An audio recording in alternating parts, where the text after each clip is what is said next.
There has never been a precedent. But after today there will be many. Yang Kai grinned meaningfully. Zhu Jian couldn't help but laugh. Given your tiny figure, you have quite a big mouth. How would you be able to make this majestic Zhu Jian recognize you as my master? Instead, I will give you some opportunity if you submit to me. The divine spirits of the grand ancient ruins boundary and their chosen bearer had a mutually beneficial relationship. These chosen human cultivators could often benefit from the divine spirit and quickly get stronger. Gu Pan, Chu Huashang, Ning Dao Ran, and other powerful youths from that time were all the same. The divine spirits also wished for these bearers to be as strong as possible because they would be taking part in the spirit-seizing war. Only when their bearer was powerful would they be able to seize the opportunity to leave this cage. Zhu Jian wasn't lying when he stated he would give Yang Kai opportunities, as he actually planned to do so. The notion was, of course, that Yang Kai must pass some of his assessments. Zhu Jian would not want to waste his time if this human was mediocre. Saying so, Zhu Jian raised a hoof and pressed it down at Yang Kai. Though his movements weren't particularly fast, the pressure of a divine spirit became stronger with every meter it descended. Zhu Jian could almost foresee the sight of the human trembling under his majestic self. He had done this many times before, and each time, those humans would submit and become well-behaved. However, this time was destined to be an exception. Yang Kai simply lifted his hand and stopped Zhu Jian's hoof dead in its tracks. The sight was akin to an ant lifting its limb and holding up an elephant's foot. I'm short on time, so let's stop the nonsense and get right to the point. Just as the voice of the human sounded in Zhu Jian's ears, he immediately found himself lifted before being slammed down onto the floor. There was a huge explosion as it seemed like the entire grand ancient ruins boundary shook. The mountain valley cracked, with spider web-like fissures spreading out from a massive depression that had just been opened up at its center. From inside the crater, Zhu Jian's figure could be vaguely seen through the dust and debris. Zhu Jian was so flabbergasted he didn't even get angry from being smashed to the ground. In the grand ancient ruins boundary, Zhu Jian could unleash strength equivalent to a second-order open heaven realm master, which, while powerful, was a huge gap from his true strength.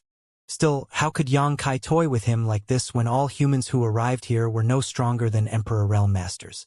Hong hong hong. More bangs and explosions sounded one after another as in a flash. Zhu Jian's rising wrath transformed into terror. He became dizzy as a result of being repeatedly thrown around and smashed into the ground. He had never before, since his birth, come across a situation that made him feel this helpless. Only after 100 times did Yang Kai release him. Zhu Jian lay limp on the ground, twitching all over as if all the bones in his body had been dislocated. His eyes filled with fear and uncertainty. "Acknowledge me as your master, and I will take you out," repeated Yang Kai as he stood on the bridge of Zhu Jian's nose and stared straight into his eyes. As if just waking from this nightmare, Zhu Jian roared in fright. "You're not suppressed by the grand ancient ruins boundary?" Yang Kai's might was clearly not that of the Emperor realm, but of the open heaven realm. Despite never having witnessed the true strength of a human open heaven realm master, Zhu Jian could instantly identify that the human in front of him was someone in the high-rank open heaven realm. "Stop talking nonsense and recognize me as your master already," Yang Kai urged impatiently. There were a lot of divine spirits in the grand ancient ruins boundary, so he didn't want to waste time convincing each one of them. He only wanted to dispatch these divine spirits to the battlefield as swiftly as possible so that they could be of some use against the Black Ink clan. Despite how humiliated Zhu Jian felt, a divine spirit's pride was not something that could be dampened so easily. As for submitting to an inferior, that was impossible. Thus he roared, "In your dreams, this Zhu Jian will not submit so easily." Yang Kai nodded lightly, then complimented him. "Seems your backbone is quite sturdy." Immediately, Yang Kai lifted his hand, and the 3,000-meter-tall Zhu Jian floated up into the air. Zhu Jian frantically struggled, but it was of no use as there seemed to be an invisible set of shackles which kept him in place. The next moment, Yang Kai raised a flame from his free hand, within which a three-legged exotic bird cawed. Throwing the golden crow's true fire in his hand towards Zhu Jian, It soon exploded and burned furiously, enveloping the whole beast. Then, Yang Kai took out a massive knife from somewhere as he swept his gaze back and forth across Zhu Jian's juicy, meaty body. By now, Zhu Jian was panicking. The Golden Crow's true fire made him suffer excruciating pain, but that was still barely bearable. After all, he was a mature divine spirit whose power was just being suppressed by the grand ancient ruins boundary. It was an imposed weakness which did not affect how intrepid his body was. Though the Golden Crow's true fire was indeed impressive, flames of this intensity could not burn him to death. However, looking at the giant knife and seeing Yang Kai's behavior, it was obvious that he was going to grill him up and eat him. "What are you doing?" Zhu Jian shouted in panic. Yang Kai took out an equally giant honing steel from who knows where and grinned menacingly as he said, "I've been told about the taste of a certain powerful black ox whose flavor was supposed to be quite exquisite. I've always wanted to try such meat, but in the end, L wasn't able to get my hands on some. You look quite similar to that black ox, which should be able to fulfill my wish. What's more, a divine spirit should be more appetizing than an ordinary black ox." "You wouldn't dare," Zhu Jian roared angrily. "I wouldn't."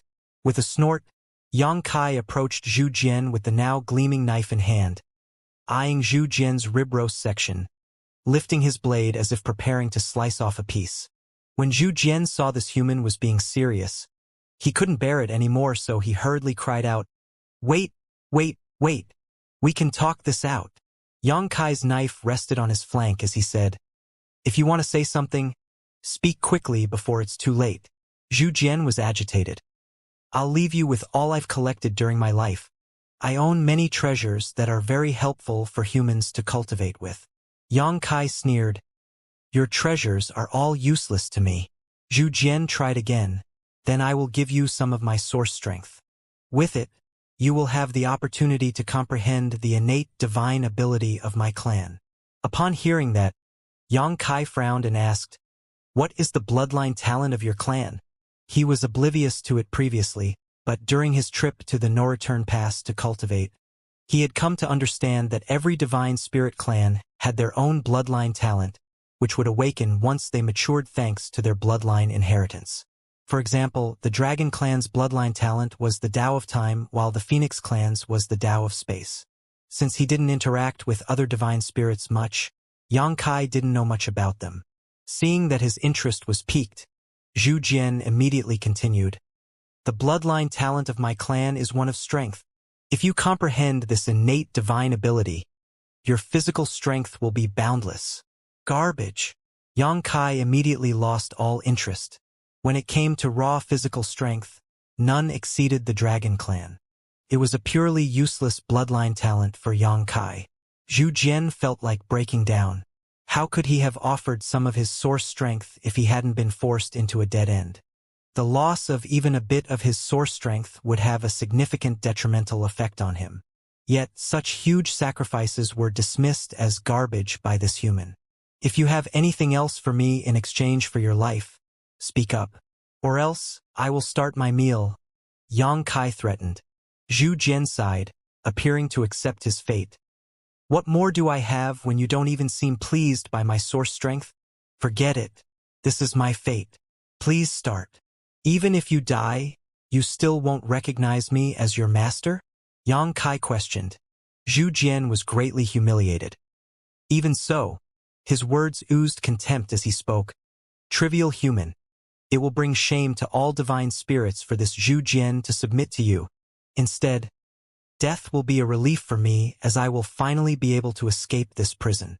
"What if I wasn't a human?" Yang Kai asked.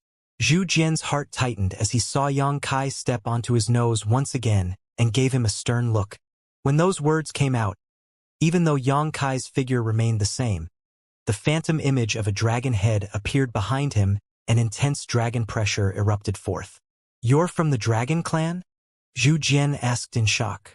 As a divine spirit, Zhu Jian could naturally feel the extremely pure dragon pressure that washed over him in that instant, something that only a true dragon could possess. Under this dragon pressure, even a divine spirit like him couldn't help but feel inferior. The dragon head disappeared as Yang Kai nodded and declared, "Indeed, I am from the dragon clan. Why didn't you expose your true identity first if you are from the dragon clan?" Zhu Jian almost wept. Still, the next moment he attempted to sound intimidating by declaring, "Even if you are a true dragon, I won't recognize you as my master." The way he spoke, nonetheless, was not nearly as forceful as it had been before. Clearly, Yang Kai's revelation of his identity caused Zhu Jian to reconsider his decision. Of course, Yang Kai, on the other hand, knew what he was thinking. Thus, he tempted him again. "I can bring you out of the grand ancient ruins boundary." Zhu Jian looked at him for a while, then shook his head and said, "Impossible. All divine spirits that have entered the grand ancient ruins boundary will never have a chance to leave unless they win that fleeting opportunity. This applies to those in the dragon clan as well." Yang Kai only replied nonchalantly at this statement. "If I say I can do it, I can do it. Just because all of you can't leave doesn't mean that I can't." For a brief while, Zhu Jian pondered before asking, "Do you dare to swear upon your bloodline?" Yang Kai raised his eyebrows. "Why would I not?" At this point, Zhu Jian no longer had any doubts. To any divine spirit, an oath sworn on one source was binding, while one sworn on their bloodline was of even greater significance. Violating a bloodline oath would result in a bloodline backlash. In light cases, their bloodline would forever be destroyed, whereas in the worst case, they would lose their life. Worse yet, a bloodline oath concerned not just an individual, but an entire clan, meaning it was a matter of honor to one's whole race and would be enforced with a corresponding level of intensity. This was one of the most ancient oaths in existence. "How are you going to get out of the grand ancient ruins boundary?" Zhu Jian inquired while frowning. Yang Kai shook his head. "Of course, I have my own means. You don't need to ask. Even if you are from the dragon clan, I can't possibly acknowledge you as my master. Even so, I can swear loyalty to you," Zhu Jian stated after giving it some thought. "What's the difference?" Yang Kai thought. However, seeing how Zhu Jian would rather die than agree to his original request, proved how the divine spirits indeed exhibited unyielding pride and arrogance. This level of conviction was unbreakable, even in the face of death. "That works too." Yang Kai nodded, not actually intending to enslave the divine spirits here, just to bring them out to fight against the Black Ink clan. Recognizing him as a master was for nothing but to give it an easy title to understand. When Zhu Jian cautiously turned to look at Yang Kai, he added, "This type of loyalty needs to be limited to 100 ye." It was clear from what he observed that Yang Kai was not someone who could not be reasoned with. Thus, he intended to negotiate and gain some advantages for himself. 3,000 years. "You will swear loyalty to me for 3,000 years, and I will swear to release you when that time is up." Yang Kai cut him off and firmly declared. Zhu Jian seemed to be unwilling. Even for a divine spirit like him, 3,000 years was a long time. But before he could even speak, Yang Kai interjected. "There's no need for any further discussion if you can't even guarantee 3,000 years. When Zhu Jian saw there was no space for negotiation, he sighed dejectedly and said, "Good, 3,000 years." It was only then that Yang Kai put him down and retrieved the Golden Crow's true fire. This was followed by both sides swearing oaths upon their bloodlines. In that oath, Zhu Jian swore loyalty to Yang Kai for 3,000 years after Yang Kai brought him out of the grand ancient ruins boundary. "Lead me to the other divine spirits," Yang Kai ordered. Zhu Jian understood instantly that this human did not only intend to subjugate him but all the other divine spirits in the great ancient ruins boundary as well. No one could escape from him. However, this matter was not necessarily a bad thing for the divine spirits of the grand ancient ruins boundary. They had always wanted to escape from here, so now that there was such an opportunity, nobody would be willing to pass it up. Understanding this, Zhu Jian stopped being long-winded and immediately led Yang Kai to the closest divine spirit. After an hour, in front of a cave, Yang Kai waited patiently for Zhu Jian to discuss with the divine spirit inside. Sometime later, a three-headed, 3,000-meter-long snake emerged from the caves and looked down at Yang Kai while keeping his head high up. At a glance, Yang Kai recognized that this was Fei Yi, who had Chu Huashang as his bearer. The middle head of Fei Yi's 3 heads asked, "You are able to take me out of the grand ancient ruins boundary?" Yang Kai nodded. "I dare not go against my bloodline oath." Fei Yi nodded. "If that's the case, I can work under you for 3,000 years. Yang Kai was spared a great deal of hassle thanks to Zhu Jian's mediation. The 2 parties once more swore an oath, just like Yang Kai did with Zhu Jian. For the next half a month, Yang Kai wandered around the grand ancient ruins boundary and met one divine spirit after another. The subdued divine spirits helped convince the new ones, making things simpler. As Zhu Jian was the first to surrender to Yang Kai, he played a vital role in the subsequent subjugation process, so he also subconsciously took on the role of leader. When Yang Kai returned to the old tree again, there were over 100 divine spirits of various shapes and sizes following him. These divine spirits had a wide range of strength, but the one undeniable fact was that all of them were at least on par with 7th-order Open Heaven Realm Masters. The 100 or so formed quite a strong force. On the other hand, Wu Kuang remained immobile and stuck in place.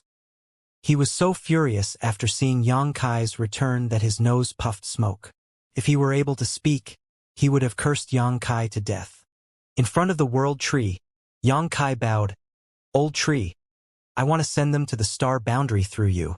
On the trunk of the world tree, old tree's face emerged. "Help yourself."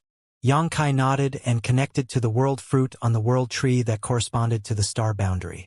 Then, he manipulated space principles which prompted a void corridor to appear in the next instant. He turned to look at the numerous divine spirits following behind and declared, "You can enter the 3,000 worlds from here. Now that the 3,000 worlds are at war, we need you to help us in our fight against our enemies.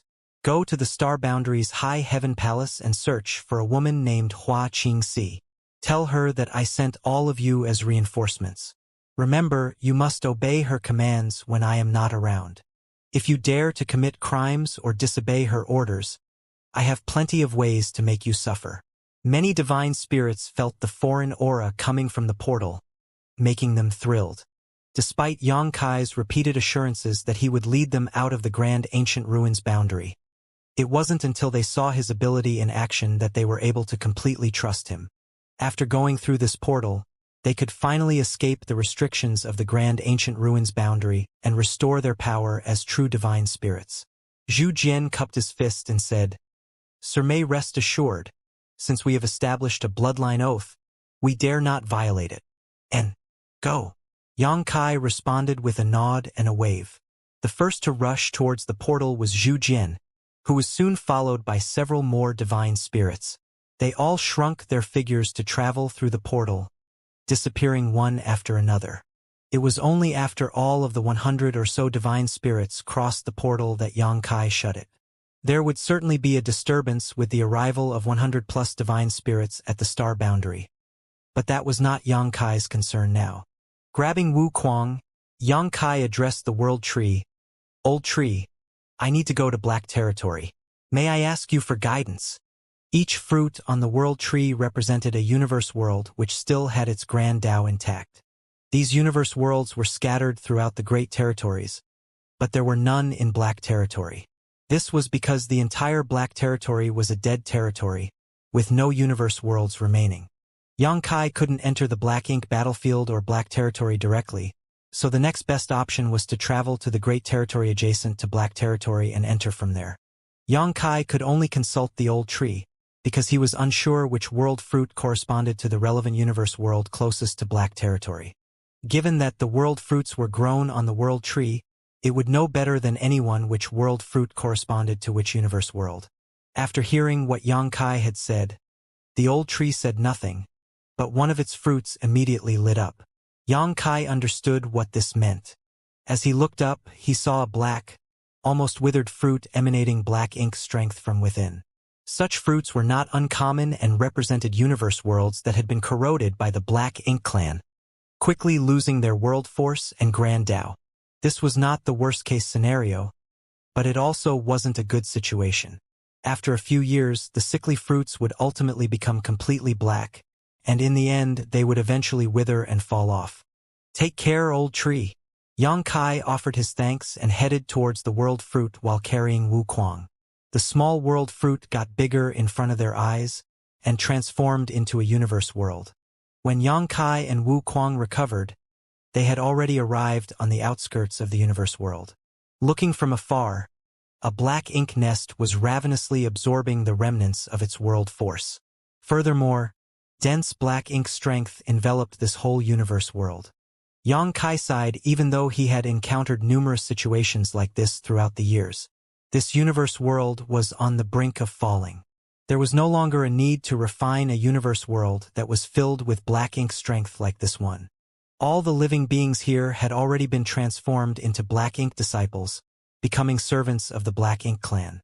Of course, Yang Kai could destroy the entire universe world, but that meant killing all the transformed Black Ink disciples as well. There were hundreds of millions of them, so how could Yang Kai be merciless enough to slaughter them? At this moment, Wu Kuang finally managed to break free from Yang Kai's grasp and erupted into a fit of rage, roaring, "You brat! I will remember this and never let you off." But, with a single sentence, Yang Kai tamed his enormous rage. "I'll give you a world tree clone." Wu Kuang was momentarily stunned, his anger fizzling out as he asked in disbelief, "Really?"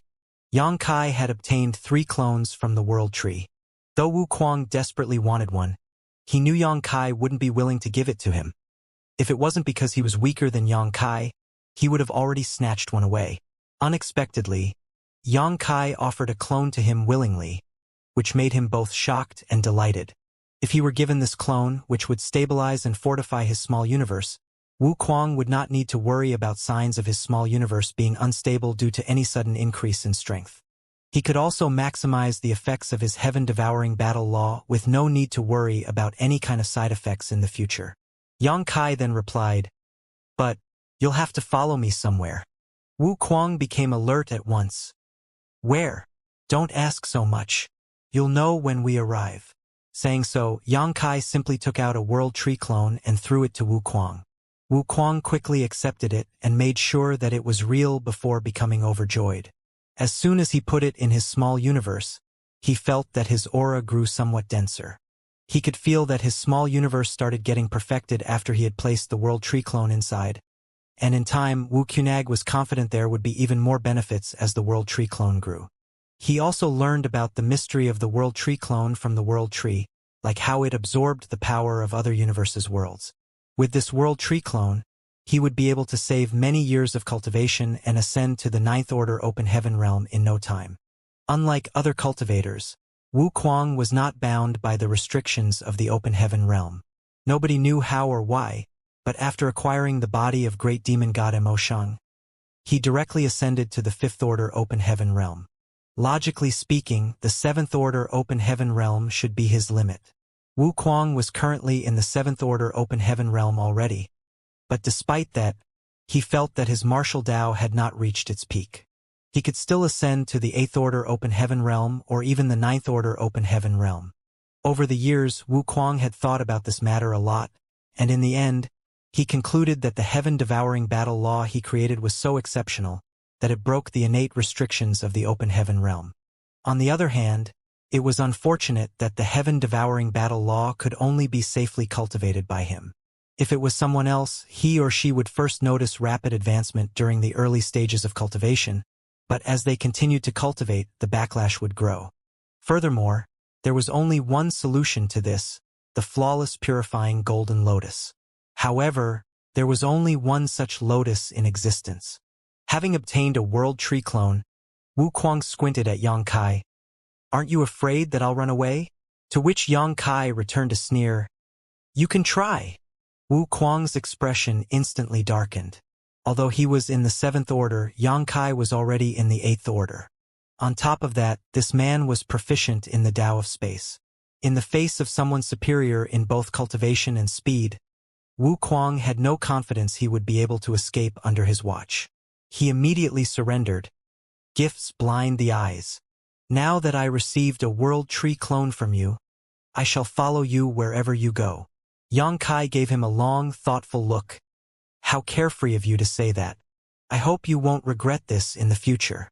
Although Yang Kai had no intention to destroy the universe world in front of them, he did not intend to leave the black ink nest in this universe world alone. As he extended his palm and slammed it down, the few thousand meters tall black ink nest was crushed into dust. This caused the black ink clansmen in the universe world to panic, wondering which human race master had come. Universe worlds were beginning to fall, all of them with black ink nests planted on them. The dense black ink strength permeated throughout the universe worlds, transforming countless living beings into black ink disciples. As Yang Kai and Wu Kuang traveled, what they witnessed and heard shocked them. Yang Kai would not hesitate to eliminate any targets that could be rapidly removed along the way, but he was not focused on removing those black ink nests. His current task was more pressing. After a few days, the two came across a universe world that had a black ink nest on it. One could tell that it hadn't been here for long by the sparse black ink strength and by how much of the world force remained. Yang Kai examined it and asked, "Now that you also have a world tree clone to stabilize and protect your small universe, do you want to keep some living beings inside? If there are living beings living and breeding in your small universe, it can greatly help you with your cultivation." Of course, Wu Kuang desired it. The small universe of a high-rank open heaven realm master had already evolved from immaterial to material, capable of hosting living beings in it. However, owing to how often one would engage in battles, and how detrimental that would be to a small universe, few high-rank masters would ever raise living beings in their body. With a world tree clone or one of the 4 universe pillars to stabilize their small universe, though, such an option became viable. The safety of the living beings within Wu Kuang's small universe could only be ensured if it remained unaffected by external shocks. Wu Kuang already wanted to house some living beings when Yang Kai first handed him the world tree clone. It was just that he was short on time and had no source of such beings. Once Yang Kai asked, though, he understood what Yang Kai meant and thought that this brat was quite a good friend for bringing him to a universe world like this one. Immediately, he nodded and said, "I'll go in and look around." Saying so, he rushed towards the universe world. If Yang Kai and Wu Kuang chose to ignore this universe world, the living beings within it would all transform into black ink disciples after a few years. This universe world's world force would be completely gone, and it would break apart and die soon enough as well. In this vast universe, there were countless universe worlds like this one. When Wu Kuang entered the universe world, he recklessly took in all the living beings he could find. Yang Kai was able to see clearly how Wu Kuang immediately incorporated all of the busy, packed cities of living beings into his small universe. Even the Black Ink Nest and the Black Ink Clan that were plundering this universe world were not spared. Wu Kuang's heaven-devouring battle law could consume everything and anything, so while it might be difficult to take in and resolve Black Ink strength for others, to Wu Kuang, it was just another method to enrich his heritage. In less than 10 days, there were no more living beings in this universe world. They had all been taken into Wu Kuang's small universe. Yang Kai couldn't help but feel surprised. Even though this universe world was fairly small, and it had recently been attacked by the Black Ink Clan, there were still 1 billion living beings inside. Being able to take in all those people as a mere 7th-order open heaven realm master demonstrated that Wu Kuang's small universe was far from average. When Wu Kuang returned happily, Yang Kai purged all the Black Ink strength from this universe world and began to refine it. This confused Wu Kuang. There are no longer living beings in this universe world, and its world force is also close to being completely depleted. It can't be saved, so why bother? I have my reasons, Yang Kai replied. Without wanting to bother him, Wu Kuang simply sat cross-legged beside him and began to sort the living beings in his small universe. Now that he had collected over 1 billion of them, he had to properly settle them in and provide what they needed to survive, otherwise it would be a waste to have taken them in. Thus, they both worked in silence. 2 days later, Yang Kai refined the universe world into a world bead. The only difference from the others that he previously refined was that this one was empty and devoid of any living beings and had barely any vitality. After informing Wu Kuang, they continued traveling. Through this adjacent great territory, Yang Kai led Wu Kuang into Black territory. As expected, there was no trace of the Black Ink Clan here. This great territory simply contained an empty void, so the Black Ink Clan would certainly not be interested in it. The two arrived at the center of Black Territory after a few days where the void corridor connecting to the Black Ink battlefield was located. Previously, Xianxia used this void corridor to return to the 3000 worlds from the Black Ink battlefield. He never imagined that a few years later, he would have to return to the Black Ink battlefield from here. He felt as if fate was playing with him. After pondering for a while, Xianxia turned his head and looked at Wuquang. "Do you mind entering my small universe?" Since he was in the 8th Order and Wuquang was in the 7th Order, it would not be a problem for Xianxia to keep the latter in the small universe, as doing so would be more convenient for the next leg of their journey. After all, traveling through the void corridor involved many dangers. If Wuquang needed to be taken care of on top of that, it would be more burdensome for him. Wuquang frowned. Why? Under normal circumstances, cultivators of higher orders would not allow strangers into their small universe unless they had complete faith in one another, because if the detained person caused disturbances in their small universe, it was very likely that they would also go through serious issues. Those of lower order were also apprehensive about entering another's small universe, as doing so basically gave the other party control over their life. Even though he knew that Xianxia would not harm him, Wuquang couldn't help but ask. After Xianxia explained the reason, Wuquang nodded. "Why should I be afraid if you're not? Come on then." Xianxia opened up his small universe, and Wuquang plunged into it without hesitation. Without Wuquang to burden him, Xianxia manipulated space principles and reopened the void corridor that he previously shut, flashing into it. As he traveled forward, Xianxia closed the path behind him. This void corridor was an unknown route leading to the Black Ink battlefield, so Xianxia definitely did not want it to be revealed so easily, as it might come in handy one day. After some time, Xianxia eventually made his way through the void corridor and returned to the Black Ink battlefield once again. He then released Wuquang from his small universe as soon as possible and gave him a stern look. "Bastard! How shameless can you be?" Xianxia's rage was, however, understandable, considering that Wuquang activated his heaven-devouring battle law while being in his small universe and devoured some of his heritage while they were traveling through the void corridor. This was simply unacceptable. Though Xianxia quickly overpowered and sealed him, Wuquang still got a taste. Faced with Xianxia's scolding, Wuquang simply chuckled and asked, "Where are we going now?" Xianxia only glared at him in response. Indeed, old ginger is spicier. Shamelessness has already seeped into his bones. If it wasn't for his value, I would definitely beat him up without mercy. Originally, he had intended for Wuquang to stay in his small universe indefinitely, making it easier for him to travel. However, as a result of what just happened, Xianxia was no longer confident about keeping this menace. Luckily, Wuquang hadn't consumed much of his heritage, or he wouldn't have let him off that easily. After calming his frustration for a time, Xianxia grumbled, "Come with me." The pair traveled in silence.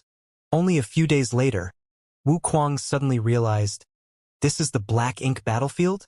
Despite never having been to the Black Ink battlefield, he knew a little about it because he used to be a member of the Great Evolution Army in the Barren Territory. There, he hung out with Bloodcrow, so he knew that the human race were defeated on the Black Ink battlefield and were forced to retreat to the Barren Territory. The void was pin-drop silent here, and the universe worlds they saw along the journey were all dead, some with traces of mining. Wuquang, who was not a fool, recognized this as the Black Ink battlefield right away. This is the Black Ink battlefield."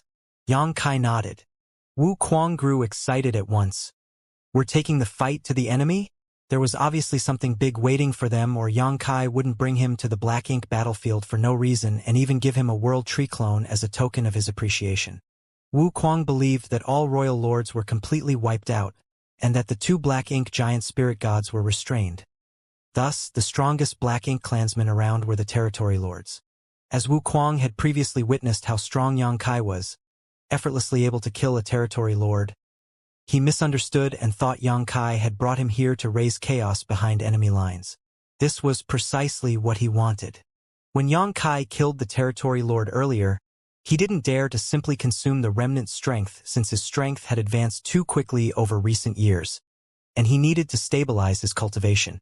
But with a world tree clone, Wuquang's small universe had now been completely perfected. and he could even vividly perceive how his world force was constantly being refined and purified by it. Now that his foundation would consolidate itself all on its own, the more strength he devoured, the better it would be. Yang Kai glanced at him suddenly, nodded and said, "N, we're going to solve the problem at its source." He didn't want to explain himself, but secretly hoped that Wu Kuang would not despise him too much, as what they were about to face might cost him his life. The pair flew forward while Yang Kai left a trail of space beacons behind. The placing of space beacons could save Yang Kai a lot of time when he returned. Wu Kuang, who had originally been eagerly anticipating being able to have a sumptuous meal, eventually came to realize that something was wrong as the days passed. They hadn't even come across a single black ink clansman along the way, only the never-ending void. After he asked Yang Kai multiple times, the latter simply said that the black ink battlefield was too vast and that the black ink clansmen were all assembled around the no-return pass right now. So, the two of them still had a long way to go. Of course, Wu Kuang had no idea where the no-return pass was. He only heard from others that the no-return pass was originally the only route connecting the 3,000 worlds to the black ink battlefield. Initially, it was guarded by the Dragon Clan and Phoenix Clan, but now the pass had fallen into enemy hands. Therefore, Wu Kuang could only follow Yang Kai obediently, despite the fact that he still had some doubts in his heart. He also dared not leave on his own since they had already gone far, and this place was devoid of anything that could be used as a landmark for him to find his way back. Anyone unfamiliar with black ink battlefield would undoubtedly become lost in this never-ending void. Took a few years, but the pair eventually reached the late ancient era battlefield. Wu Kuang immediately realized the dangers of this place and soon after bore witness to the magnificence of the celestial phenomena, something that absolutely could not be witnessed in the 3,000 worlds. Took his breath away. The late ancient era battlefield contained not only the remains of the late ancient era, but also the remnants of the human race army as they retreated from the primordial heaven's source grand restriction hundreds of years ago. Yang Kai even spotted a lot of shattered warship debris along the way.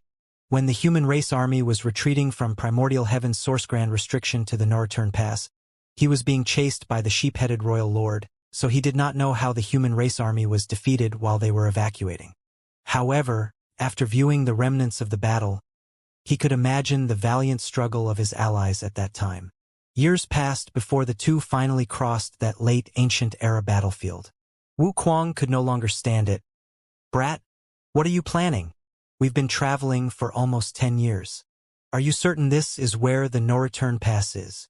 Over the last 10 years, the world tree clone in his small universe had grown significantly, and the living beings he had taken in had gradually settled in, but they had yet to encounter a single black ink clansman, which made Wu Kuang lose patience. When Yang Kai knew that lying was no longer an option, he said, "We're not heading to the no-return pass." Wu Kuang exclaimed in rage, "You lied to me?" Yang Kai ignored him and continued, "From chaos, heaven and earth first split apart and the first primordial light was born alongside the primordial darkness." Yang Kai began to speak of the many secrets he heard from Tsang back then. Since Wu Kuang had lived longer than him yet never heard about any of this before, he was quickly fascinated and set aside his anger. The divine spirits of the primordial era, monster race of the early ancient era, the human race of the late ancient era. The change of dominance of these races represented the change of each era. Though Yang Kai explained it nonchalantly, Wu Kuang felt as if he personally experienced the unfolding of the events during that time and finally understood the origins of MO. After Yang Kai finished speaking, Wu Kuang pondered for a long time and asked, "As you said, if we want to completely eradicate the Black Ink Clan, we need to find the primordial light?" "Indeed." Wu Kuang frowned. "How do we find that thing? I already have some clues, but you shouldn't be concerned about this. I'm too lazy to care anyways," Wu Kuang thought. "Wu Kuang, is the heaven-devouring battle law really a secret art created by you?" Yang Kai questioned afterwards. Wu Kuang snorted. "Of course it was created by this king. In this world, is there anyone else who can use this secret art?" Yang Kai shook his head in response. "The star boundary is located in a remote corner of the 3,000 worlds where the martial Tao is still quite underdeveloped. No matter how gifted you are, Without having been in contact with the outside world, how would you be able to create such a magnificent secret art like the heaven-devouring battle law? Have you ever wondered why this secret art can assist you to quickly enhance your cultivation, even up to this day? 1,000 years ago, the strongest masters in the star boundary were the great emperors. It would still be reasonable if the heaven-devouring battle law was only useful up to that level, as it would still remain within the scope of what the star boundary's martial Tao allowed. However, this secret act was still helping Wu Kuang climb through the open heaven realm, which should be impossible. Wu Kuang frowned this time, but instead of speaking aggressively, he just asked, "What are you trying to say? I don't think you personally created this secret art. It may be regarded as your creation in a certain sense, but it may not be created by you in this life."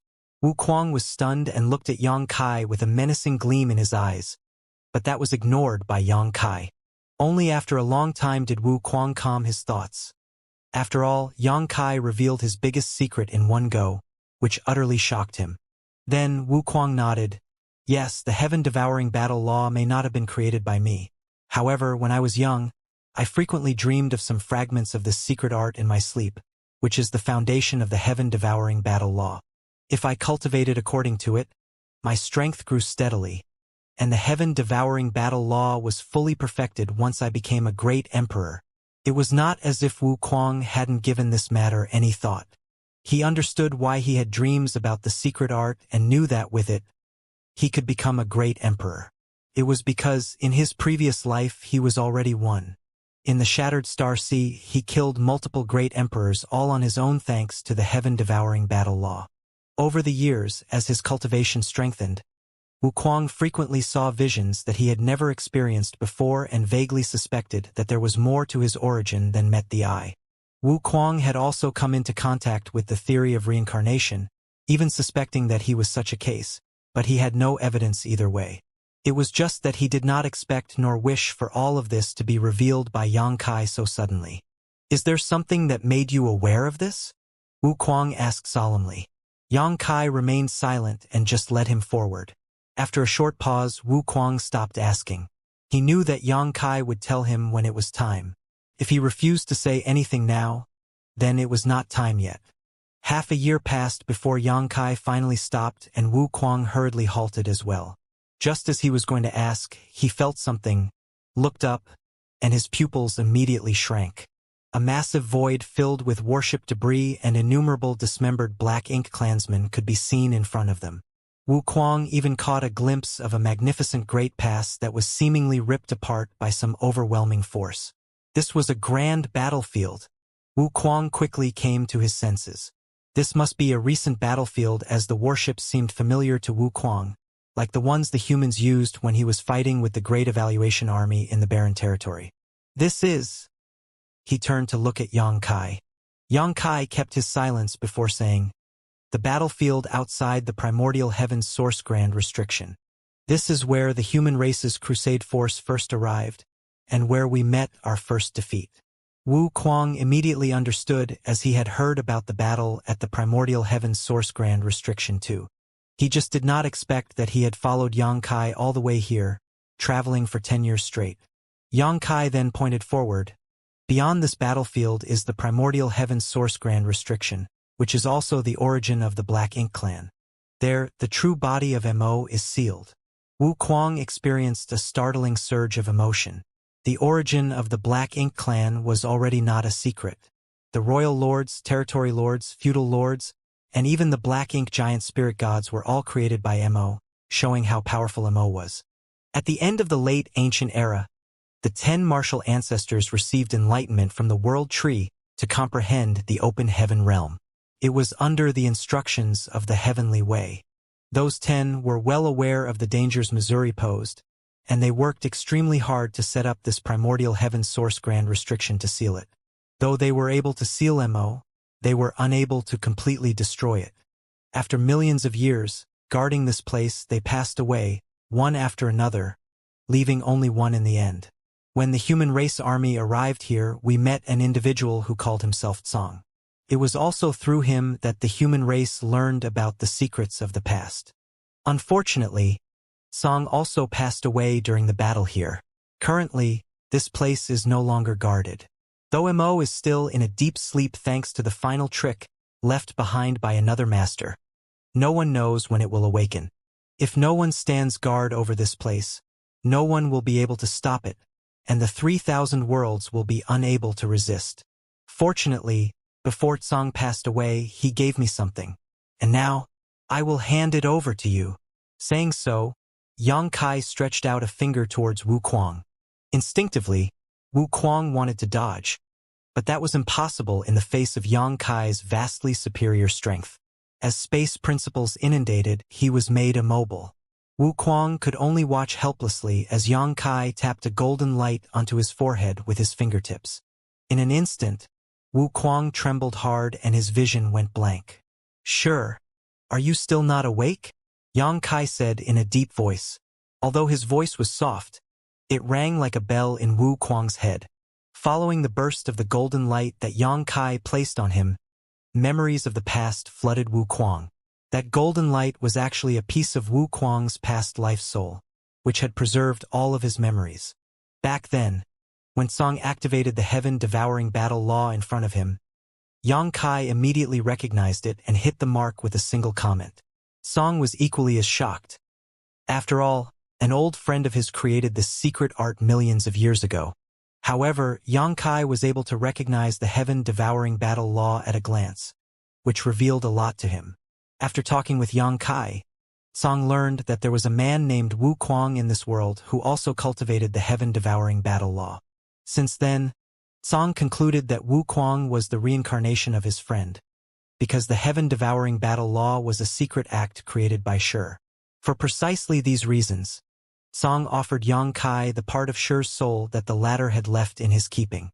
Yang Kai wasn't aware of what he had been given at the time. Still, a royal lord pursued him all the way to the Great Sea celestial phenomenon for it.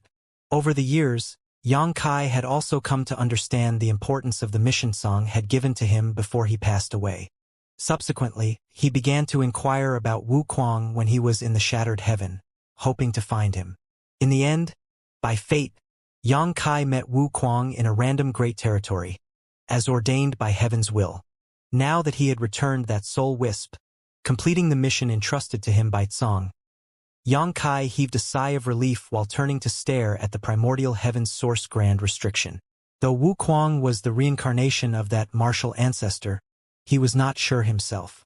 Before Shi was about to pass away, he sent another piece of his soul away, hoping to be reincarnated, in an effort to find a solution to destroy Mo after his death. After so many years without any news, Song thought Shi had failed. Now that Wu Kuang was brought back by Yang Kai and given back the preserved bit of Shi's soul, Yang Kai wasn't sure if Wu Kuang would do as Song wished. The primordial heaven's source grand restriction needed to be guarded. Otherwise, once Mo woke up, it could not be held captive.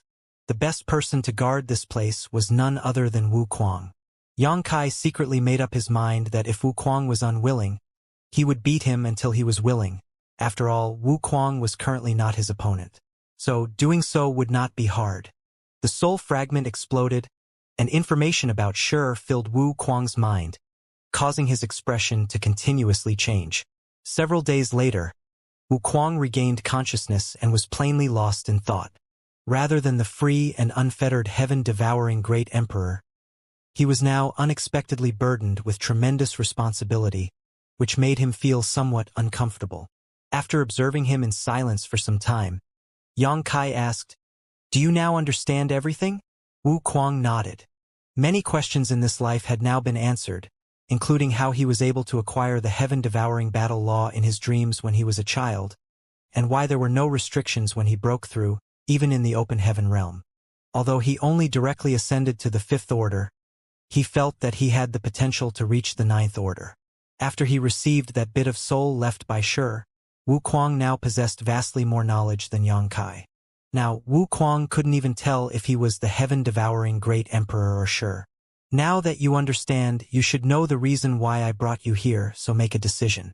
Whether you stay here and guard this place for Tsang, or leave this place and be free," Yang Kai commented.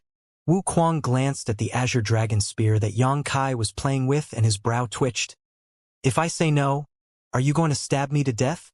Yang Kai shook his head. How could I? Sure is sure and you are you. You are both separate individuals. Sure is one of the martial ancestors who guarded the primordial heaven's source grand restriction every day with the world in mind. Even when he died, he did so for the human race. He is a true role model. You, on the other hand, are an infamous bandit.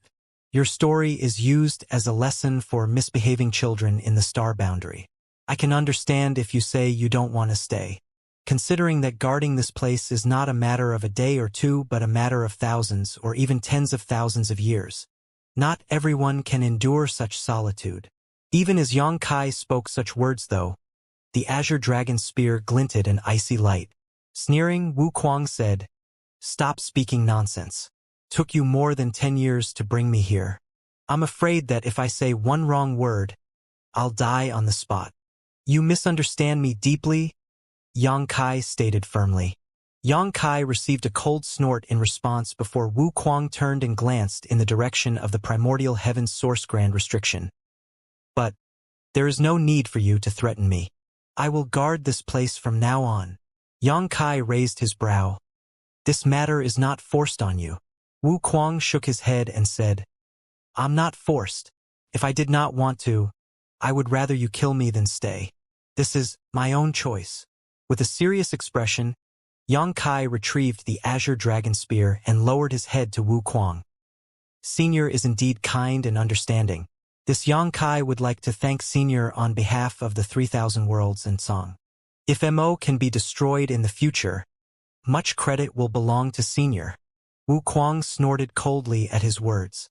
When Yang Kai did not need help from him, he would only address him by his name. Now that he had needed help though, he was suddenly Senior.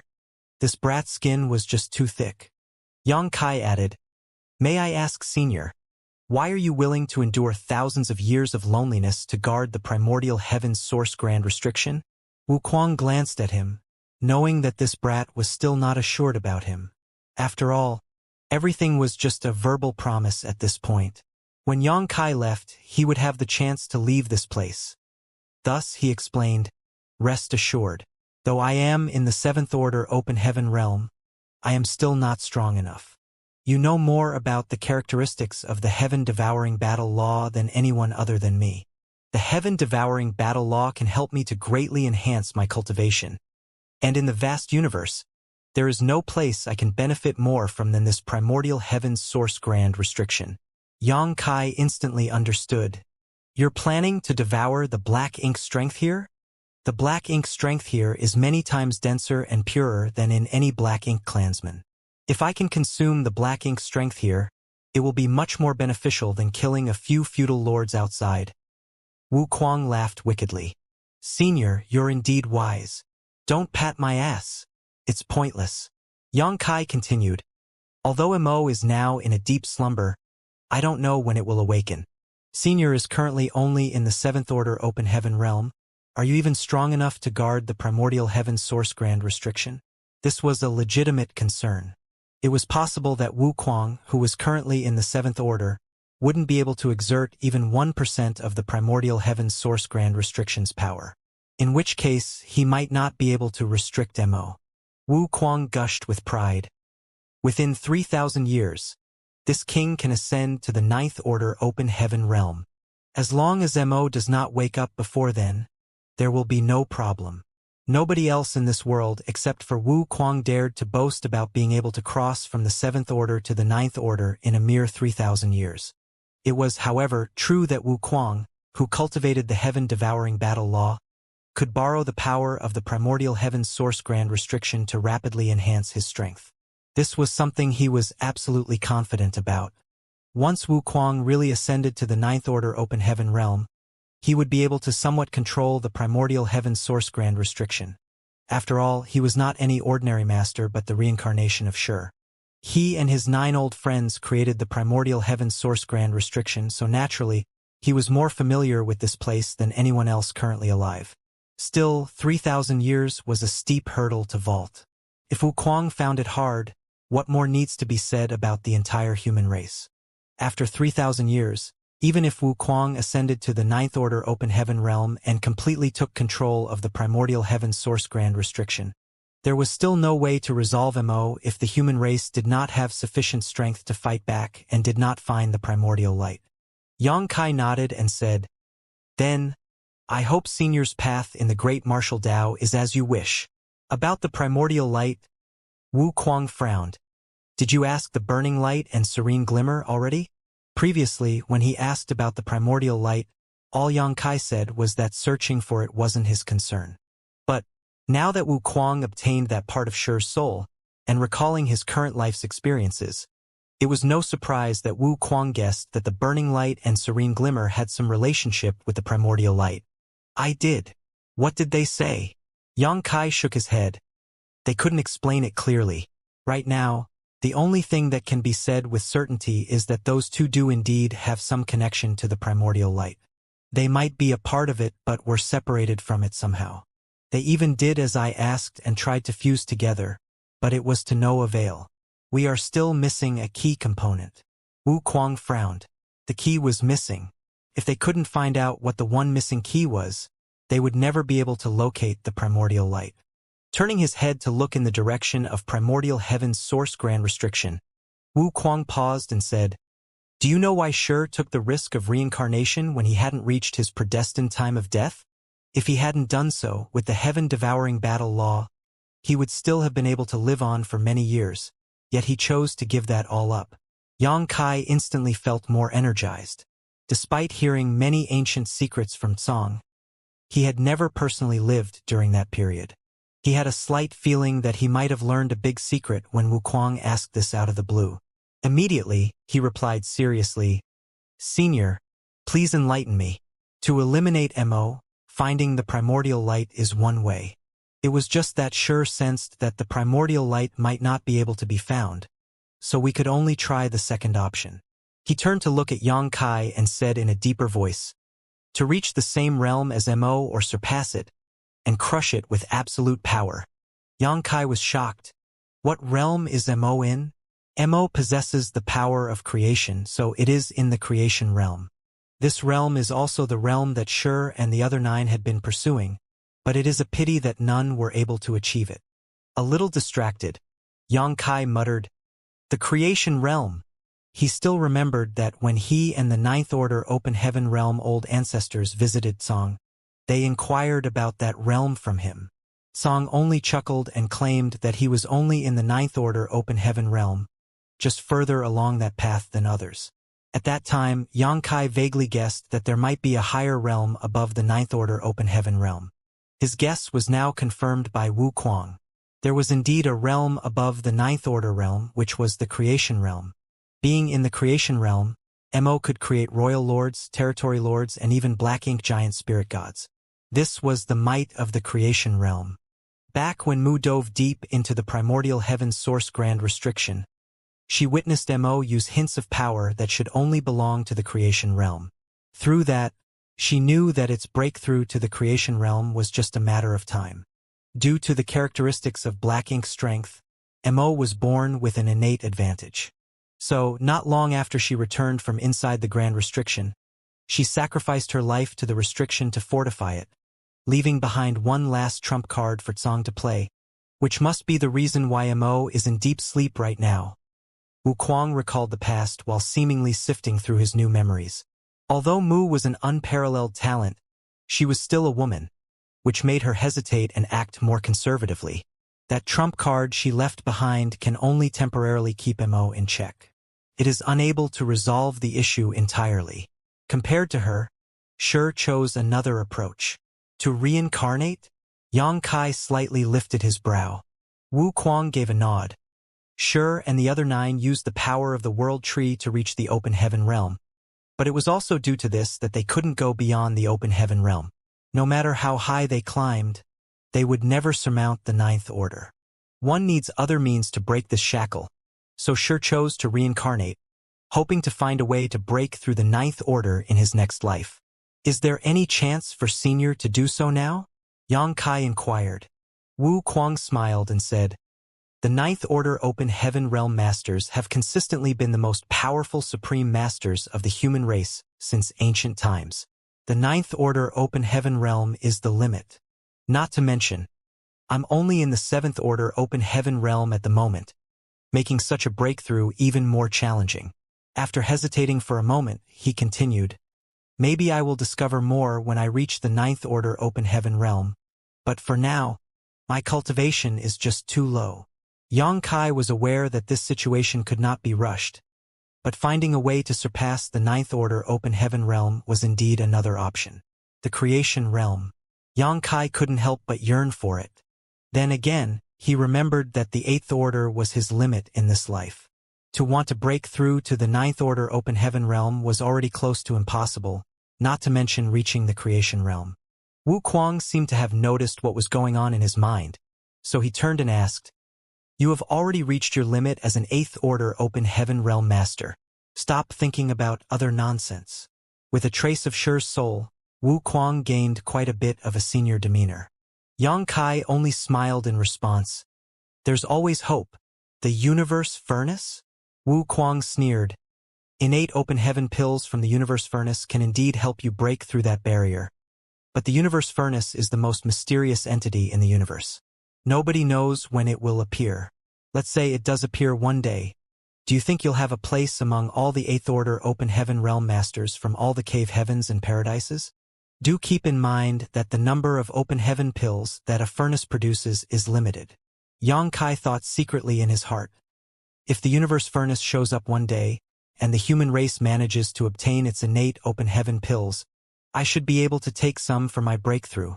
After all, I have always fought with those above my realm. To allow me to ascend to the Ninth Order Open Heaven Realm is a better choice than any other. The only issue was that the Universe Furnace was nowhere to be found, and no one knew when or where it would appear. Other than the Universe Furnace, there is actually another way.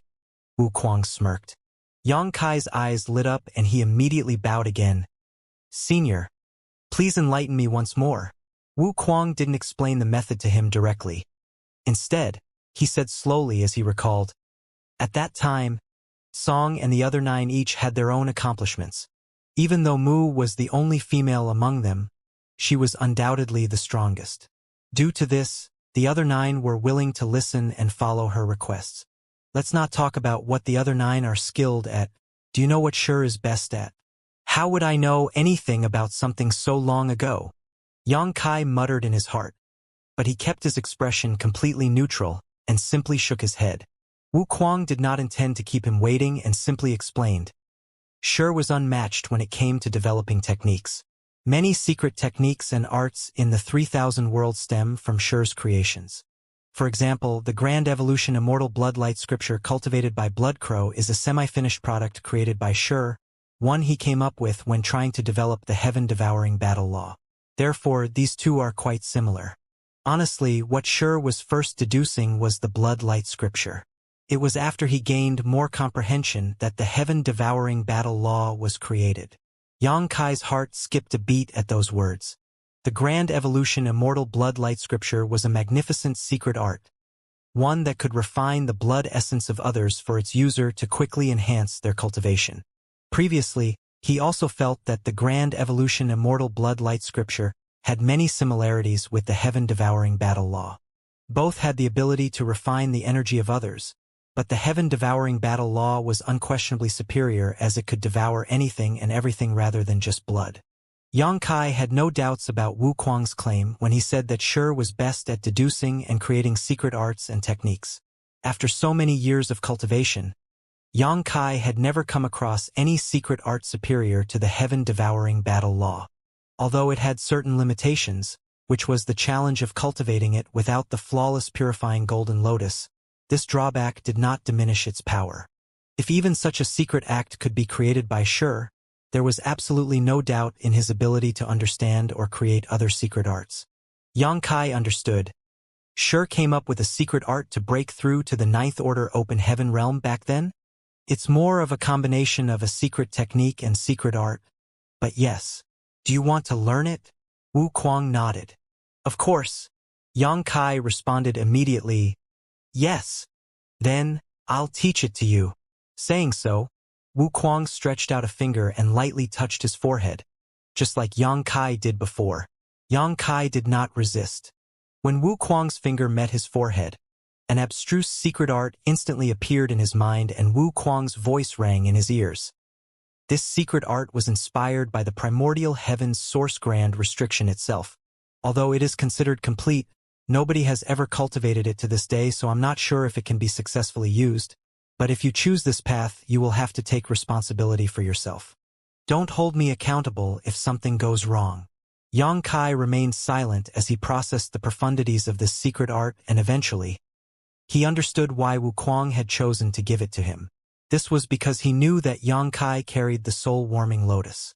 Though it was not essential for this secret art, it provided great convenience. There might not be anyone who was better qualified than Yang Kai to cultivate this secret art. Realizing this, Yang Kai couldn't help feeling a little sad.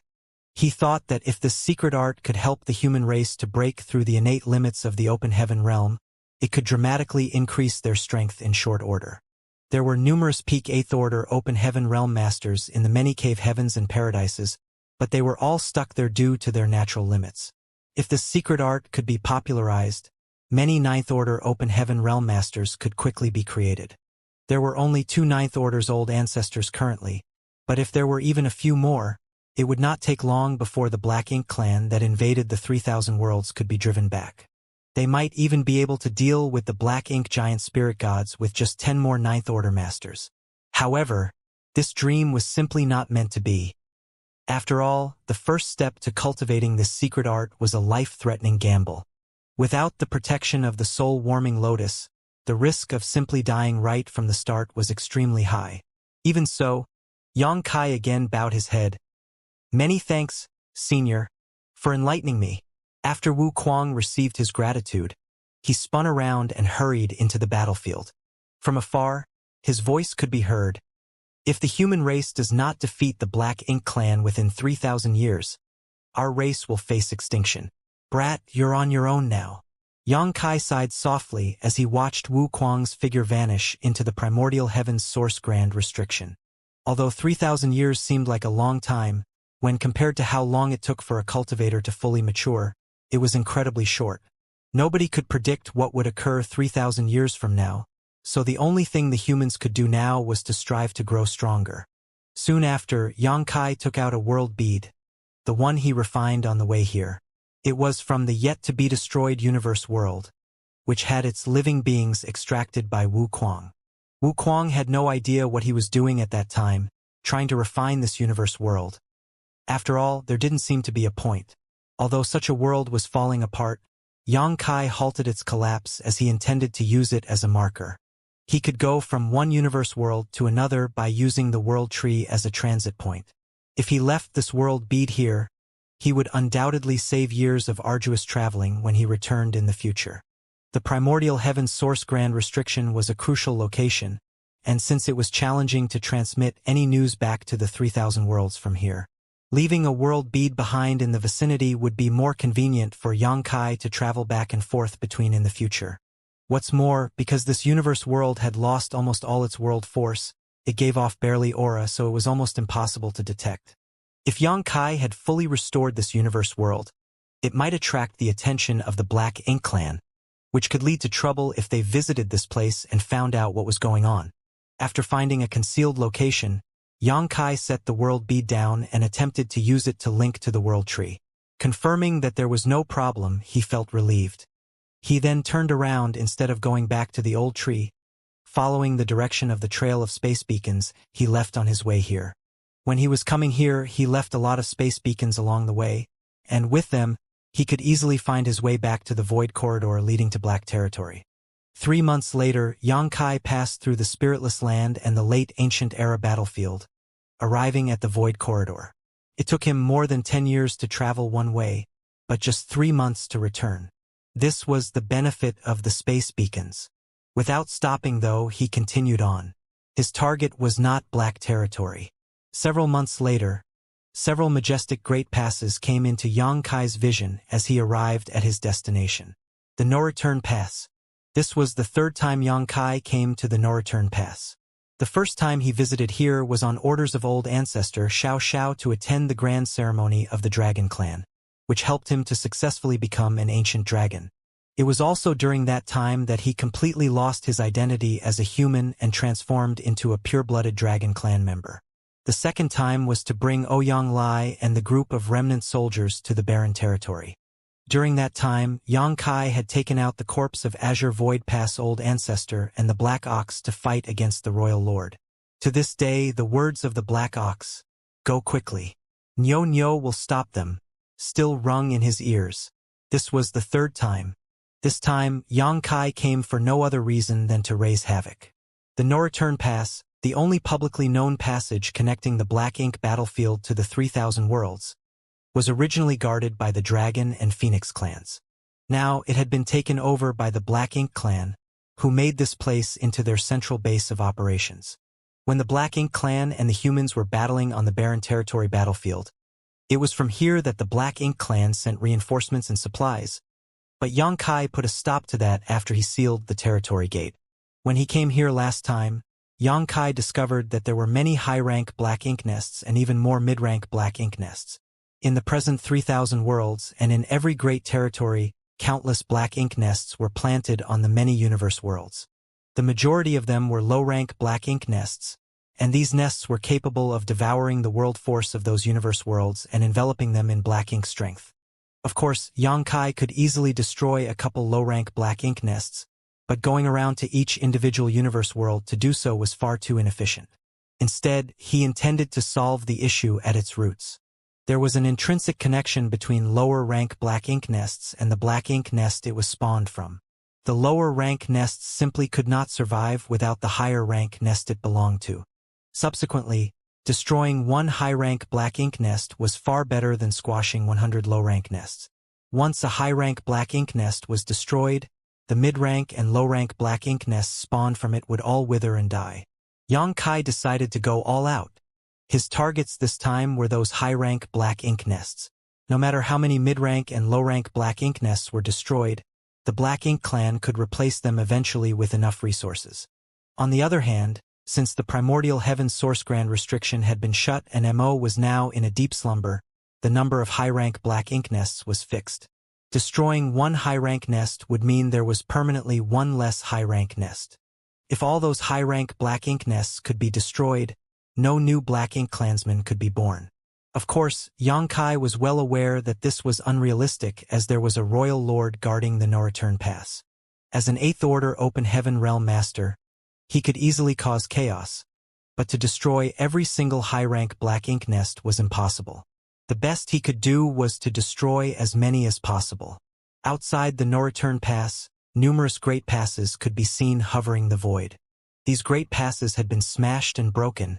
Some were even completely destroyed, all bearing traces of battle between mighty masters. However, many of them were still partially intact.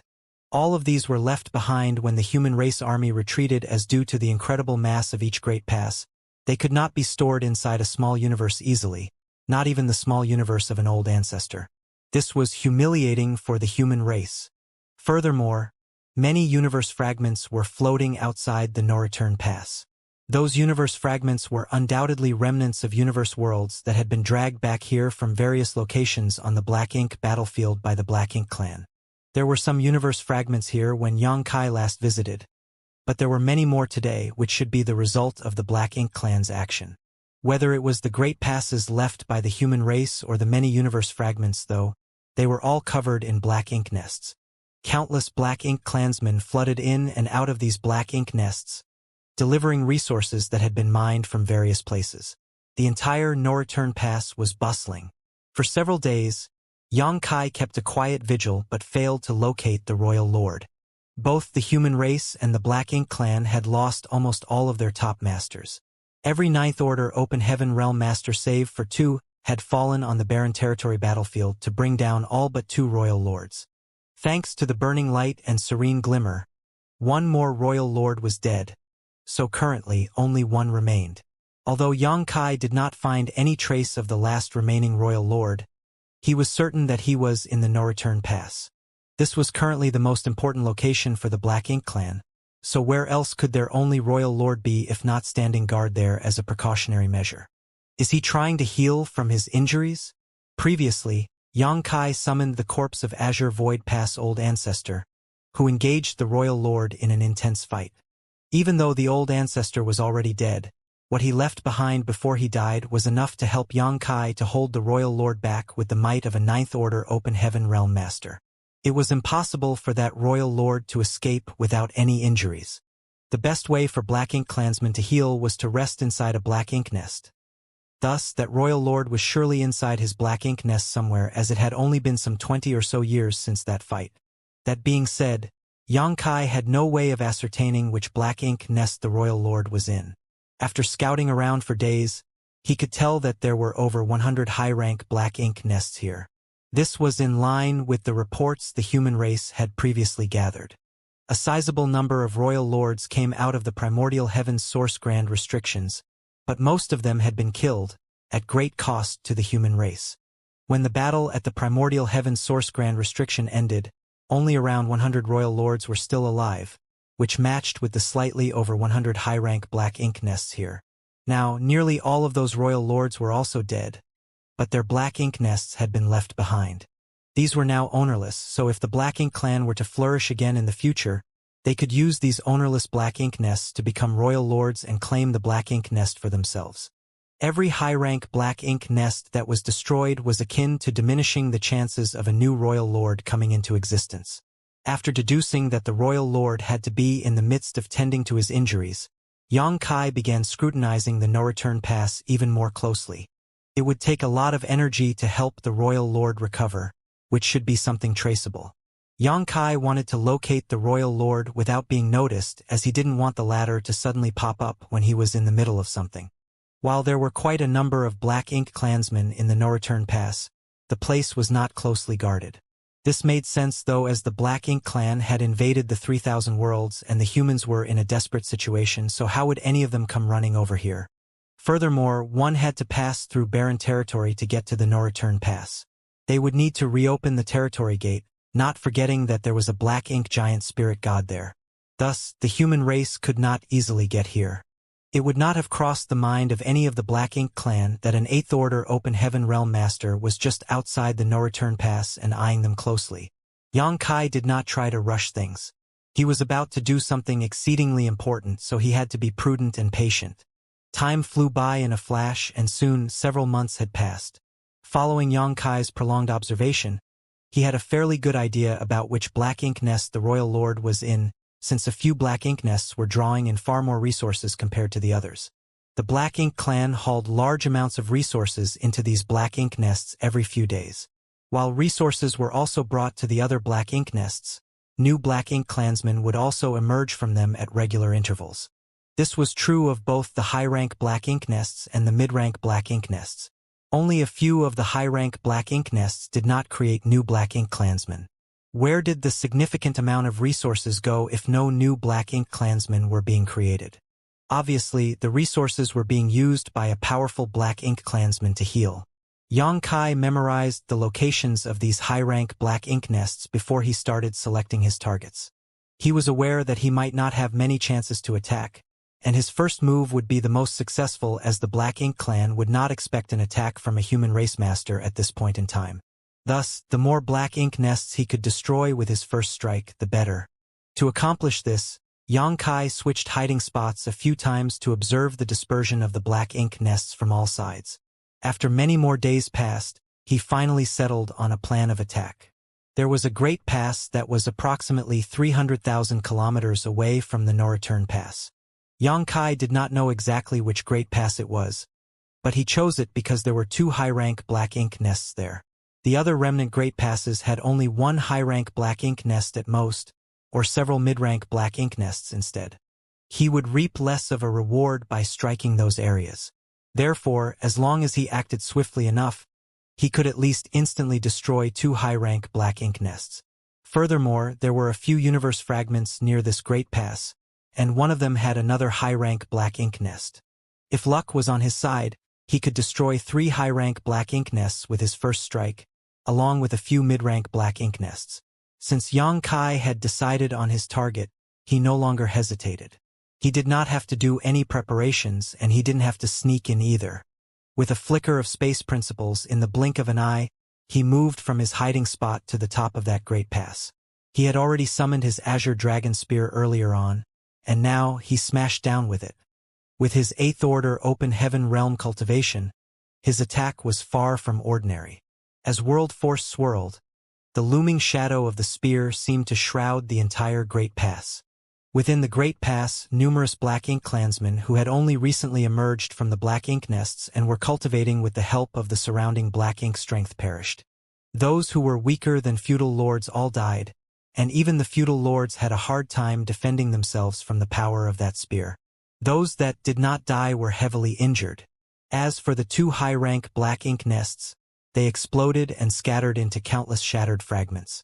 All of the Black Ink strength that had been stored inside the Black Ink nests burst out as well. From a distance, the Great Pass now looked like 2 enormous Black Ink clouds that were rapidly dispersing into the neighboring space. The moment Xianxia's attack succeeded, he rushed to the 3rd high-rank Black Ink nest nearby.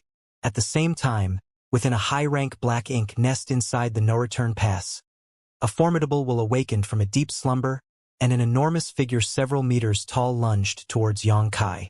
The royal lord's reaction had been incredibly fast, far faster than Xianxia had expected. The royal lord was already approaching him as soon as he landed his first attack. This meant that although the royal lord was still injured, it was not a serious wound. Otherwise, he would not have been able to react so quickly. A flash of imposing aura locked onto Xianxia, and before the royal lord even arrived, waves of a powerful divine sense surged towards him. It was clear that the royal lord was trying to use his divine sense to suppress Xianxia. An ordinary 8th order open heaven realm master would at the very least be stalled by such an attack if he was lucky enough. However, a flash of coldness emerged in Xianxia's mind, and that was enough to entirely rid him of that royal lord's influence. He did not stop moving, and in the blink of an eye he was in front of the 3rd Black Ink nest. The royal lord took this in from afar and roared, "Feeble ant, you court death. I will rip your corpse apart." One look and he could tell that the 8th order open heaven realm master who suddenly appeared in the no-return pass was the one who emerged from the depths of the Black Ink battlefield several decades ago. This was the same one who charged back from the barren territory battlefield and sealed off the territory gate. The memory of Xianxia was seared into his mind, as it was rare for a royal lord to suffer this much at the hands of an 8th order open heaven realm master.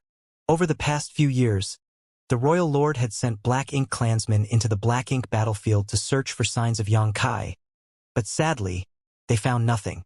The royal lord had no idea that when Xianxia escaped from the no-return pass back then, he took Ji Lao San with him through a secret void corridor and returned to Black territory.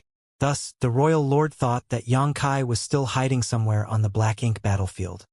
He never thought that this 8th order open heaven realm master would appear yet again and destroy 2 high-rank Black Ink nests as soon as he did. It even looked as if he was about to destroy a 3rd one. How could the royal lord allow that to happen? The high-rank Black Ink nests at the no-return pass were the Black Ink clan's final pillar to rely on. The destruction of any one of them was an unquantifiable loss, as it was not merely the loss of a high-rank Black Ink nest, but the loss of all the mid-rank and low-rank Black Ink nests that were and could be created from it as well. The royal lord had not fully recovered from his injuries yet, but his wounds no longer affected him much. Thus, when he realized who Xianxia was, he immediately attacked with his powerful divine sense. However, what happened next floored him. The human seemed completely unaffected, and the attack that was supposed to have caught him off guard and injured him did nothing at all. In the blink of an eye, Xianxia was above the 3rd Black Ink nest. He was about to attack, when a Black Ink clansman with a slender, pole-like figure appeared from the Black Ink nest. From his aura, it was clear that he was a territory lord. However, in contrast to a healthy territory lord, this pole-like territory lord's aura was noticeably weak. Xianxia could even see the wounds on his body that had been left by Dao strengths. Xianxia immediately realized that this territory lord was injured and had been recovering inside the Black Ink nest. Territory lords also had to remain dormant inside Black Ink nests when they tended to their injuries, but it would not be easy for them to occupy a high-rank Black Ink nest. However, there were a lot of high-rank black ink nests in the no-return pass that were ownerless, so naturally this territory lord could enter one. While the pole-like territory lord was not fully recovered, he was still an innate territory lord, and that was enough to pose some challenge to Xianxia. All he had to do was delay Xianxia for a short while, and the royal lord would be able to come over to deal with the rest. It was evident that the pole-like territory lord knew this as well. Therefore, as soon as he appeared, he lunged straight at Xianxia. More than one hand was reaching out to Xianxia. In fact, over a dozen hands were flying towards him. 9 hands grew out on each of the 2 sides of the territory lord's body. The 18 hands seemed to envelope all the surrounding space, like a kind of cage. Faced with this assault, Xianxia did not retreat and instead charged forward with a flash of coldness in his eyes, unleashing a soul-rending thorn. Xianxia had long since gotten used to the pain of his soul being torn apart, so his expression did not even twitch as he thrust out his spear. The pole-like territory lord never expected Xianxia to fight this fervently and launch such a powerful attack right from the start. He was caught off guard, and his soul trembled violently as a needle seemed to pierce right through it. Immediately, he was struck by agony. He was heavily injured in the first place and did not have much strength left in him, so now that he was hit by a soul-rending thorn, he lost all ability to fight back. Xianxia followed his spear and brushed past the territory lord before sending a thrust right into the high-rank black ink nest in front of him. A great sun exploding into existence at the point of the spear. After striking this blow, Xianxia shot into the distance without even sparing a moment to look behind him. The royal lord was about to arrive, and if Xianxia did not leave now, he might not be able to. Furthermore, he sensed numerous other strong auras awakening in the no-return pass. Without a doubt, the black ink clansmen who had been recuperating inside the black ink nests must have been awakened as well. Not too far behind Xianxia, the pole-like territory lord's head separated from his body and flew upwards as black blood spewed out from his neck. Once again, the royal lord's divine sense surged forward, and at the same time, a ferocious palm slammed into Xianxia from behind, causing him to stumble as he spat out mouthfuls of blood. However, he used the force from this attack to flee even further away. Xianxia intended to use the great sun and moon marks to disrupt the royal lord's aura lock on him. But another thought occurred to him, and he swiftly changed his mind. Instead, he dragged his injured self further and further away in an attempt to flee. By using purifying light, he could still use instantaneous movement and escape from the royal lord at a moment's notice. He was no stranger to performing such a feat. Back when he was under the attack of the sheep-headed royal lord, he had used this very trick to widen the gap between him and his foe, and in the end, he managed to flee into the Great Sea Celestial phenomenon. Today, Xianxia succeeded in destroying 3 high-rank black ink nests and killing an innate territory lord along with tens of thousands of lower-rank black ink clansmen. So everything had been worthwhile. However, right now, Xianxia was being doggedly chased down by an enraged royal lord. Once the royal lord charged out of the no-return pass, dozens of innate territory lords followed closely behind. These territory lords were mostly injured in some way and had retreated from the 3,000 worlds, planning to rely on the many black ink nests at the no-return pass to recuperate. Unfortunately, these territory lords were slower than the royal lord, and it was only an hour later that they all lost sight of the royal lord and Xianxia. They had no choice but to return at that moment. Meanwhile, Xianxia wanted nothing more than to gripe about his situation. It was not his first time being hunted down by a royal lord, but at this moment, he had to avoid using purifying light unless absolutely necessary, which meant that he could not shake off his enemy. The distance between them kept getting smaller, and the royal lord continued to launch attack after attack from behind. Each attack was powerful enough to shake the void around them, causing Xianxia's body to toss and turn like a rag as more and more injuries piled up. Thankfully, Xianxia had thick skin and a tough hide, so he could withstand quite a beating.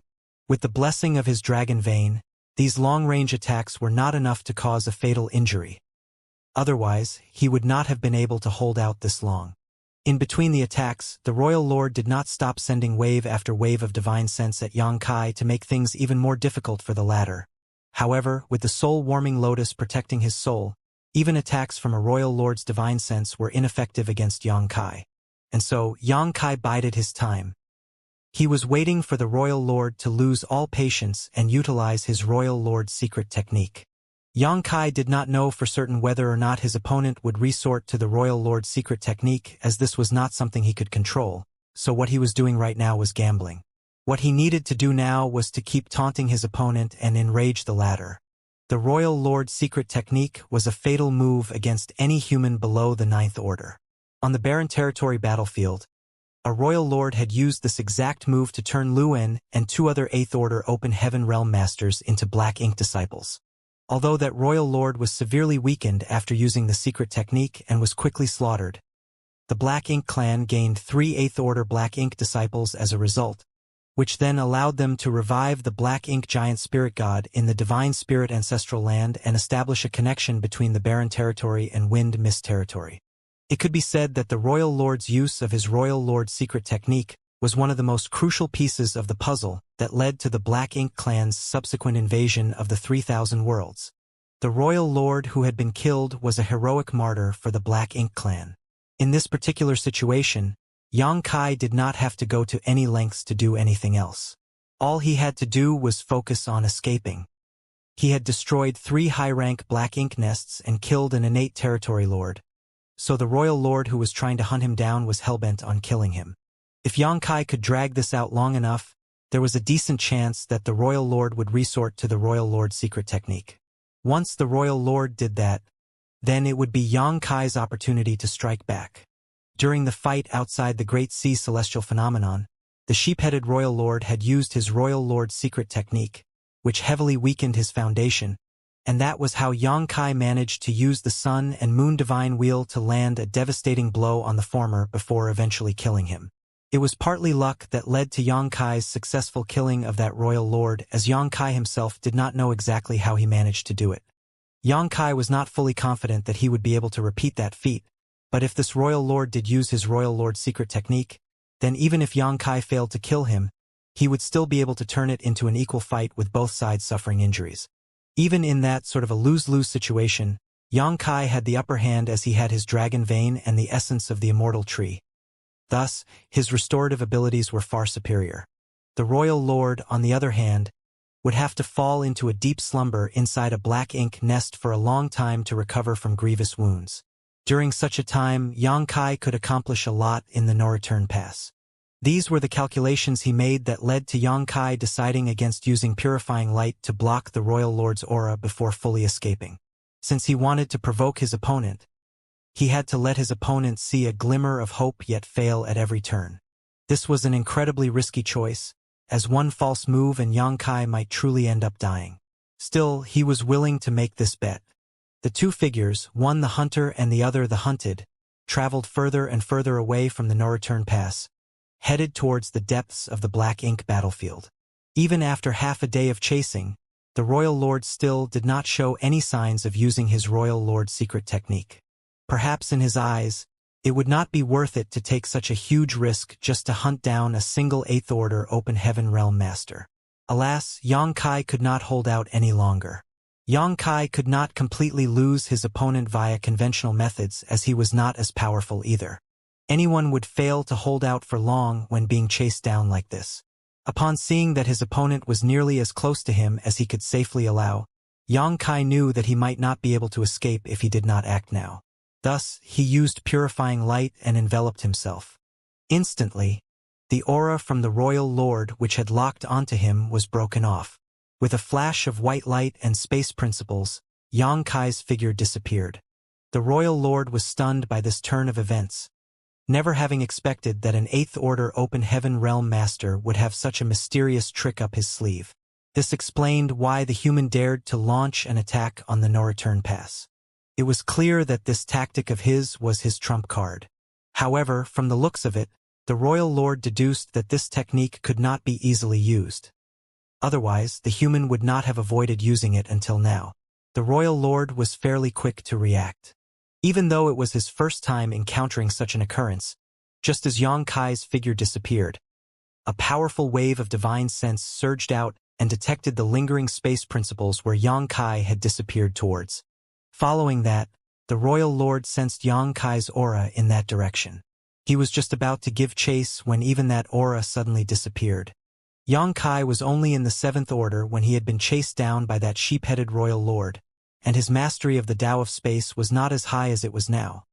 Thus, even when he used purifying light, he could only widen the gap between him and his enemy without being able to completely escape from their perception. Things were different now, though. Yang Kai was in the 8th order and was more than 10 times stronger than he used to be. Cultivating within the Great Sea celestial phenomenon had made him even more proficient in the Tao of space. Now, he no longer had to play any sort of games with a royal lord who was hunting him down. If one use of instantaneous movement was not enough for him to get his opponent off his tail, then he would do it twice. If twice was not enough, then thrice. Based on how strong Yang Kai was now, as long as he was not struck down in a single blow, or trapped with a heaven-sealing earth-locking array, then not even a royal lord could do anything to him.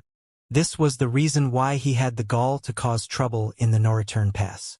The royal lord's divine sense no longer detected any sign of Yang Kai, and he had no idea how to find him again in this expansive void. He stood still for a moment before his expression changed.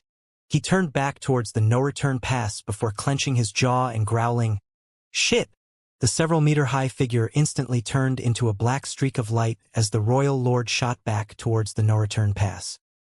He just realized that he might have fallen for what the humans would call a strategy of luring the tiger away from the mountain. His opponent's trump card was not something that could not easily be used. Instead, that human had intentionally not used it to lure him away from the no-return pass. The royal lord assumed that the human had a dragon clan companion. Considering the human strength and the dragon clansmen who had been taken hostage by the Black Ink clan all those years ago, it would be easy enough for the two of them to work together to destroy a few more high-rank Black Ink nests. Anxiety filled the royal lord up as he pushed his speed as high as it could go. At the same time, Yang Kai was stuffing handfuls of spirit pills into his mouth and refining them. He had suffered some serious injuries during the chase. The royal lord thought that he had a dragon clan companion, which was Ji Lao San, whom Yang Kai had rescued from the no-return pass back then, but the royal lord had no idea that Ji Lao San was not on the Black Ink battlefield anymore. Yang Kai was acting alone. However, it was true that Yang Kai was trying to lure the tiger away from the mountain. Yang Kai had prepared 2 plans during this chase. If the royal lord did become enraged enough to use his royal lord's secret technique, then Yang Kai would make sure that neither one of them left without being heavily injured. If the royal lord did not give him the opportunity for that, then he had no choice but to drag his opponent as far out as possible before doubling back to launch another attack. Yang Kai did not intend to let the injuries he suffered be for nothing. By repeatedly using instantaneous movement, Yang Kai was a lot faster than the royal lord. Unfortunately, during his attempt to flee earlier, he could not leave any space beacons behind, or else he would have been able to travel even faster. Still, in less than an hour, Yang Kai could already spot the no-return pass in the distance, but he did not charge over right away. After everything he had done today, all those stationed at the no-return pass had gone on to high alert. The Black Ink clansmen were sweeping the surrounding area and their divine senses, forming a large, invisible web around the no-return pass. Several Black Ink clan squads also patrolled the local space, checking for signs of suspicious activity. Evidently, the loss of 3 high-rank Black Ink nests was hard for the Black Ink clan to stomach. Yang Kai stayed out of the Black Ink clan's surveillance range around the no-return pass and found a secluded spot to sit down and tend to his injuries. He had led the royal lord on a chase that lasted half a day and had arrived back at the no-return pass in just 1 hour. Even going all out, it would take the royal lord at least another 8 hours to return. Yang Kai could use this reprieve to recover from some of his injuries, though he did not have a lot of time to spare and would not be able to recover fully. However, under the circumstances, he would take whatever he could. The stronger he was, the better. I need to find some divine medicines that can rapidly heal injuries, Yang Kai thought to himself. The healing pills he had on hand were the ones he exchanged for military merits back in Great Evolution Pass all those years ago. They were not low quality by any means, but they were not the best there were either. The effects of these healing pills were especially limited when in a time crunch. Yang Kai quieted down as he focused on refining the medicinal efficacies of the pills and stimulating his dragon vein to heal the wounds on his body. Within his knowledge sea, the soul-warming lotus also kept releasing a clear and cool sensation that swiftly restored his damaged soul. He did not dare to waste too much time. 4 hours later, Xianxia stood up and turned towards the no-return pass, and with a flash of space principles, he charged forward again. Territory lords with varying degrees of injury were standing vigilantly around the no-return pass, their divine senses interlaced together.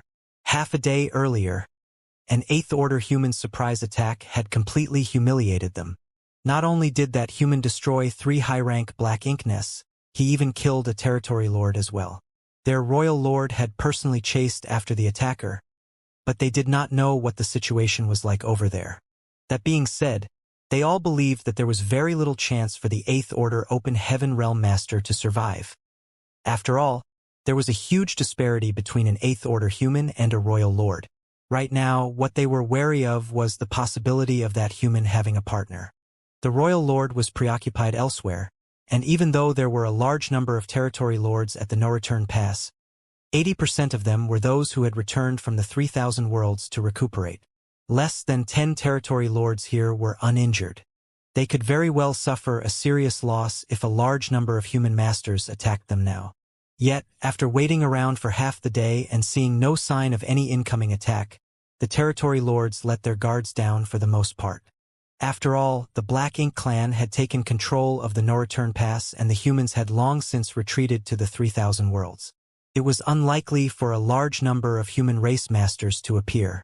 Some of the more heavily injured territory lords had already returned to the Black Ink nests to continue slumbering away in recovery. The remaining territory lords were still standing guard, but they were not as vigilant as they were at the beginning. Just then, a familiar aura suddenly appeared in their midst. The territory lords were alarmed as they quickly turned in that direction. One look and they saw a human figure manifest out of the blue above a high-rank Black Ink nest as a great sun rose into the sky. A ferocious aura of destruction burst forth. The territory lords dashed over at once to attack. The human had somehow managed to evade the royal lord's chase. Not only did he not die, but he even wheeled around to attack once more and destroy yet another high-rank Black Ink nest. By the time the territory lords rushed to that high-rank Black Ink nest, there was no longer any sign of their enemy. Once the great sun exploded, the human 8th-order master that had popped out of nowhere disappeared into thin air. All that was left was the remains of a high-rank Black Ink nest that had been shattered to pieces and a territory lord who was in a terrible state. This territory lord had been sleeping inside the Black Ink nest earlier to recuperate, and although his life was not in any danger right now, he had already been heavily injured and after getting caught in Xianxia's attack, his wounds became much more severe. He appeared after the Black Ink nest was destroyed, and right now, he looked as if he was in a state of shock, though he was secretly thankful for being lucky enough to survive. The territory lords were infuriated. They could not believe how arrogant that human was for daring to return even though there were so many of them standing guard. He was clearly disdaining them all. They started wondering where their royal lord was as he had chased after the human. But the human had returned while the royal lord was nowhere to be seen. Alas, before they could figure things out, the same aura erupted from a different direction. Nearly all of the territory lords had gathered in front of the Black Ink nest that Xianxia had just destroyed, which meant that the other areas were barely protected at all. Xianxia had originally intended to attack just once and leave, but with such a good opportunity in front of him, he could not resist showing himself again. Just as he did before, he used Golden Crow cast the sun and a great sun rose and crashed down onto another high-rank Black Ink nest. This attack turned the Black Ink nest into nothing but dust, and a host of Black Ink clansmen who were in the vicinity died as well. A large crowd of territory lords swiftly began rushing over to the newly destroyed Black Ink nest, but one of them was quick-witted enough to realize what was happening and he roared, "Spread out quickly! Protect all the Black Ink nests!" They could not let themselves be dragged around by the nose like this. Their opponent could disappear and reappear on a whim, so even though they had the numerical advantage, their opponent showed no intention of engaging them in a fight. It was clear what this human was trying to do. He wanted to destroy all the high-rank Black Ink nests. Thanks to this warning, The territory lords quickly realized what was going on and immediately separated into different areas to guard all the high-rank black ink nests. Thus, Xianxia could not strike as easily as he did earlier. As long as a single territory lord kept him occupied long enough, more could rush over and join the fight. After destroying the second high-rank black ink nest, Xianxia wanted to back off and leave right away. But when he saw that the territory lords did not come after him and had, instead, scattered to guard the other high-rank black ink nests, he no longer felt rushed to escape. He simply remained standing where he was and observed them in silence. The territory lord who had spoken earlier noticed this, and his expression turned grim as well. This human was behaving far too arrogantly, and it was beyond what these territory lords could bear. His divine sense flickered as he communicated with those around him, and all at once, a number of territory lords rushed into action and charged towards Xianxia. Half a day ago, they witnessed how Xianxia appeared at the no-return pass and killed off a territory lord with just a single spear thrust, so they knew that this human was incredibly powerful. In a one-on-one fight, there was no guarantee that any of them could hold their ground against him. Furthermore, this human even managed to escape from a royal lord's pursuit, leaving the latter who knows where. They knew that Xianxia was no ordinary 8th Order Open Heaven Realm Master. He had to be one of the strongest human masters in that realm. Thus, the territory lords were joining forces because they feared their opponent.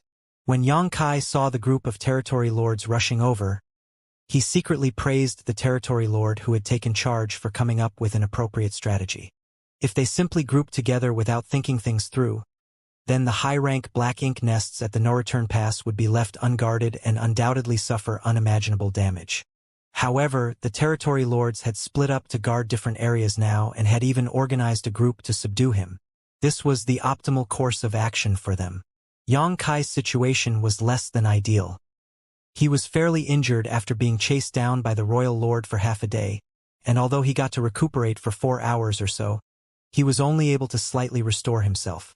It would be hard for him to take on a single innate territory lord who was at full strength, let alone a group of them unless he used more soul-rending thorns. However, Xianxia was not a reckless individual. Since he could not take these enemies on, he chose to avoid them instead. Xianxia's eyes searched around before landing in a specific direction. It was the direction of the first black ink nest he destroyed when he appeared earlier. He raised his hand and summoned his azure dragon spear before smiling in that direction. While it was true that the high-rank black ink nest had already been destroyed, a severely injured territory lord remained there. This territory lord was the unlucky one who had been recuperating inside the black ink nest and ended up getting caught in Xianxia's attack. His injuries, which had taken a turn for the better at first, had now worsened instead. Thus, he was currently in a rueful mood. All of a sudden, a piercing aura locked onto him from afar and the territory lord looked up, only to see Xianxia flashing him a wicked grin. Damn it! The territory lord became alarmed. Naturally, he knew that he had become a target. He was now severely injured and could barely use half his strength. If this 8th Order Open Heaven Realm Master had set his eyes on him, then he had no way of fighting back, so his immediate thought was to request help from his fellow Black Ink clansmen.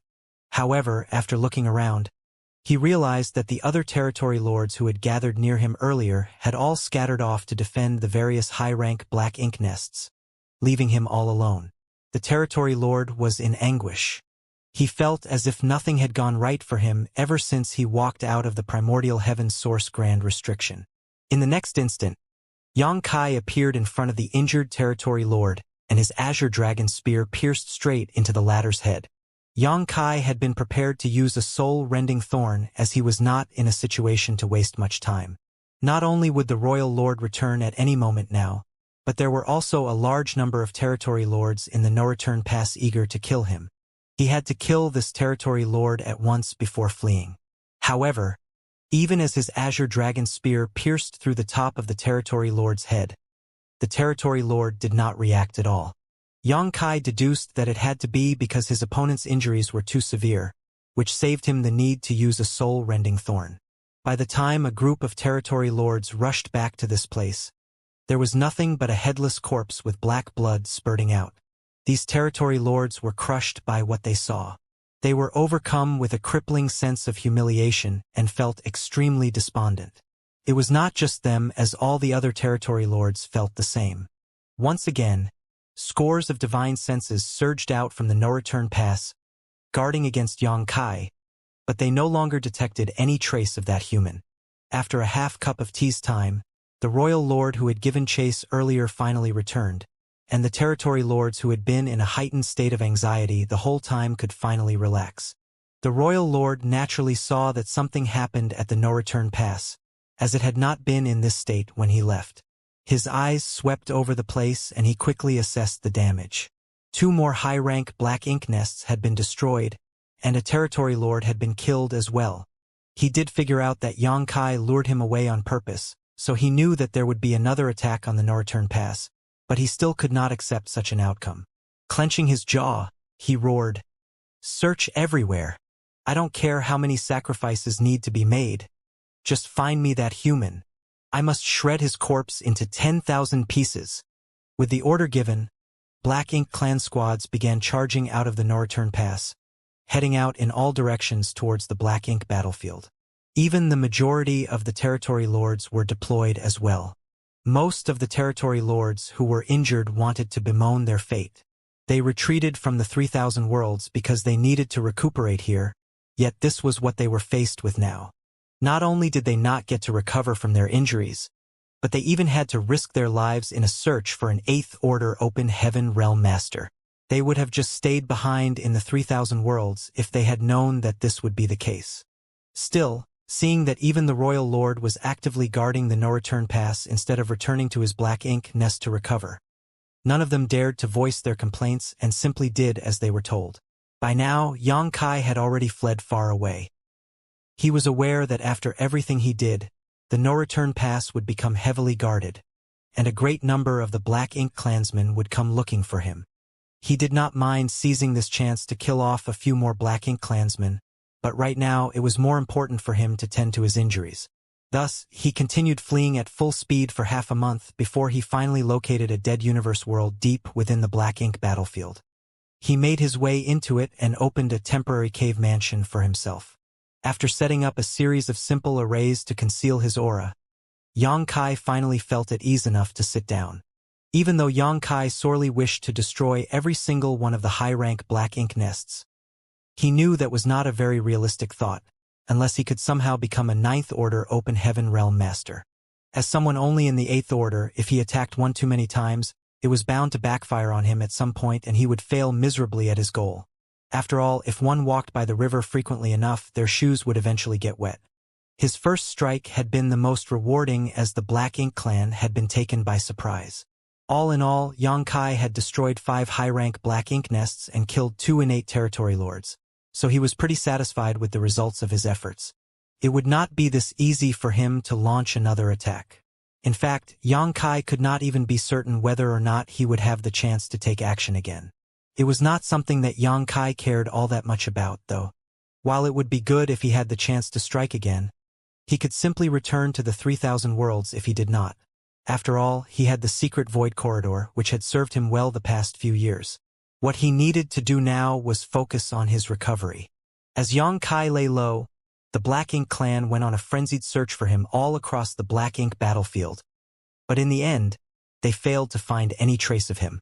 The Royal Lord was filled with pent-up fury and frustration. He had full knowledge of an enemy who was eyeing the no-return pass, and he knew full well that this enemy of his was not his equal in battle, but he could not find where this enemy was hiding, pushing him into a constant state of simmering rage. The existence of that 8th Order Open Heaven Realm Master made him feel as if he had a sword hanging over his head, one that could fall at any moment. As a result of this incident, all of the territory lords, as well as the Royal Lord himself, feared entering into a deep sleep to recuperate. They had to put up with their injuries and remain on guard. 6 months after Xianxia destroyed 5 high-rank Black Ink nests, the Human Race Army's supreme headquarters, in a great territory which connected to the star boundary, had compiled reports from various great territories. This particular great territory previously did not even have a name of its own on the universe chart and was simply identified with the code E39. Numerous great territories like this one existed among the 3,000 worlds. These nameless great territories were usually those where the martial Tao had not matured much or did not possess any resources worth exploiting. Even though they were often home to several universe worlds, the cultivators in those places could not free themselves from the shackles of their universe worlds and venture out into the outer universe. Some of these great territories were even completely uninhabited. This had been the case for the great territory where the star boundary was, but due to the star boundary's soaring fame, along with the fact that the most powerful sect in the star boundary was High Heaven Palace, the great territory was at one point renamed High Heaven Territory. It had been several dozen years since the Black Ink clan opened the passage between the Barren Territory and Wind Mist Territory and invaded the 3,000 worlds. The human race army had retreated from Barren Territory under the orders of Xiao and Wu Qing, the two surviving Ninth Order old ancestors. The armies were then broken up and squads were sent to the various great territories to organize the mass evacuation. By now, the humans had all retreated and migrated as planned. With the help of the human army, most of the great forces arrived safely in High Heaven Territory. However, significant losses were suffered along the way too. An example of this would be the Swallowing Seas territory. If it had not been for Yang Kai's intervention back then, all of the cultivators from the entire Great Territory might have been lost. Some evacuation fleets encountered Black Ink clan armies along the way and were either besieged or eliminated. Even now, some human refugees had been delayed for various reasons and were still making their way to High Heaven Territory. But the overall situation had been stabilized. The human race army was now deployed in a dozen great territories around High Heaven Territory to battle against the Black Ink clan army. Big and small clashes occurred constantly with the humans and the Black Ink clan army both suffering casualties at an alarming rate. Many of the humans' finest elites now fought in these great territories, doing their best to hold the line and push back the enemy. Since Territory E30 neighbored the star boundary and was the only way into High Heaven Territory from the wider 3,000 worlds, the human race army turned it into their final stronghold in the war against the Black Ink clan. Thus, the Army Supreme Headquarters was set up in one of the universe worlds in this great territory. The human race had never had a Supreme Headquarters before, as on the Black Ink battlefield. Each of the great passes functioned essentially independently. No one held overall command. In fact, even in the individual great passes, the East, South, West, and North armies all had their respective army headquarters. However, in the present situation, the human race could no longer afford to work separately. They had to establish a place where the entire strategic situation could be overseen and general orders could be issued. This was how the Supreme Headquarters came to be. There was a single Supreme Commander and over a dozen Deputy Supreme Commanders at the Supreme Headquarters, all of them the most elite 8th Order Open Heaven Realm Masters, holding positions above the individual army commanders. As old ancestors Xiao and Wu Qing were preoccupied with tying down the Black Ink giant spirit god, they could not pay attention to anything else. Therefore, the over dozen or so 8th Order Open Heaven Realm Masters acted as the heads of the human race army. The strategies to be used in the fight against the Black Ink clan, the changes to the defense lines, the assignment of the soldiers, everything was coordinated through the Supreme Headquarters. Xianxia, originally the army commander of the Great Evolution Army's Eastern Army, was now a Deputy Supreme Commander. And Mi Jingluan had assumed the role of Supreme Commander. On this particular day, the dozen or so 8th Order Open Heaven Realm Masters had gathered to discuss the current state of the war. After a lengthy discussion, they came up with a new set of plans to implement. Xianxia glanced around at everyone. If there's nothing else, then we can adjourn now. These 8th Order Open Heaven Realm Masters did not just remain in this place. They were elites among the 8th Order, so they would still head out to fight the Black Ink clans now and again. However, for the most part, the majority of them remained on duty at the Supreme Headquarters so that they could quickly formulate strategies whenever a crisis cropped up. Just recently, Xianxia received a report that a territory lord had separated from the rest of the Black Ink clan army in one of the neighboring great territories. Thus, he had been working out a way to kill this territory lord. Now was the perfect opportunity to strike, so if there was nothing else that needed to be discussed, he wanted to get on with it. The other Deputy Supreme Commanders were quiet as they had nothing to discuss. But Mi Jingluan suddenly raised his hand. Please hold on, everyone. I've recently received a rather intriguing report. Please have a look. Bolts of light whizzed out of his raised hand. Jade slips soon landed in each of their hands as one of them queried with his eyebrow and commented, "A series of black ink nests self-destructed?" The Jade slip had a record of multiple reports from various great territories about the sudden collapse of numerous black ink nests. Most of these black ink nests were low-rank black ink nests, but there were a few mid-rank black ink nests among them as well. A fairly significant number of them had collapsed throughout over 100 different great territories. Xianxia was taken aback, looked up, and asked, "When did you get these reports?" 10 days ago, Mi Jingluan replied. All of the deputy supreme commanders had important tasks of their own, while Mi Jingluan was in charge of gathering intelligence and reports. He was the first to know of any news that was transmitted back to the supreme headquarters. "Is this information reliable?" one of the Eighth Order Open Heaven Realm Masters asked. Mi Jingluan nodded. Some of these incidents were spotted by hunters roaming through the great territories under the Black Ink clan's control, while some were even discovered from the dozen frontline great territories.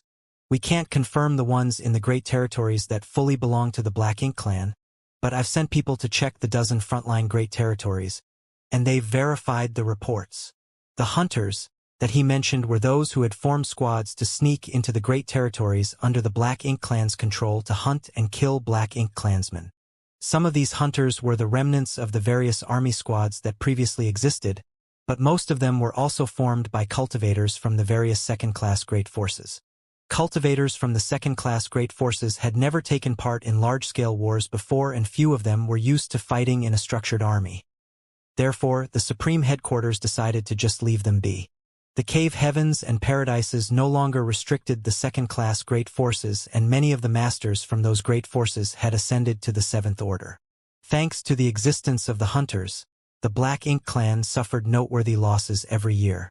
However, hunters generally worked in small groups no bigger than an army squad or a dozen or so people, which meant that it was extremely dangerous for them if they ran into a real Black Ink clan army. At the same time, being few in number meant they could move about more freely and stealthily, so there were pros and cons.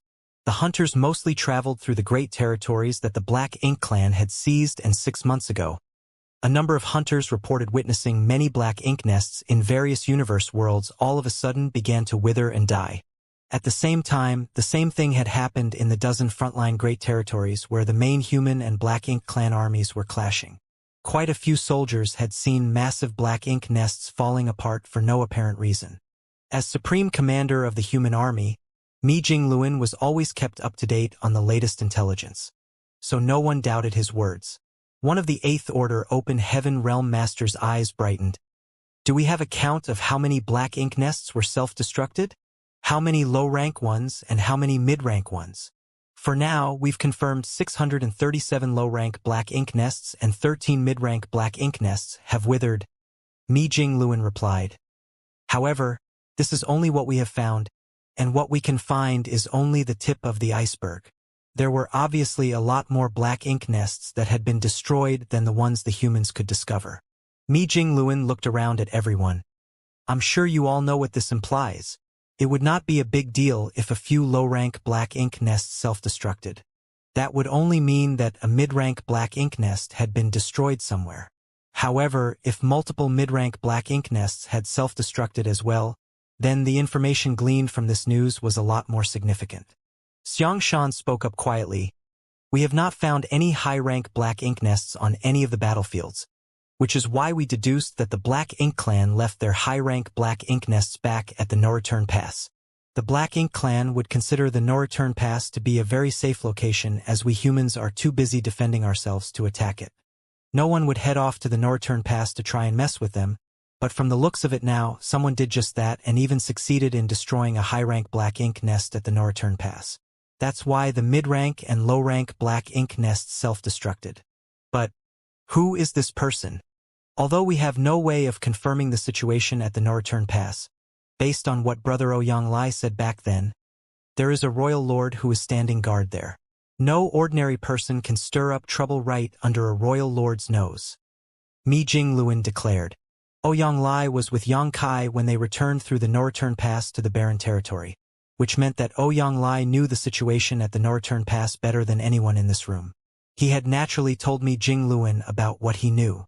Could it be that one of the two old ancestors made a move? One of the Eighth Order Masters suggested. Someone else shook his head and refuted that possibility. The two old ancestors are currently busy subduing the black ink giant spirit god. They can't go anywhere else, so they wouldn't have gone to the no-return pass. If they did, it would have meant that they defeated the black ink giant spirit god, and we would have heard about it if that was the case. The crowd continued making various guesses, but they had no way of verifying any of them. Based on the reports they had, they could only figure out that at least one high-rank black ink nest at the no-return pass must have been destroyed. That would explain why many mid-rank black ink nests and low-rank black ink nests self-destructed. That being said, they had no way of knowing who did this, or even if it was just one person or a whole team of people. All of a sudden, Xianxia looked over at Mi Jingluan. Their eyes met, and they could easily tell what the other was thinking. Could it be that brat's doing? They could not think of anyone who could accomplish such a feat, but if it was that brat, then perhaps it might be possible. Immediately, one of the Eighth Order Open Heaven Realm Masters asked, "Brother Xiang, who is this brat you speak of? Who do you believe is capable of doing this?" Xianxia did not leave them guessing as he answered, "Yang Kai. I'm sure you've heard his name before." Everyone nodded in realization. One of them piped up, "I heard that he's now in the Eighth Order, right?" Mi Jingluan nodded. "That's right. Yang Kai is now in the Eighth Order Open Heaven Realm. He's also the reason why Brother Ouyang Lai and his group were able to return from the Black Ink battlefield." The one who spoke up earlier continued, "Even if he's now in the Eighth Order, he has only just recently ascended. There's a royal lord standing guard at the no-return pass, not to mention countless territory lords as well. How could he do such a thing all by himself?" Although this person who spoke knew of Yang Kai and heard about his past exploits, he was unfamiliar with Yang Kai, so it was not surprising for him to feel doubtful. He's no ordinary Eighth Order Open Heaven Realm Master. He can easily slaughter innate territory lords, and he's definitely stronger, not weaker than any of you here. Mi Jingluan thought to himself. Ouyang Lai had told Mi Jingluan some astonishing things, but as this information involved other matters as well, Mi Jingluan had classified the reports to prevent information leaks. Not many people knew of these things now, especially regarding just how strong Yang Kai was. This was a way of protecting Yang Kai to prevent him from getting exposed to the Black Ink clan and being targeted as a result. However, judging by what was happening now, even though Mi Jingluan wanted to protect Yang Kai was not someone who would keep a low profile. He has already run off to the no-return pass and destroyed high-rank Black Ink nests. The Black Ink clan surely view him as their highest priority target. After a moment of silence, Mi Jingluan said, "Perhaps it might be hard for him to accomplish this alone, but there's something you shouldn't forget, everyone. Even if he's acting alone, it doesn't mean he doesn't have help." "The small stone race army," one of the Eighth Order Masters exclaimed in realization. Mi Jingluan nodded. "Exactly. Previously, Yang Kai traveled to various great territories and refined numerous universe worlds. He even gave out a lot of small stone race soldiers to the cultivators in those great territories for protection, which proved to be a massive boon. Without those small stone race soldiers, many more cultivators retreating from the various great territories would have died.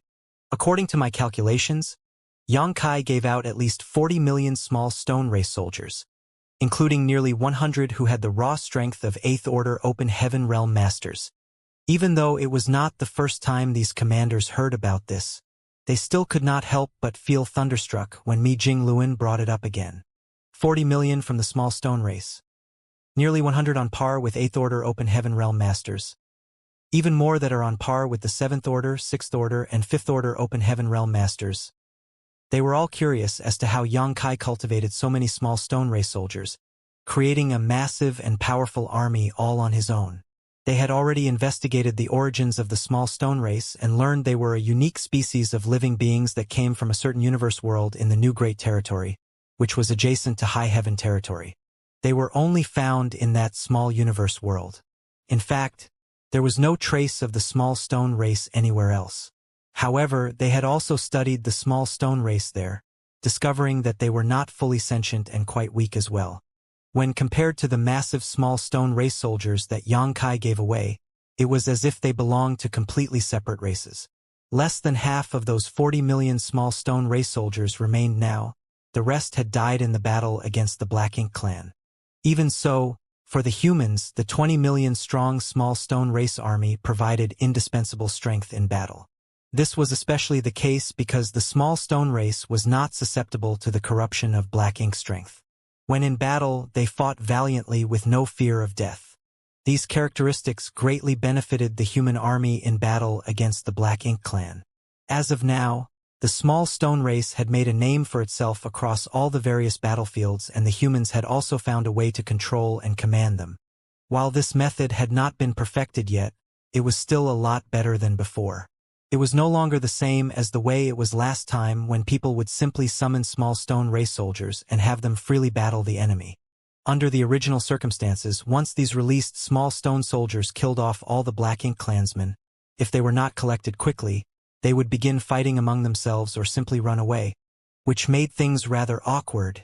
The human race's failure to command the small stone race partly contributed to the 40 million strong small stone race army's heavy casualties. Once the humans figured out how to control them, though, the loss rate decreased significantly. Since Xianxia could give away 40 million of them, it meant that he still had some on hand. Given his abilities, and with the help of a large number of small stone race soldiers, it was not necessarily impossible for him to destroy a few high-rank Black Ink nests at the no-return pass. Right now, the humans had only barely managed to set up a defense perimeter. They drew in all the forces they had and focused on the fight against the Black Ink clan on a dozen different battlefields, but they could only defend themselves, not having sufficient leeway to launch a counterattack. However, Xianxia was able to wreak havoc at the no-return pass all by himself. When comparing themselves to him, these veteran 8th Order Open Heaven Realm Masters felt somewhat embarrassed. What a shame! Someone sighed. It was a shame that Xianxia had become a 5th Order Master back then. Even though he consumed a mid-rank world fruit, increasing his innate limit to the 8th Order, that was still his limit. It would be hard for him to become a 9th Order Open Heaven Realm Master. There was no sign of the universe furnace, and no one knew when it would show up. Even if it did, chances were it would lead to an even more frenzied bloodshed, as the Black Ink clan would not let the humans get their hands on the innate open heaven pills easily. That brat! Why wasn't he born into a cave heaven or a paradise? Another 8th Order Open Heaven Realm Master remarked lamentably. Back then, it had been clear that Xianxia could directly ascend to the 7th Order. But in the end, he was forced to become a 5th Order Open Heaven Realm Master. Everyone knew the reasons behind this situation. From the looks of it now, the attempt to suppress him back then was a grave mistake. But when considering the cave heavens and paradise's unspoken rules, they simply had no choice. Naturally, it was also partly due to the selfish motives of certain people.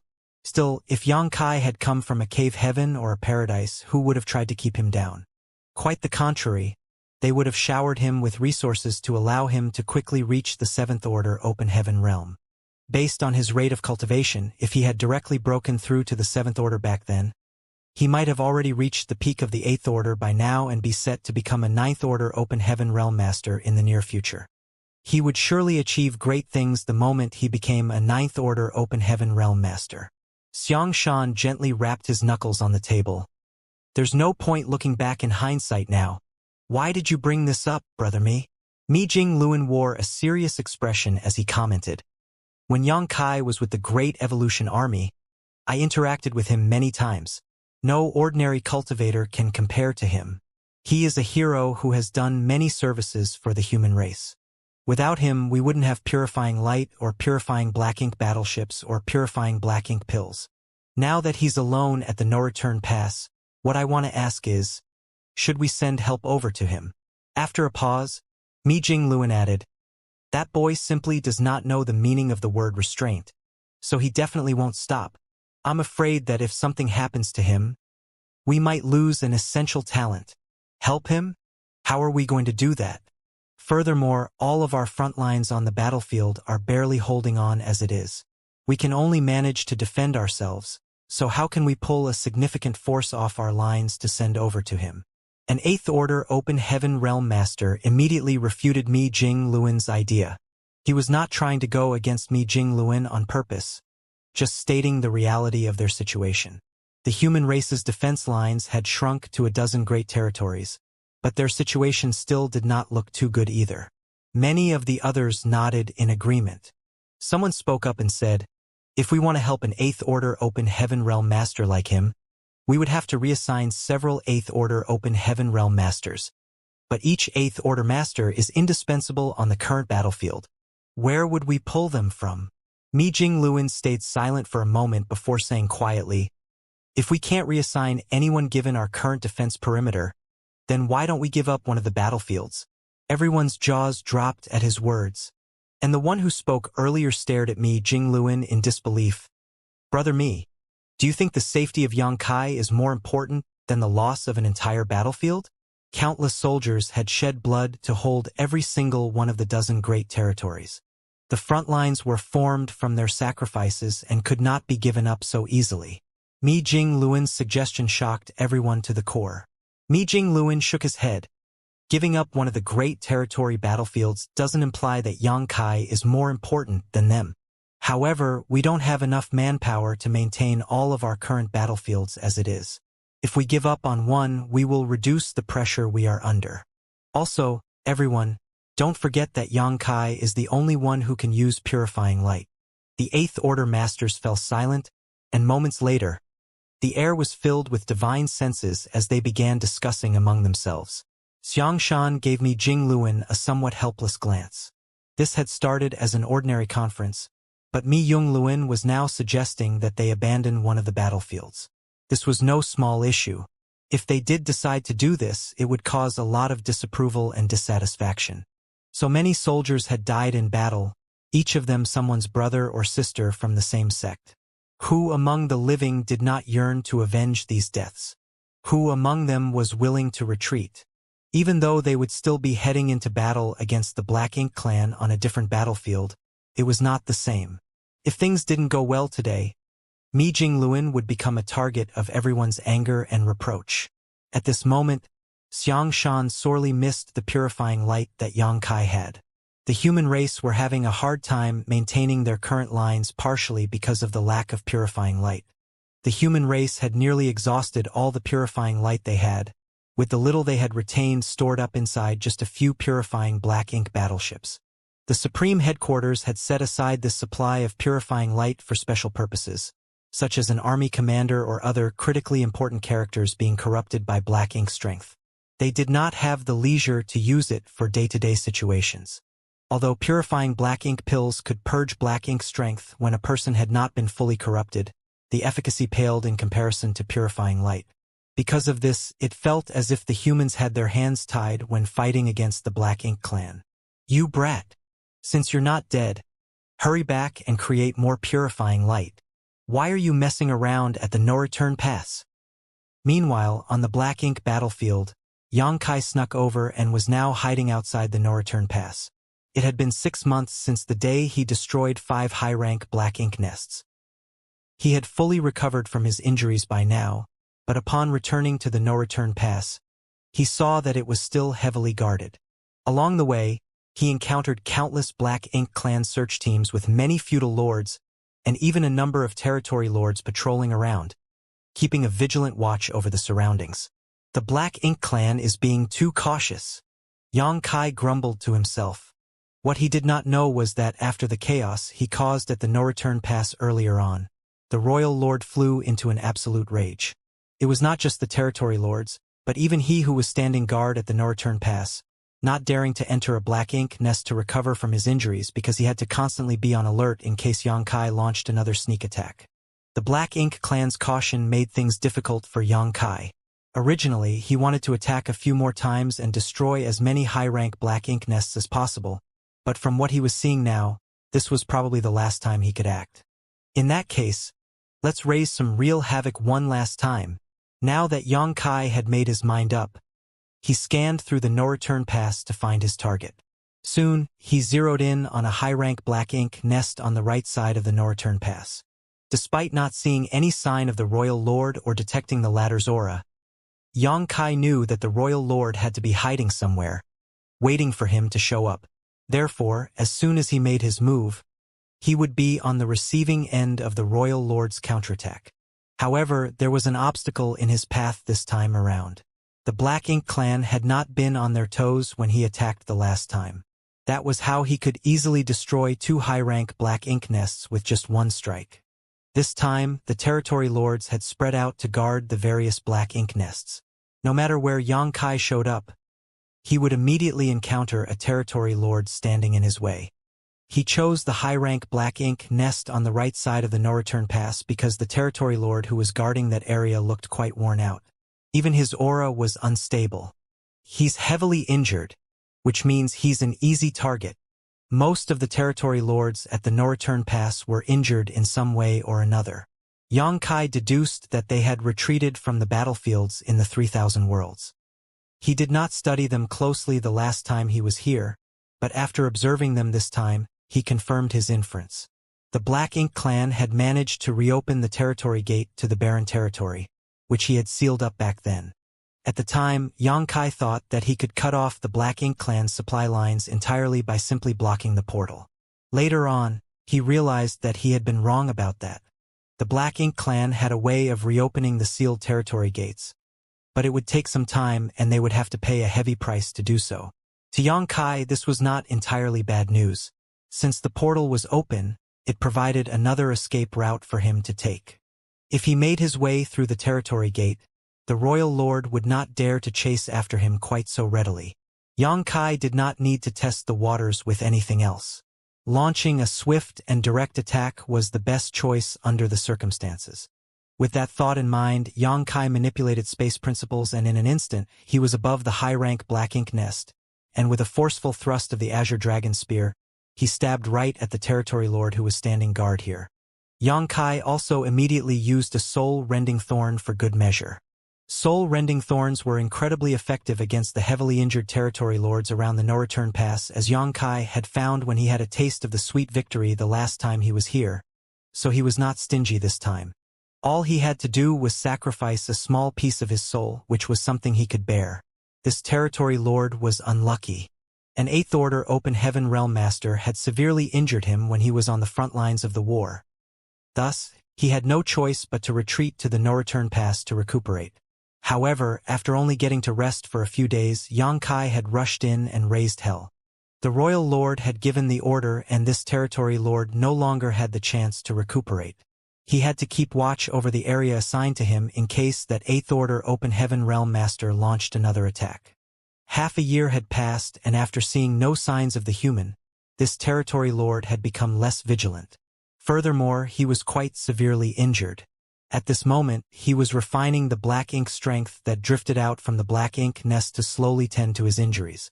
It was not particularly effective, but it was better than nothing.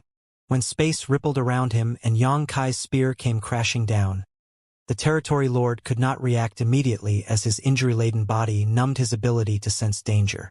The next instant, it felt as if a needle had pierced into his head and an agonizing pain coursed through his whole body, causing him to shudder violently and almost knocked him unconscious.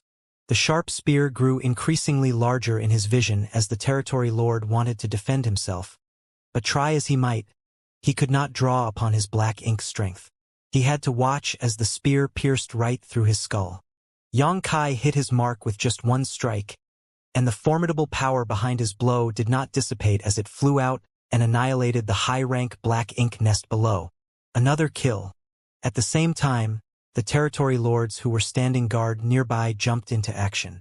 They charged towards Xianxia from all directions, and the royal lord's enormous figure burst forth from within the no-return pass as well, a cold and menacing expression filling his face. He had underestimated this human's boldness and recklessness. Initially, he thought that the human would have to stay in hiding for several years, if not longer, but who would have known that he would show up again just 6 months? Thankfully, he did not let his guard down and thus detected Xianxia as soon as he showed up.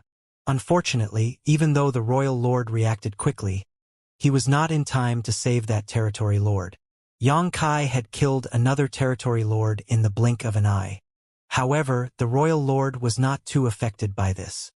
He considered the loss of a single territory lord and a high-rank Black Ink nest the price they had to pay in order to kill this pesky human right here, right now. No 8th Order Open Heaven Realm Master could escape with his life in a situation like this when a group of territory lords and a royal lord had him surrounded. The royal lord had also learned from his previous mistake and channeled much of his energy into disrupting the local space to prevent Yang Kai from escaping by using space principles. However, Yang Kai did not intend to escape this time.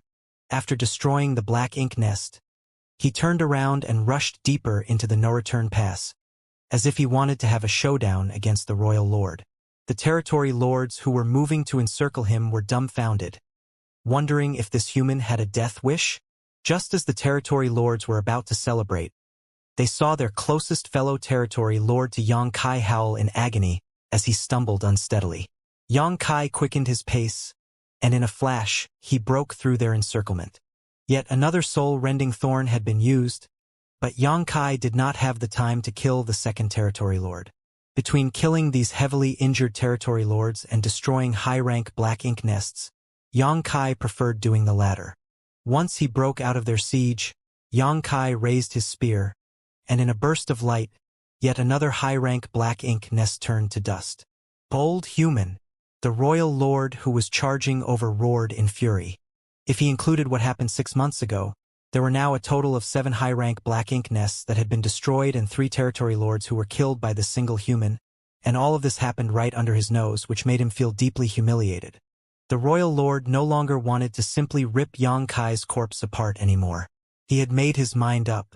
If he managed to capture Yang Kai alive, he was going to extract Yang Kai's soul and refine it before torturing him until he begged for death.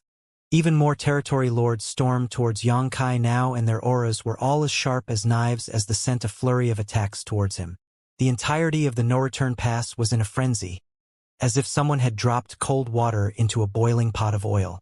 Even though a royal lord was charging over, Yang Kai's expression was still perfectly calm and tranquil. All of a sudden, he put away his azure dragon spear, and with a wave of his hands, 2 small stone race armies of over 1 million each appeared, one bearing the symbol of the great sun, and the other the symbol of the great moon. The sudden appearance of so many small stone race soldiers startled the Black Ink clansmen, but soon, some of the territory lords recognized these strange beings. On the current battlefields, these beings fought against the Black Ink clan under the command of the humans. They did not fear being corrupted by Black Ink strength, nor were they afraid of death. As a result, the Black Ink clan suffered significant losses at their hands. That being said, what could these dregs do when faced with so many territory lords and even a royal lord? No matter how large their numbers were, these strange stone men were no better than ants. Under Yang Kai's command, the 2 small stone race armies charged towards the royal lord. However, as soon as they came into contact with his aura, they were ground to dust. Countless of them turned into rock fragments as the royal lord was simply too powerful for the small stone race soldiers to even get close. Still, numbering 2 million in total, there were enough to swiftly bury the royal lord in bodies. At the same time, Yang Kai found himself completely surrounded by the territory lords who came at him from all sides. One of the territory lords tried to land a deadly blow immediately, and the concentrated Black Ink strength turned into divine abilities that charged straight at Yang Kai. Even a 9th Order Open Heaven Realm Master would not fare well if struck by such a ferocious attack, let alone an 8th Order Master. However, it was as if Yang Kai did not see the attack coming at all, as he simply stretched out his hands. The great sun and great moon marks on the backs of his hands started to burn before they lit up in conjunction with the 2 small stone race armies. The next instant, incredibly pure and concentrated great sun and great moon energy were drawn out and swiftly combined to form the purest light imaginable. The royal lord, who was surrounded by the small stone race, immediately had a bad premonition. The territory lords who surrounded Yang Kai also felt greatly disconcerted for no apparent reason. A tiny sun that looked just like the real sun suddenly exploded outwards with pure, dazzling white light illuminating the entire no-return pass. For a moment, several tens of millions of kilometers of the void seemed to glow with unimaginable white radiance. Countless lower-ranked Black Ink clansmen simply vanished under the intense light. Even most of the divine abilities and secret techniques, which were formed from Black Ink strength that came charging towards Yang Kai, disappeared without a trace, leaving just a few dregs to hit Yang Kai, causing him to stagger slightly. The territory lords all howled in pain as they felt their bodies being bathed in the most toxic poison in existence. Black ink strength sizzled as it flooded out of their bodies. The blinding light lasted for 10 breaths before it slowly faded away. However, by the time the dust settled, the casualties suffered by Black Ink Clan both within and outside the no-return pass had climbed to an uncountable height. Many new Black Ink Clansmen had been born in the Great Passes nearest to where the light had shone, but now not even a tenth of them remained.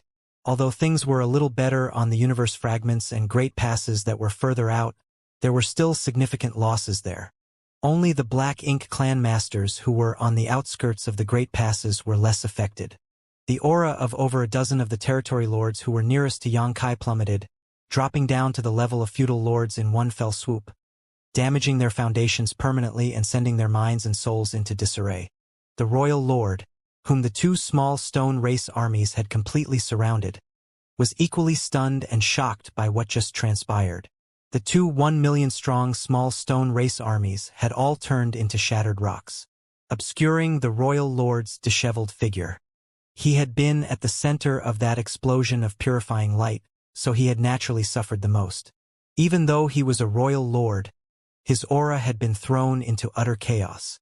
He knew about the existence of purifying light, but never thought that someone could unleash such a massive amount of it all at once. Even he would not be able to withstand a few more attacks of such intensity. The aura of those territory lords had dropped to that of a feudal lord because their heritage had been ground away, so naturally, the royal lord did not escape unscathed either. Right now, about 10% of his foundation had been destroyed. While this was not enough for his cultivation to regress, even if the royal lord fully healed from his injuries now, he would no longer be as powerful as he once was and would need to cultivate for hundreds, if not thousands of years to return to his peak. If he was struck by another blast of purifying light of such might, he was not certain he could even remain a royal lord. Thus, once the light faded away, the royal lord instantly looked around to see where Xianxia was, deeply afraid that the latter would repeat this stunt. Soon, however, the royal lord turned towards the territory gate and saw a pale-faced Xianxia standing at its edge, staring back at him with a look of provocation and condescension. Xianxia and the royal lord locked eyes as Xianxia made a slitting gesture across his neck, childishly taunting the royal lord before turning around and leaping into the portal. The royal lord was so infuriated that he nearly spat blood. He was about to dash after Xianxia when he quickly stopped, his expression darkening as he realized a hard reality. He couldn't leave. The no-return pass was the Black Ink Clan's most important base, with all of their high-rank and many of their mid-rank Black Ink nests having been set up here. As he was the only surviving royal lord, if an unexpected crisis occurred at the no-return pass because of his departure, then it would surely threaten the entire foundation of the Black Ink Clan.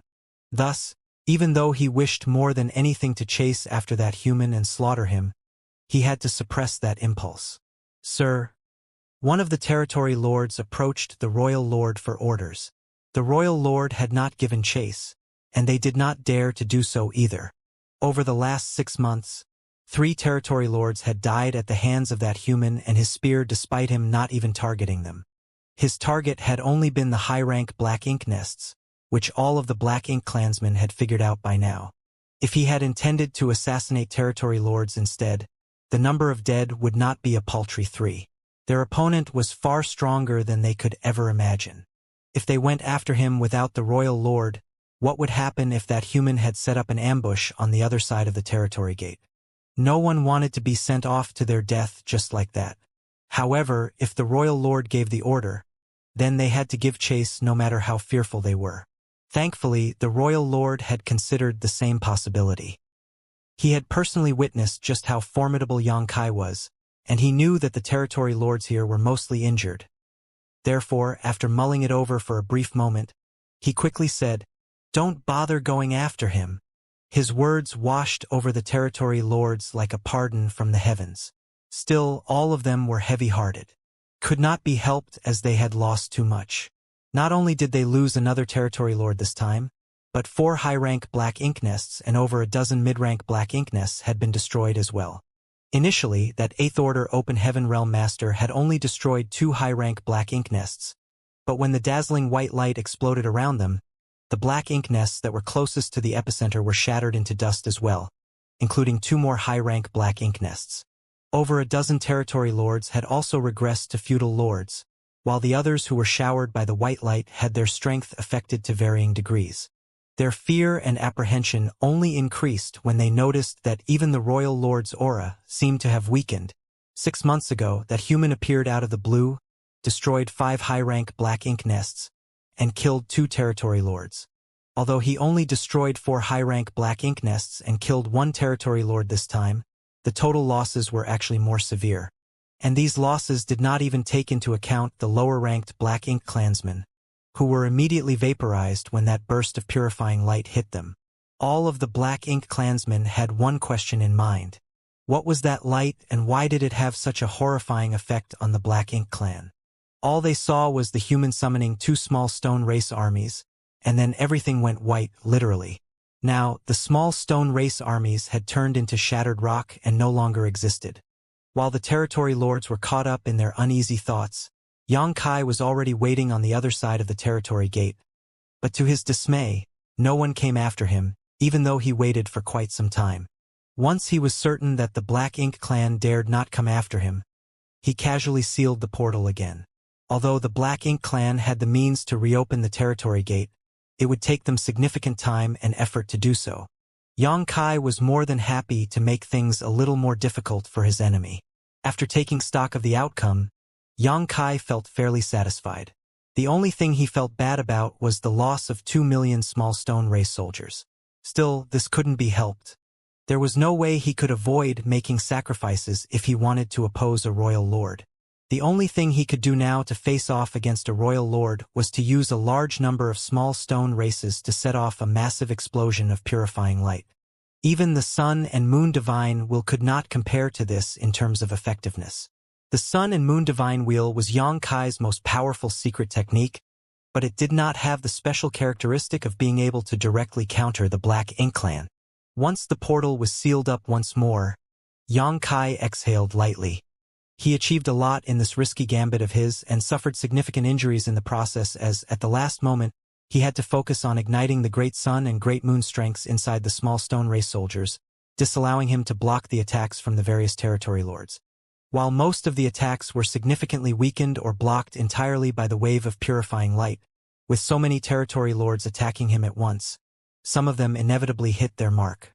However, none of the attacks had been deadly, so Xianxia simply checked over himself a little without bothering to spend time recuperating.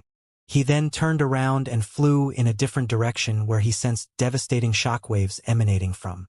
The last time Xianxia was in the barren territory, the Black Ink clan and the human race were engaged in a fearsome battle that turned the entire Great Territory into a battlefield. Now all that remained were the scars left from that battle. As he made his way forward, he saw far too many scattered remains belonging to both the humans and the Black Ink clan. There were also lots of wreckage from humans' warships, as well as tufts of black ink clouds of varying sizes. The shock waves would burst forth in irregular intervals, but each time they did, it seemed like the entire barren territory trembled. The closer Xianxia got to the source, the clearer he could sense what was causing it. At last, Xianxia stopped and stared into the distance as 2 enormous figures reflected in his eyes. They belonged to 2 giant spirit gods. One was Air, and the other was the Black Ink giant spirit god who revived and came out of the late ancient era battlefield. Xianxia had surmised as much when he noticed the commotion earlier, but still, he was dumbstruck by what he saw. Seemed these 2 really never tired. They must have been fighting for over 100 years already, yet they had not even paused to take a break. The humans and the Black Ink clan had already retreated from the barren territory, but as the fight between the 2 giant spirit gods was still perfectly even, they continued duking it out. From the way things appeared now, there was no telling how much longer they intended to continue fighting. It was fortuitous that giant spirit god Air had suddenly appeared and pinned down this Black Ink giant spirit god. Otherwise, the human race would have suffered catastrophic losses on the barren territory battlefield. The fight between 2 giant spirit gods was violent and brutal. They did not use any divine abilities or secret techniques and instead engaged in a simple hand-to-hand battle, but every blow delivered was enough to make everything around them quake and shudder. A region of over 10 million kilometers around these two was filled with volatile void cracks as space itself seemed unable to withstand the fury of their exchanges. Xianxia even wondered whether the barren territory would completely collapse if their fight carried on like this for long enough.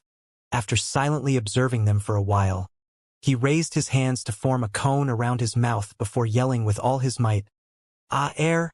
Kill him!" As if Air had heard Xianxia's cheering. Even his tuft of hair started giving off a formidable feeling as his attacks became more vicious. Xianxia chuckled and watched them for a little longer before leaving. He could not get involved in a fight between two giant spirit gods. Though he was in the 8th order right now, he could not even get close to them without being sent flying. Only 9th order open heaven realm masters could involve themselves in such a battle. Xianxia still had a long road ahead of him. Half a day later, he arrived at a different part of the void. The place here was dark and covered in black ink strength, but strangely, the black ink strength did not scatter or move at all. It was completely concentrated together. The second black ink giant spirit god is standing guard here. This black ink giant spirit god was the one that Lu En and his companion had revived back in the divine spirit ancestral land. At this moment, the black ink giant spirit god was sitting cross-legged in the void. His towering figure looked like a mountain, and in front of it was the passage that led from the barren territory to Wind Mist territory. The Black Ink clan army had used this breach to invade the broader 3,000 worlds. One could even say that this place was the starting point that led to everything that happened later in the 3,000 worlds. When the portal had not been fully opened yet, Xianxia had rushed to Wind Mist territory in time and tried to stop it. But the Black Ink giant spirit god rushed from the shattered heaven to the barren territory and forced his arm right through the half-open portal, managing to open up the territory gate. Even now, his arm was still stuck in the same position. It was not what this Black Ink giant spirit god wanted to be stuck here.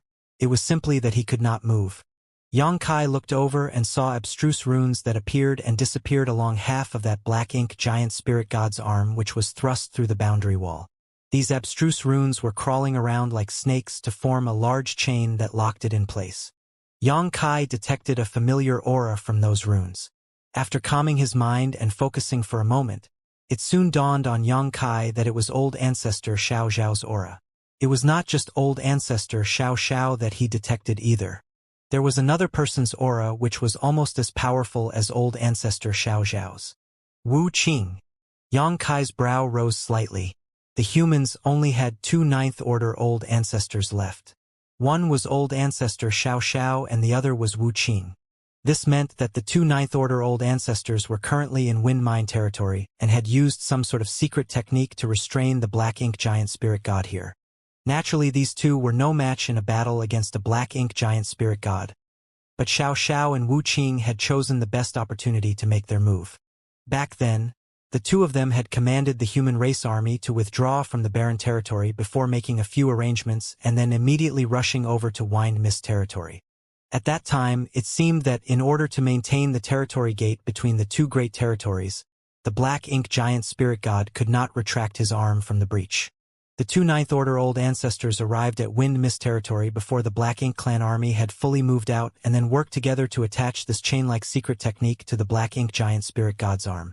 The Black Ink giant spirit god could have chosen to sacrifice his arm to free himself from these shackles, but he would lose a lot of his strength if he did so, and he was unwilling to do that.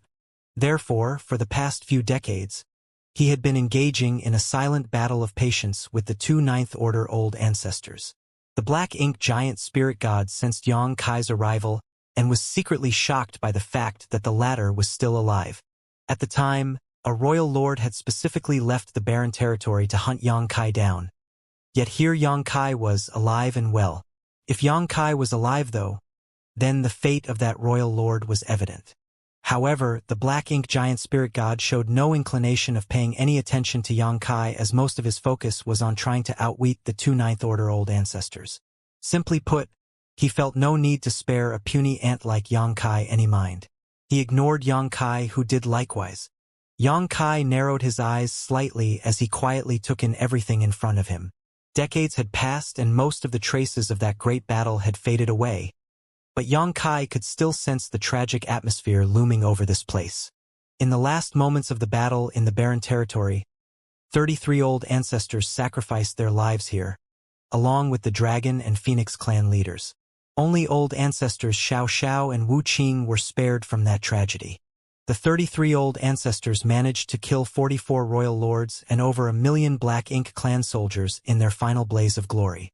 There was no denying how tragic the battle had been. And this was the very battlefield where the fight had taken place. Even though Yang Kai was not present during that last battle and could not witness it, as he stood here now and took in the traces left behind, he could almost imagine what it was like then. When the Black Ink giant spirit god left the shattered heaven and came to the barren territory, he smashed through the human race army's defense lines and came here before using his arm to force open the passage between the two great territories. This allowed the Black Ink clan army to swarm into Wind Mist territory.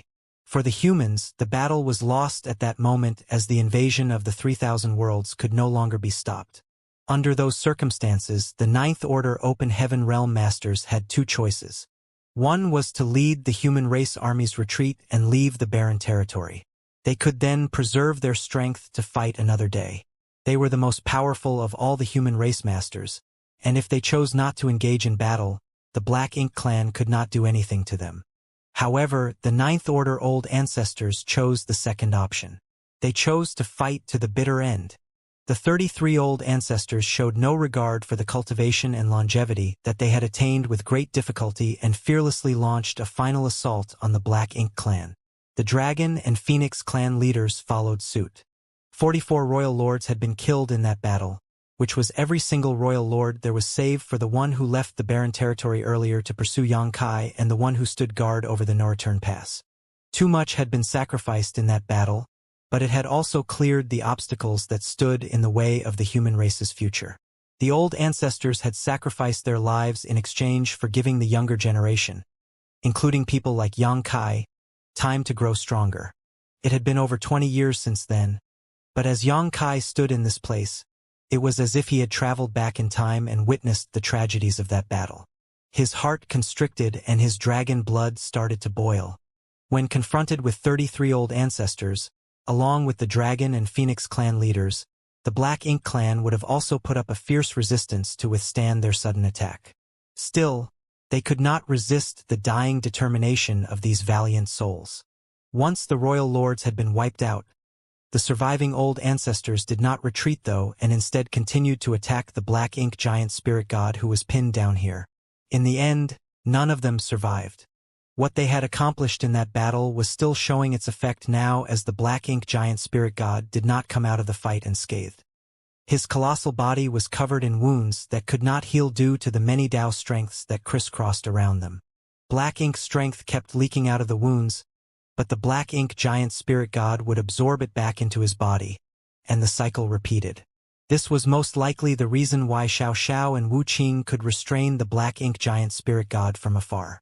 If he was completely fine, then even if the two Ninth Order Open Heaven Realm had the advantage of making the first move, it would still be incredibly difficult for them to keep this Black Ink giant spirit god locked in place. It was the heroic sacrifice made by the old ancestors back then that allowed the current stalemate to exist.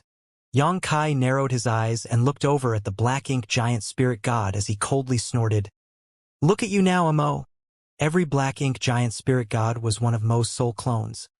But because Mo was so powerful and was already in the creation realm, his soul clones were also powerful beyond comparison. Mo could not be bothered to trifle with Yang Kai. He ran into this human boy when he awakened in the divine spirit ancestral land and knew that while he was a weakling, he was incredibly proficient when it came to escaping. It was not as if he did not want to kill this human back then, but the latter did not give him the chance to act. It was even more impossible for him to kill this human now that it was restrained and could not move. Thus, Mo did not wish to respond to Yang Kai's taunting. What it needed to do now was to build up its energy and break free from the two old ancestors. Once it regained its freedom, no one in all of the 3,000 worlds could stop it. However, what Yang Kai said next would put an end to Mo's silence. Mo, I just came back from Primordial Heaven's Source Grand Restriction after bringing someone over there. Who do you think it was? Yang Kai asked with a chuckle. Mo finally glanced at Yang Kai before answering coolly. It makes no difference who you sent over there. Mu's trump card has already been used and Song is dead. When my true body awakens, the primordial heaven's source grand restriction will easily crumble apart. Yang Kai slowly shook his head. Don't be so sure about that. Since I sent that person over, it means I'm confident about this. After all, that person is an old friend of yours. Mo's expression changed for a moment, but it soon snorted. Stop trying to scare me. All of the Supreme One's old friends died long ago. Since a soul clone like you knows that Mu's trump card has been used, then you should also know that Senior Tsong left me something before he died. You've lived since ancient times, so you must be very knowledgeable. Why don't you try guessing what it was? Why did Senior Tsong pass it to me just before he died? Yang Kai slowly said. Mo stayed silent. Yang Kai continued. How many years will it take before your true body awakens? A few thousand years? Over 10,000 years? What Mu left behind must have been quite powerful, right? But let me give you a word of advice. You should wake up sooner rather than later, otherwise it will be too late. Even if your true body wakes up, you still won't be able to do anything if you loiter for too long. Yang Kai was curious to know how much longer Mo's true body would remain unconscious. Wu Kuang had shamelessly boasted that he could become a ninth order master in 3,000 years. But if Mo's true body awakened before then, the situation would become a lot more challenging. If that happened, Yang Kai would have to find a way to take Xiao and Wu Qing over to see if they could help Wu Kuang. However, if he did that, then the humans' only remaining two ninth order open heaven realm masters would be permanently occupied, and the black ink giant spirit god here would be completely free. Mo remained quiet for a long time before asking, Who did you bring over there? Yang Kai chuckled and started to reply, That person? Don't tell it too much. A voice suddenly cut in from somewhere else and interrupted Yang Kai. Yang Kai was startled at first, but he soon snapped out of it and asked hesitantly, Old ancestor Wu Qing? Wu Qing did not respond. Instead, it was old ancestor Xiao Zhao's voice that rang out. The black ink giant spirit god is exceedingly powerful. Be careful. It might try to corrupt you. Yang Kai was overjoyed. How are the two of you doing, old ancestor? Is everything all right? He never thought that Xiao and Wu Qing could communicate with him across the different territories. But now that he thought about it, the black ink giant spirit god had cleared the passage between the barren territory and wind mist territory, which meant that the passage was open the whole time. It was unsurprising that the two ninth order open heaven realm masters on the other side could still communicate through that gap. We're all right, old ancestor Xiao replied. As for you, you should hurry up and return to the star boundary. Your wives miss you dearly. Yang Kai chuckled embarrassedly. You met them, old ancestor? Of course, old ancestor Xiao responded in a huff. They joined the Great Evolution Army earlier on. Not only did I meet them, but that Yu Ru Meng, that annoying little girl, never gave me face at all each time we met, always demanding I compensate them for losing their husband. As old ancestor Xiao recalled this, she felt the urge to give Yang Kai a good beating. Don't stay here too long, Wu Qing said. Yang Kai nodded and solemnly replied, Junior understands. Mo had been silent for a time, but now it could not resist cutting in and asking, Who did you bring over there? Yang Kai grinned at Mo. Why don't you tell me how many years it will take for your true body to wake up first? Mo stared fixedly at Yang Kai and chose not to answer. Did Song teach you how to control the primordial heaven's source grand restriction? Why would he be asking about my true body if that wasn't the case? It's obvious that he's afraid my true body will wake up and break open the primordial heaven's source grand restriction. Yang Kai snorted, Mo, don't waste time on these unnecessary questions. Why would I need Song to teach me how to control the primordial heaven's source grand restriction? Mo frowned. What do you mean? Yang Kai looked at Mo dismissively. Why would I need someone to teach me what I already know? Mo's expression changed as a thought flashed across his mind. Who are you? He asked quietly. Take a guess. Yang Kai flashed him a smile. Mo was furious as it realized just how exhausting it was to communicate with the human in front of it. After a moment of silence, though, it said, I can answer your question, But in return, you must tell me who you are. Xianxia was startled. There was no rhyme or reason to the things he was saying at random. He merely wanted to see if he could trick Mo into telling him what was going on with its true body. It would be great if he did get the information he wanted, but even if he failed, there was no harm in that either. Plus, his vague and mysterious answers might even serve to rattle Mo. He was just doing it because he could. He did not expect Mo to actually lose its cool this quickly. However, after giving it more thought, Xianxia realized that this was indeed a child's temperament. Regardless of how old Mo was and how many years it lived, it barely had any life experience. Thus, it had a childish personality which could be seen in the way it kept pressing on to find out what it wanted to know and was relentless if it did not get what it wanted. Xianxia nodded at once. That works. But how will I know whether you're telling the truth? Why would I need to lie to you? Mo retorted arrogantly. I can't prove whether you're telling me the truth either. Xianxia agreed with him on that. Don't tell him any secrets, Wuxia reminded. Xianxia chuckled. Rest assured, old ancestor. I know what I'm doing. Wuxia hummed in acknowledgement and did not say anything else. Xianxia looked at Mo and said, Go on. Tell me what's happening with your true body. Mo scoffed. I won't stoop so low as to lie to you. But how do I know whether or not you'll keep your promise? Xianxia raised his eyebrows. Shall I swear an oath first? Mo's expression became extremely unpleasant. Humans' oaths are all worthless. From the looks of it, it had been tricked by a human's oath before. Xianxia shrugged. There's no other way then. You'll just have to take the risk. Mo stared closely at Xianxia as if it was trying to see right through him. After a long time, it finally said, There's no harm in telling you anyway. My true body will awaken sometime between 2,000 and 5,000 years from now. Xianxia frowned. That's such a wide time frame. The answer was of no help at all.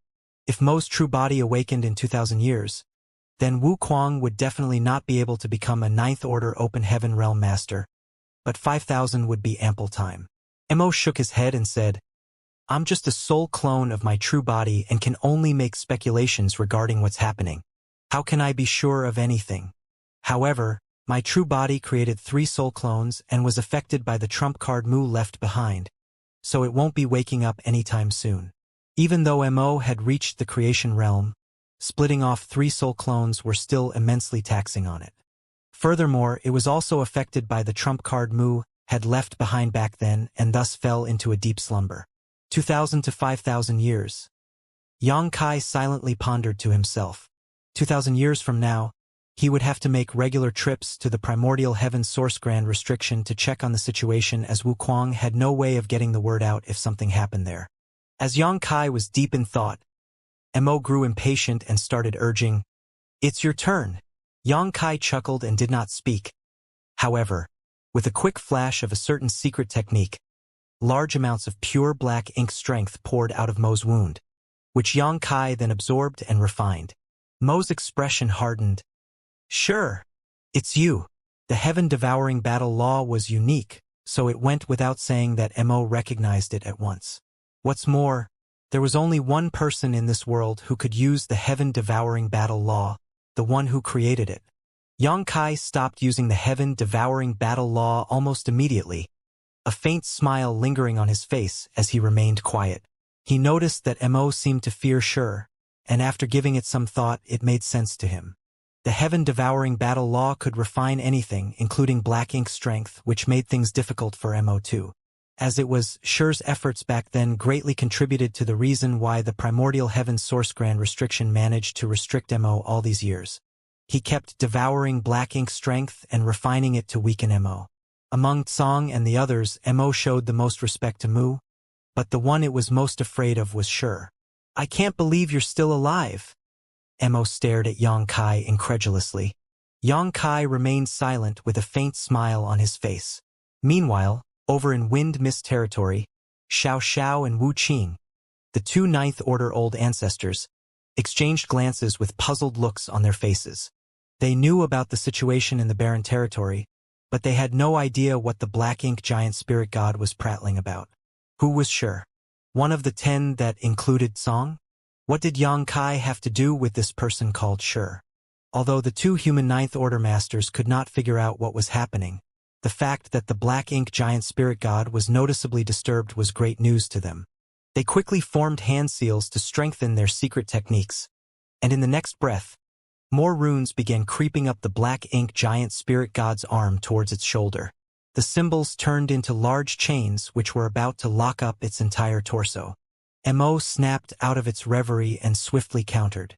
Immobilizing one of the black ink giant spirit god's arms was already the most that the two Ninth Order old ancestors could achieve, and while they managed to make a move while Mo was distracted, their efforts were neutralized as soon as it fought back.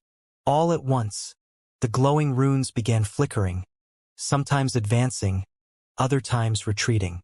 Yang Kai saw what was going on and he swiftly growled, "Stop being so stubborn, Mo." Then, with a wave of his hand, a highly concentrated wave of purifying light launched straight at Mo. Wherever the light passed, the darkness receded. The pure light entered the black ink giant spirit god's wounds next in an attempt to move through its body. Mo let out a series of roars, and black ink strength gushed out once more to fend off the purifying light. The two lights, one bright and one dark, tangled together as they clashed and neutralized one another. Yang Kai did not use his small stone ray soldiers this time as there was no reason for him to do so. Unlike the situation back at the no-return pass, Mo was a sitting duck here and could not move at all. All Yang Kai had to do was extract power from the yellow and blue crystals in his small universe and merge them into purifying light.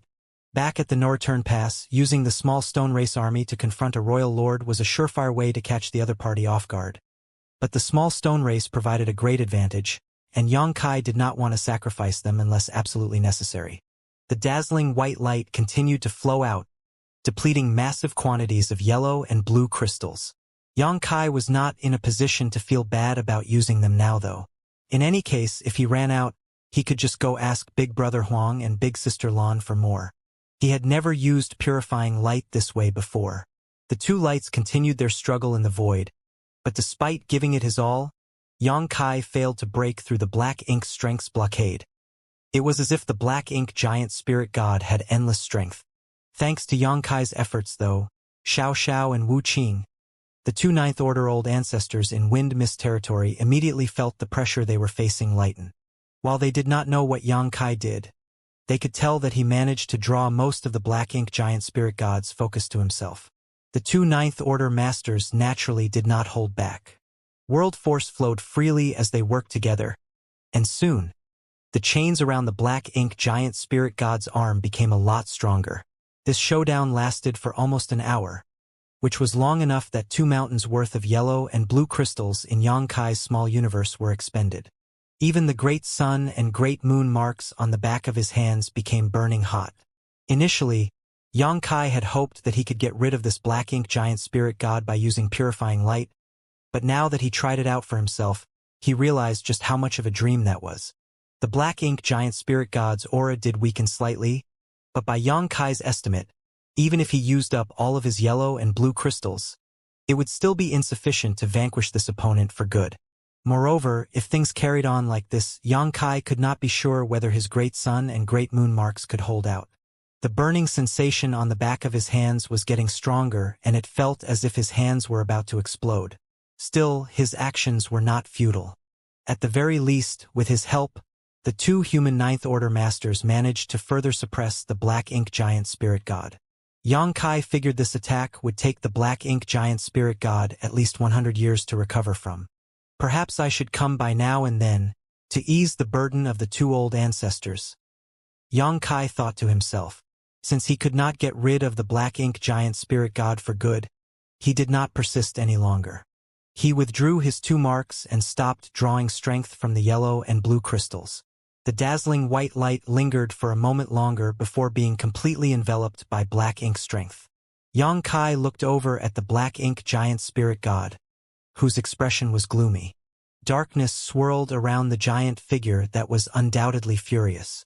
It could have attacked Yang Kai if it had not been immobilized, but after a moment of silence, Mo simply asked, "Who did you send to the primordial heaven's source grand restriction?" Mo was still hung up on this question. Yongkai could not be bothered to entertain the black ink giant spirit god, and instead turned towards the passage as he called out, "Old ancestors, rest assured, the human race won't lose." He originally wanted to head over to Wind Mist territory to check on the two Ninth Order old ancestors, but he did not need to anymore. With the two of them together, it was unlikely that the Black Ink clan would try to stir up trouble with them, so there was no reason to be worried about their safety for the moment. Old ancestor Xiao Zhao's voice replied, "Go ahead. As long as Wu Qing and I are still alive, this Black Ink giant spirit god won't be able to leave the barren territory." Yongkai nodded before smirking at the Black Ink giant spirit god. "Stay strong, Mo. I'll come back and see you in a few years." Mo glared at Yongkai in fury without saying anything as it recognized this blatant threat. Yet it could not do anything about it. Yongkai laughed before his figure flickered and flew off. Two Black Ink giant spirit gods were held up inside the barren territory, and the only royal lord alive was standing guard over the no-return pass. Thus, the strongest masters among the Black Ink clan now were merely innate territory lords. The humans suffered heavy casualties throughout the many years of crusades, but the Black Ink clan fared no better. Many of the Ninth Order Open Heaven Realm masters had readily chosen to sacrifice their lives for the sake of clearing the way for the next generation. Their sacrifice had given the human race a chance to grow stronger. The younger generation would inherit the responsibility of the older generation, and all would work selflessly towards their common goal. Such was the human race's determination. With such will, how could they possibly lose? Furthermore, Yongkai now had two world tree clones with him. If he could find a suitable place to plant them, the humans would then have two more star boundaries. In the future, the 3,000 worlds would surely belong to the human race. There would come a time when the Black Ink clan was completely wiped out, and order would be restored from chaos. Yongkai firmly believed this and was eagerly anticipating that day's arrival. Profound Nether Territory was one of the dozen or so frontline great territories where the humans were now fighting the Black Ink clan. This great territory was named for Profound Nether Sect, a second-class great force. In the 3,000 worlds, Profound Nether Sect was not a prominent one. In fact, it was not even as powerful as the Profound Abundance Sect that Yongkai went to previously. The Profound Abundance Sect once had two Fifth Order Open Heaven Realm Masters among their ranks, but Profound Nether Sect only had one Fifth Order Open Heaven Realm Master. However, based on the way the great forces in the 3,000 worlds were classified, Profound Nether Sect was considered a second-class great force and thus had the right to claim hegemony over a great territory. If a sect did not possess sufficient strength, then the great territory that belonged to that sect would not be much either. Although there were quite a number of universe worlds within Profound Nether Territory, few were suitable for human inhabitation, and those that were did not have very flourishing martial daos. Second-class great force was a general term, and there was a wide disparity between those that fell under this classification. The top second-class great forces would all have multiple Sixth-Order Open Heaven Realm Masters, while the weakest of the second-class great forces might only have one Fourth-Order Master. Strong great forces naturally claimed the best great territories, so the weaker ones could only choose the places that few others wanted as their base. Now that Profound Nether Territory was one of the frontline territories in the war against the Black Ink clan, though, the human race had deployed over 1 million masters to this great territory. This was an alarming number as the over 1 million fighters were all Open Heaven Realm masters. Anyone below the Open Heaven Realm was simply not capable of fighting the Black Ink clan and did not enter the battlefield. Even if a few overeager Emperor Realm cultivators tried to force their way in, they would only end up becoming meaningless sacrifices. On the Black Ink battlefield, there were usually 30,000 to 40,000 soldiers posted at each great pass, all of them Fifth-Order Masters and above, which was simply incomparable to the Grand Human Army in Profound Nether Territory. Now that the Black Ink clan launched a full-scale invasion of the 3,000 worlds, though, the order requirement for Open Heaven Realm Masters fighting back was not as strict as it was once. Even First Order and Second Order Open Heaven Realm Masters could join the battlefield to kill the enemy if they volunteered to. Naturally, this decision came with its own set of risks as well. The lower the cultivator's order was, the easier it was for Black Ink strength to corrupt them and turn them into Black Ink disciples, which would only benefit the enemy. However, purifying black ink pills greatly decreased the chances of this happening. As long as a purifying black ink pill was consumed before one fought the Black Ink clan, then before the medicinal efficacies wore off, even first-order and second-order open heaven realm masters would not be corrupted by black ink strength. While this meant that the demand for purifying black ink pill ballooned, it was still good that more cultivators could join the fight. As of now, the human race were mainly focusing on defending against the Black Ink clan's onslaught, unable to go on the offense. This was the same across all the great territory battlefields. Here at Profound Nether Territory, the humans' forward outpost was set up right in front of the rear territory gate. This way, it was convenient for them to guard the territory gate and prevent the Black Ink clan from sneaking through. Apart from that, in the event of a defeat, the human army in Profound Nether Territory could still retreat through the territory gate and avoid being completely wiped out. It could not be denied that such an arrangement had been done with a sense of sorrow and helplessness. Alas, such was the situation that the humans were in now. As things became more and more serious on the various battlefields, those at the Supreme Headquarters could not avoid planning for the possibility that the humans might be defeated. Thus, having the forward outpost right outside the territory gate was the best strategy. Among the dozen or so great territory battlefields, the fight between the humans and the Black Ink clan in Profound Nether Territory was not the most intense, but it was still fraught with tension. The 1 million-strong army's defense line had been quite long at first, but as the Black Ink clan army continued to press forward over the recent years, the front shrunk as well. Right now, the region that was under the humans' control was less than 30% of what they once had. Once the human race army retreated to a certain point, they would have no choice but to consider retreating from the territory altogether, regardless of how reluctant the humans in Profound Nether Territory were. It would not be easy to organize the evacuation of over 1 million soldiers. The human race had to prepare their exit strategy in advance, or else, if they showed any signs of disorder, the Black Ink clan would surely pounce and inflict massive losses. Compared to the battles between the human race and the Black Ink clan on the Black Ink battlefield, the Black Ink clan's invasion now had led to battle between the two sides becoming far more frequent and fierce. Fights big and small broke out at every moment, and during each clash, both sides continued to suffer casualties. At the moment, somewhere less than half a day's journey away from the humans' forward outpost, the humans and the Black Ink clan were engaged in a relentless battle around a large universe fragment. The human race had 300,000 soldiers stationed at this universe fragment, which was covered in countless arrays and artifacts to aid them against the Black Ink clan's attacks.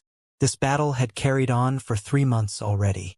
Thanks to the arrays and artifacts installed on the universe fragment as well as a steady stream of reinforcements from the rear, the human race had managed to fend off the Black Ink clan's attacks over 100 times and killed countless Black Ink clansmen.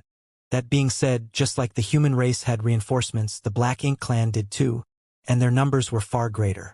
As of now, the Black Ink clan occupied nearly all of the great territories in the 3,000 worlds and had planted Black Ink nests in all of their conquered land. As a result, the Black Ink clan army had an endless stream of new soldiers to throw into the war. Even though many hunters moved through these great territories and destroyed numerous Black Ink nests, this barely made a dent in the number of Black Ink nests there were. No matter how many low-rank Black Ink nests they destroyed, it was no use if the humans did not destroy their source, which were the mid-rank Black Ink nests. Each time the human race destroyed one low-rank nest, the Black Ink clan would immediately regrow another, so it was merely an exercise in futility that wasted resources. For the Black Ink clan, who currently occupied basically all of the 3,000 worlds, they did not lack resources, and furthermore, they were receiving more from the Black Ink battlefield as well. The battle was particularly fierce just outside the universe fragment. Scores of human warships flew about as the light from spirit arrays and secret techniques shot out to push the Black Ink clan army back. Atop the universe fragment, an imposing middle-aged man dressed in a set of golden armor sat cross-legged as he stared out into the battlefield with a look of concern. The situation in Profound Nether Territory did not look good, but the human race could not afford to lose this battle in particular. If they did, then the Profound Nether army would have no other place to retreat to. They would have to give up the entire Profound Nether Territory, and the human race would lose yet another one of their front lines against the Black Ink clan. This outcome was hard for the human race to stomach, and a defeat here would surely cause a precipitous drop in morale. However, the difference in strength between the human race and the Black Ink clan was clear, so how were they supposed to hold on to profound nether territory? The middle-aged man had no answer. He was not an expert in military strategy. What he excelled at was charging in and wreaking havoc. Yet, the situation was deeply worrying right now. Although he wanted to join the fight, his injuries were severe enough that he needed to rest and focus on healing right now, so he had to quell his itch to fight. All of a sudden, a figure fell from the sky and landed near him. The man stumbled and coughed, blood dripping from the corner of his lips. The middle-aged man turned to look, and the newcomer grinned. "Tending to your injuries, old Wei? Isn't that obvious? Why would I be sitting here if I wasn't tending to my injuries?" Wei Junyang snorted to himself, but as they were old friends, there was no reason to stick to formalities. After thinking briefly, Wei Yungyang said, "Brother Ouyang, just focus on healing yourself. Don't force yourself to keep up." The person flashed a stubborn smile. "Don't just pay attention to my injuries. That territory lord isn't having a good time either. I was so close. I nearly bashed his head apart. Alas, what a shame." However, he did sit down cross-legged and stuffed a pill into his mouth.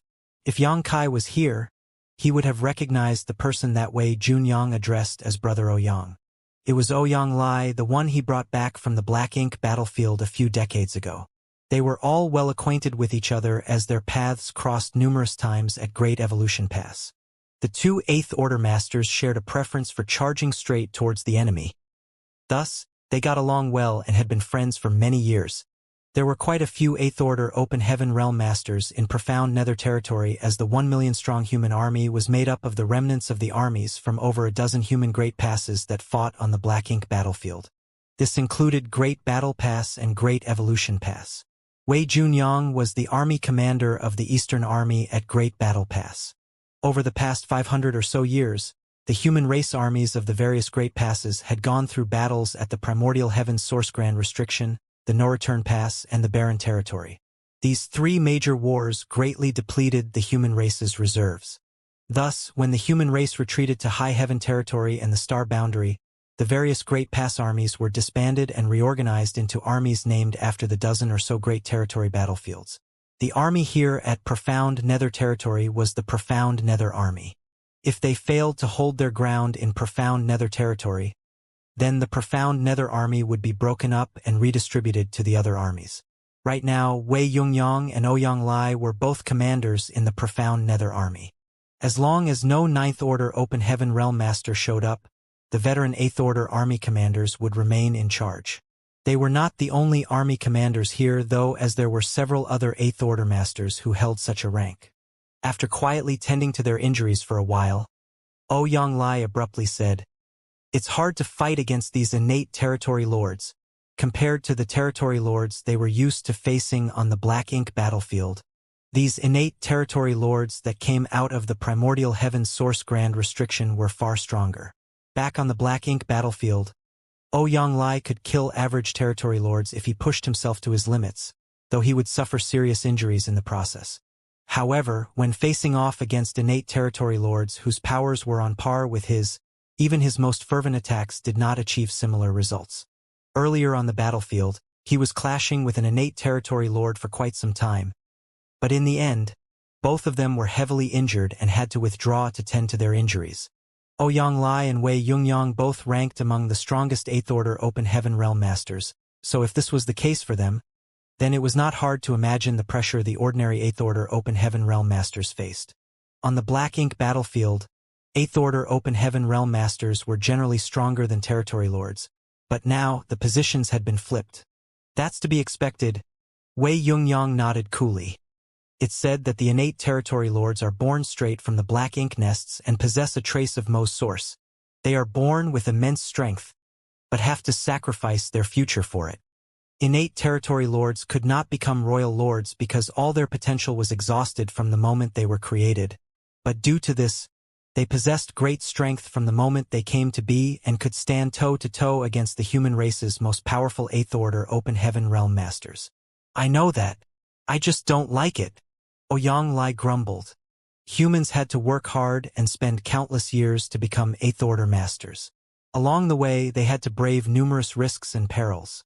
However, the Black Ink clan did not have the same problem. A high-rank Black Ink nest could give birth to numerous innate territory lords. All they needed was sufficient resources. Although Ouyang considered the Black Ink clan his mortal enemy, he had to admit that their method of creating new masters was an unsolvable conundrum. After a moment of silence, Ouyang asked, "What did those at the Supreme Headquarters say?" Wei Junyang sighed. "They said that if the profound Nether army can't hold out against the enemy, we need to start making preparations to evacuate." Retreating again. Ouyang expression hardened as he snarled. "We've gone from the primordial heaven's source grand restriction to the no-return pass, from the no-return pass to the barren territory, and then from the barren territory to here. Why are we retreating further still? Will there be any space for the human race to survive in if we keep retreating like this? What are Big Head Me and Big Head Xiang doing? Aren't they supposed to be the best strategists? Can't they think of a way to ease the situation here? Sooner or later, I'm going to tear their heads off and kick them around like a ball." Wei Junyang shook his head. "It's not a failing on the army's part if we can't stand against the Black Ink clan. You know the situation that we're in right now. It's not necessarily a bad thing if the profound Nether army evacuates. The battles in the other great territories are just as intense and worrying. If the profound Nether army breaks up into smaller units to support the other great territories, we might be able to stabilize the situation. My guess is the Supreme Headquarters is considering giving up on profound Nether territory because the other great territories can benefit from it." Ouyang snorted. "Is that the so-called making sacrifices for the greater good? Don't listen to that nonsense. If they can give up on profound Nether territory today, they can give up on Heavenly Wolf territory tomorrow. And what about the day after tomorrow? Are they going to give up on Twin Poles territory too? Why don't we just give up on all the great territories? Everyone can just hide inside High Heaven territory and gather all of the human race's strength together. I'm sure the Black Ink clan won't be able to force their way in then." Wei Jungyang eyed him and said, "You and I both know that what you just said might very well happen." Ouyang Lai's expression twitched as he knew that it was a possibility. But still, he was unwilling. After centuries of retreating and evacuating, even their spirits had left as well. He did not want to retreat anymore. What about our reinforcements? The profound Nether army has 1 million people, but there are only 300,000 here. Where is the rest of the army? Ouyang Lai asked. Although he was one of the profound Nether army commanders, he was a man of action and not someone who could be left in charge of strategy and logistics. When the battle started, all he cared about was fighting the enemy. He did not care about plans or the bigger picture. The way he saw it, why make complicated strategies when you can just kill off all the enemies and be done with it? Thus, Ouyang Lai did not know much about what was happening with the overall profound Nether army. Wei Junyang sighed once more. Although there were 1 million of us in the profound Nether army at the start, over the years of battle, many have died. We now have just over 700,000 left. Some of them need to stand guard at the forward outpost at the territory gate, and some need to fend off the Black Ink clan at the various bases, so we won't be getting any reinforcements. Ouyang Lai opened his mouth to speak, but in the end, all he could do was curse at the situation. However, I've sent a message to the Supreme Headquarters and requested that they deploy the Divine Spirits to aid us. Judging by how many days it has been, they should be arriving soon. Divine Spirits? Ouyang Lai raised his brow. There were many Divine Spirits who fought alongside the human race now. Apart from the Dragon and Phoenix clans which had stood guard at the No-Return Pass, there was also a large group of Divine Spirits who came from the Divine Spirit ancestral land. What's more, just over a decade ago, some 100 Divine Spirits suddenly appeared outside the star boundary, which gave the human race masters who were on guard there a huge fright. These Divine Spirits were strange as they had appeared out of nowhere. They did not come from the No-Return Pass nor the Divine Spirit ancestral land. After making contact, the Divine Spirit specifically stated that they wanted to talk to a woman named Hua Qingxi from High Heaven Palace.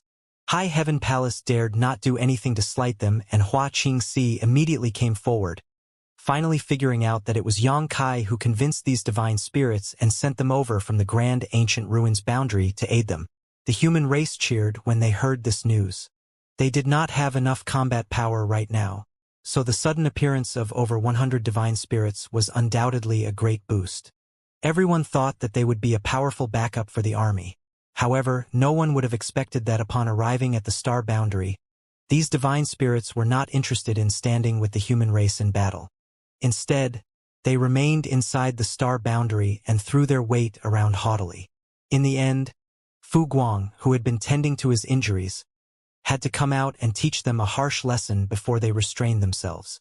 Following that, Hua Qingxi acted as a mediator and communicated with the divine spirits who came from Grand Ancient Ruins boundary. Eventually, they were willing to help the human race, but they refused to listen to anyone's orders. If the humans needed their help, the human race had to discuss the situation with them in advance, and they reserved the right to refuse. While the process had been difficult, the 100 or so divine spirits were still a force that could not be overlooked.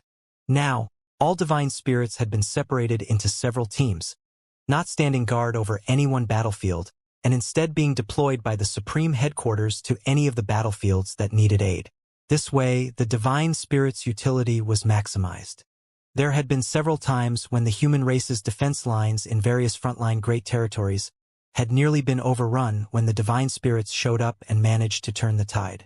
Thus, one could say that the divine spirits played an essential part in moments of crises that allowed the human race to maintain their current lines. Therefore, when Ouyang Lai heard that Wei Junyang had already sent word to the supreme headquarters to ask for help from the divine spirits, he felt a lot less worried.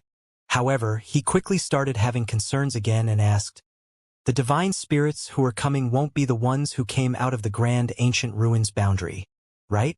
Those divine spirits were a lot less reliable than the ones from the Divine Spirit Ancestral Land and the No-Return Pass." Wei Junyang shook his head. "I'm not sure. There aren't many divine spirits, only 6 teams in total, and it's those at the Supreme Headquarters who have to decide which one to send to us." The two were still talking when something changed on the battlefield. Although the human race was under great pressure, they were still able to maintain a balance with the Black Ink clan. However, all of a sudden, over 10 incredibly powerful auras burst out on the battlefield. The human race army was caught off guard and multiple warships exploded one after the other. Open Heaven Realm Masters were slaughtered as well, and the Black Ink clan swarmed in from over a dozen different directions. Wei Junyang and Ouyang Lai, who had been tending to their injuries, immediately got to their feet with stormy expressions. "What are those people at the Supreme Headquarters doing?" Ouyang Lai ranted. "Why didn't we get any news that over a dozen territory lords were coming over?" Although there was a disparity in numbers between the 8th Order Open Heaven Realm Masters and the territory lords on the profound Nether Territory battlefield, it was only a slight difference and both parties were fully aware of each other's strength. However, the dozen-plus auras that suddenly appeared were all unfamiliar, which meant that they were new and had not been seen on this battlefield before. While over a dozen territory lords was not necessarily a high number, they were all innate territory lords, and with the element of surprise on their side, it was quite possible for them to break through the defense lines. Wei Yungyang's expression was also dark as he quickly said, "Perhaps they did not come from other territories. Every now and then, some territory lords disappear after suffering heavy injuries. Those at the Supreme Headquarters have guessed that they might have gone back to the No-Return Pass to heal, as they have many high-rank Black Ink nests there, which makes it easier for them to rapidly recover. There's a high chance that these territory lords came from the No-Return Pass." Both parties were stuck in a deadlock across all the various battlefields, so if over a dozen innate territory lords left any one of the front lines, there was no way that the Supreme Headquarters would not have noticed. Since the Supreme Headquarters did not send out any warnings, it meant that they did not know about the presence of these territory lords either. It was quite likely that these dozen or so territory lords came from the No-Return Pass. It was clear that they swarmed here because they wanted to break the profound Nether Territory's defense perimeter and claim the whole Great Territory for themselves. The 2 8th Order army commanders could not spare any more time to tend to their injuries and immediately shot off into the sky, each of them heading for one of the newly appeared territory lords. At the same time, 8th Order Open Heaven Realm Masters from all directions shot out as well. Both Wei Junyang and Ouyang Lai knew full well that this might very well be the end of the battle here in profound Nether territory. The support of over a dozen innate territory lords was enough for the Black Ink clan to overrun the profound Nether army's defense lines. Under these circumstances, the profound Nether army could not even retreat, for if they did, the newly reinforced enemy would surely hit them from behind and inflict heavy casualties. Their only option now was to push back the Black Ink clan at risk of their lives, trying to open up a window to evacuate. This time, it had to be a fight to the death. The human race had encountered this situation far too many times, though. Thus, even though the crisis had been sudden, the human army did not panic or back down. In the next instant, masters from both sides began clashing. With the support of a dozen more territory lords, the Black Ink clan army instantly gained the advantage and began pushing into the human lines. Countless flashes of light sparked across the void in bursts of varied colors. In less than half a day, 30% of the 300,000-strong human race army had died, and 2 8th Order Open Heaven Realm Masters had died as well. Although the 2 8th Order Masters had given it their all before their death, they only managed to severely wound their opponents. None of the innate territory lords had died. The loss of the 2 8th Order Open Heaven Realm Masters sent the human race army into a frenzy. Somewhere on the battlefield, Ouyang Lai spat out mouthfuls of blood, but he showed no signs of retreating. He kept attacking again and again. However, he was already injured and could not exert his full strength, so how could he best an innate territory lord? Fortunately, Ouyang Lai's ferocity managed to make the innate territory lord he was facing somewhat hesitant. If that had not been the case, the latter would have killed Ouyang Lai by now. That being said, the territory lord was in no rush. The humans were on the verge of collapse and the Black Ink clan was sure to come out victorious. So the territory lord had no reason to risk his neck in this fight against Ouyang Lai. Even if he just dragged the fight out, his side would still win. Not to mention the fact that there were more territory lords than there were 8th Order Open Heaven Realm Masters. The Black Ink clan had the absolute advantage here. After more fierce battling, the territory lord abruptly shot a menacing smirk at Ouyang Lai, whose heart jolted at the sight as he had a foreboding feeling. Just then, a piercing murderous intent came at him from the side, and the territory lord in front of him charged towards him as well. At this life-or-death moment, Ouyang Lai did not choose to back away. He charged forward and spat a mouthful of blood essence on his weapon, which instantly glowed brightly. As the two passed each other, blood spewed out of Ouyang Lai's chest, and at the same time, a deep gash appeared on the territory lord's neck. It was so deep that bone was visible and Ouyang Lai's sword intent lingered around the wound. The territory lord's expression darkened. Earlier, he had nearly died to his opponent's blade. It was true that the 8th Order Open Heaven Realm Masters could not be underestimated. Ouyang Lai slowly turned around and looked at his opponent, who had another innate territory lord beside him now. It was the one who had snuck up on him just now. As it was, Ouyang Lai could barely hold his own in a one-on-one fight, let alone if he had to fight 2 of them. What a pity! Ouyang Lai sighed lamentably to himself. If he had managed to kill his first opponent just now, his death would not have been in vain. But now it was unlikely that he would have the chance to do so. He looked around and saw Wei Junyang fending off 2 enemies despite his injuries. He was at a great disadvantage, and many of the other 8th Order Open Heaven Realm Masters were in similarly hopeless situations. How many of the profound Nether army could survive this battle today? Ouyang Lai's vision was blurred by the blood dripping down his face, but he could still see that the 2 territory lords did not want to waste any more time and were charging at him together. Want to kill me, huh? One of you is coming down with me. Ouyang Lai laughed maniacally as the blade in his hand shattered into a burst of light that exploded across the void. This was an artifact that he had cultivated for many years, and now that it was shattering on purpose, the sudden surge of power it released was quite terrifying. The 2 territory lords who were charging at Ouyang Lai sensed danger and immediately moved backwards while he seized this chance to go forward. He had his eye on his first opponent and launched a flurry of attacks that left his opponent in tatters. Alas, that was all he could do. After his attack, Ouyang Lai's strength swiftly diminished, and the very next moment, He was a shadow of his previous imposing self. The two territory lords noticed this and knew that their opportunity had come. Both began unleashing their secret techniques, and a series of terrifying divine abilities came straight at him. Yonglai's body moved slightly as he wanted to avoid the attacks but did not have the strength to do so. He could only sigh and resign himself to this. In a way, this was preferable for him. Over the last few centuries, the human race was forced to retreat again and again, driving him to the limit of his tolerance. Perhaps dying in battle was a better option than slinking away in defeat. The constant overexertion had left Yonglai in a bit of a daze, so when a voice called out from nearby, he wasn't sure if he was hearing things or not. Exile! A deep voice rang out, and Yonglai's figure became hazy as if he no longer existed. The two innate territory lords' attacks flew straight through Yonglai's body, and the enormous strength shook the void, causing Yonglai to cough up a mouthful of blood. But he was not dead.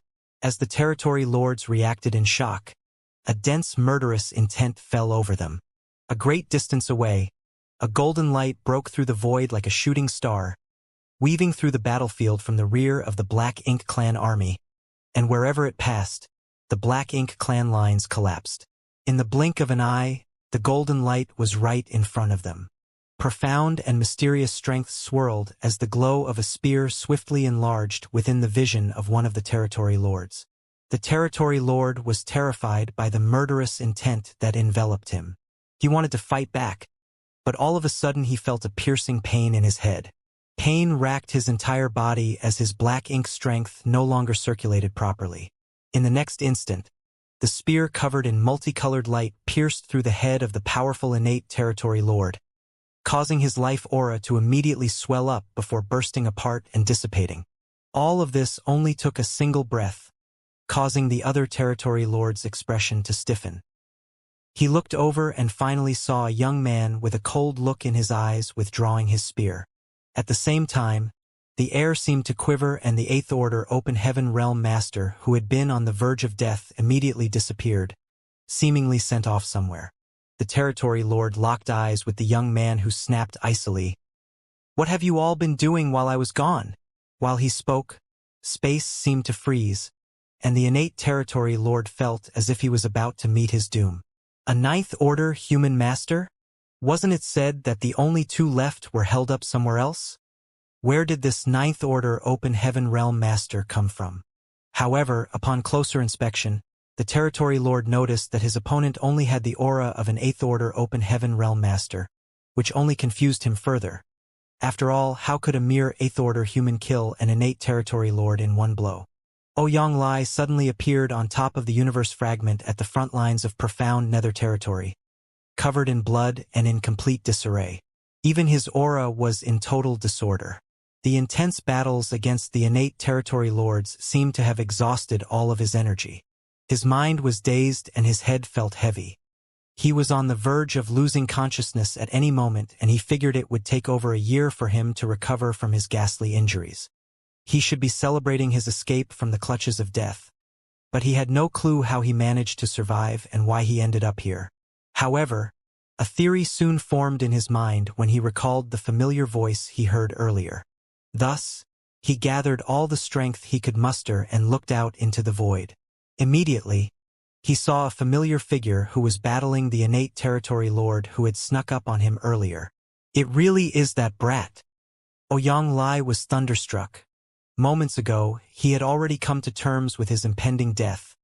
Yet in that life and death moment, space around him warped.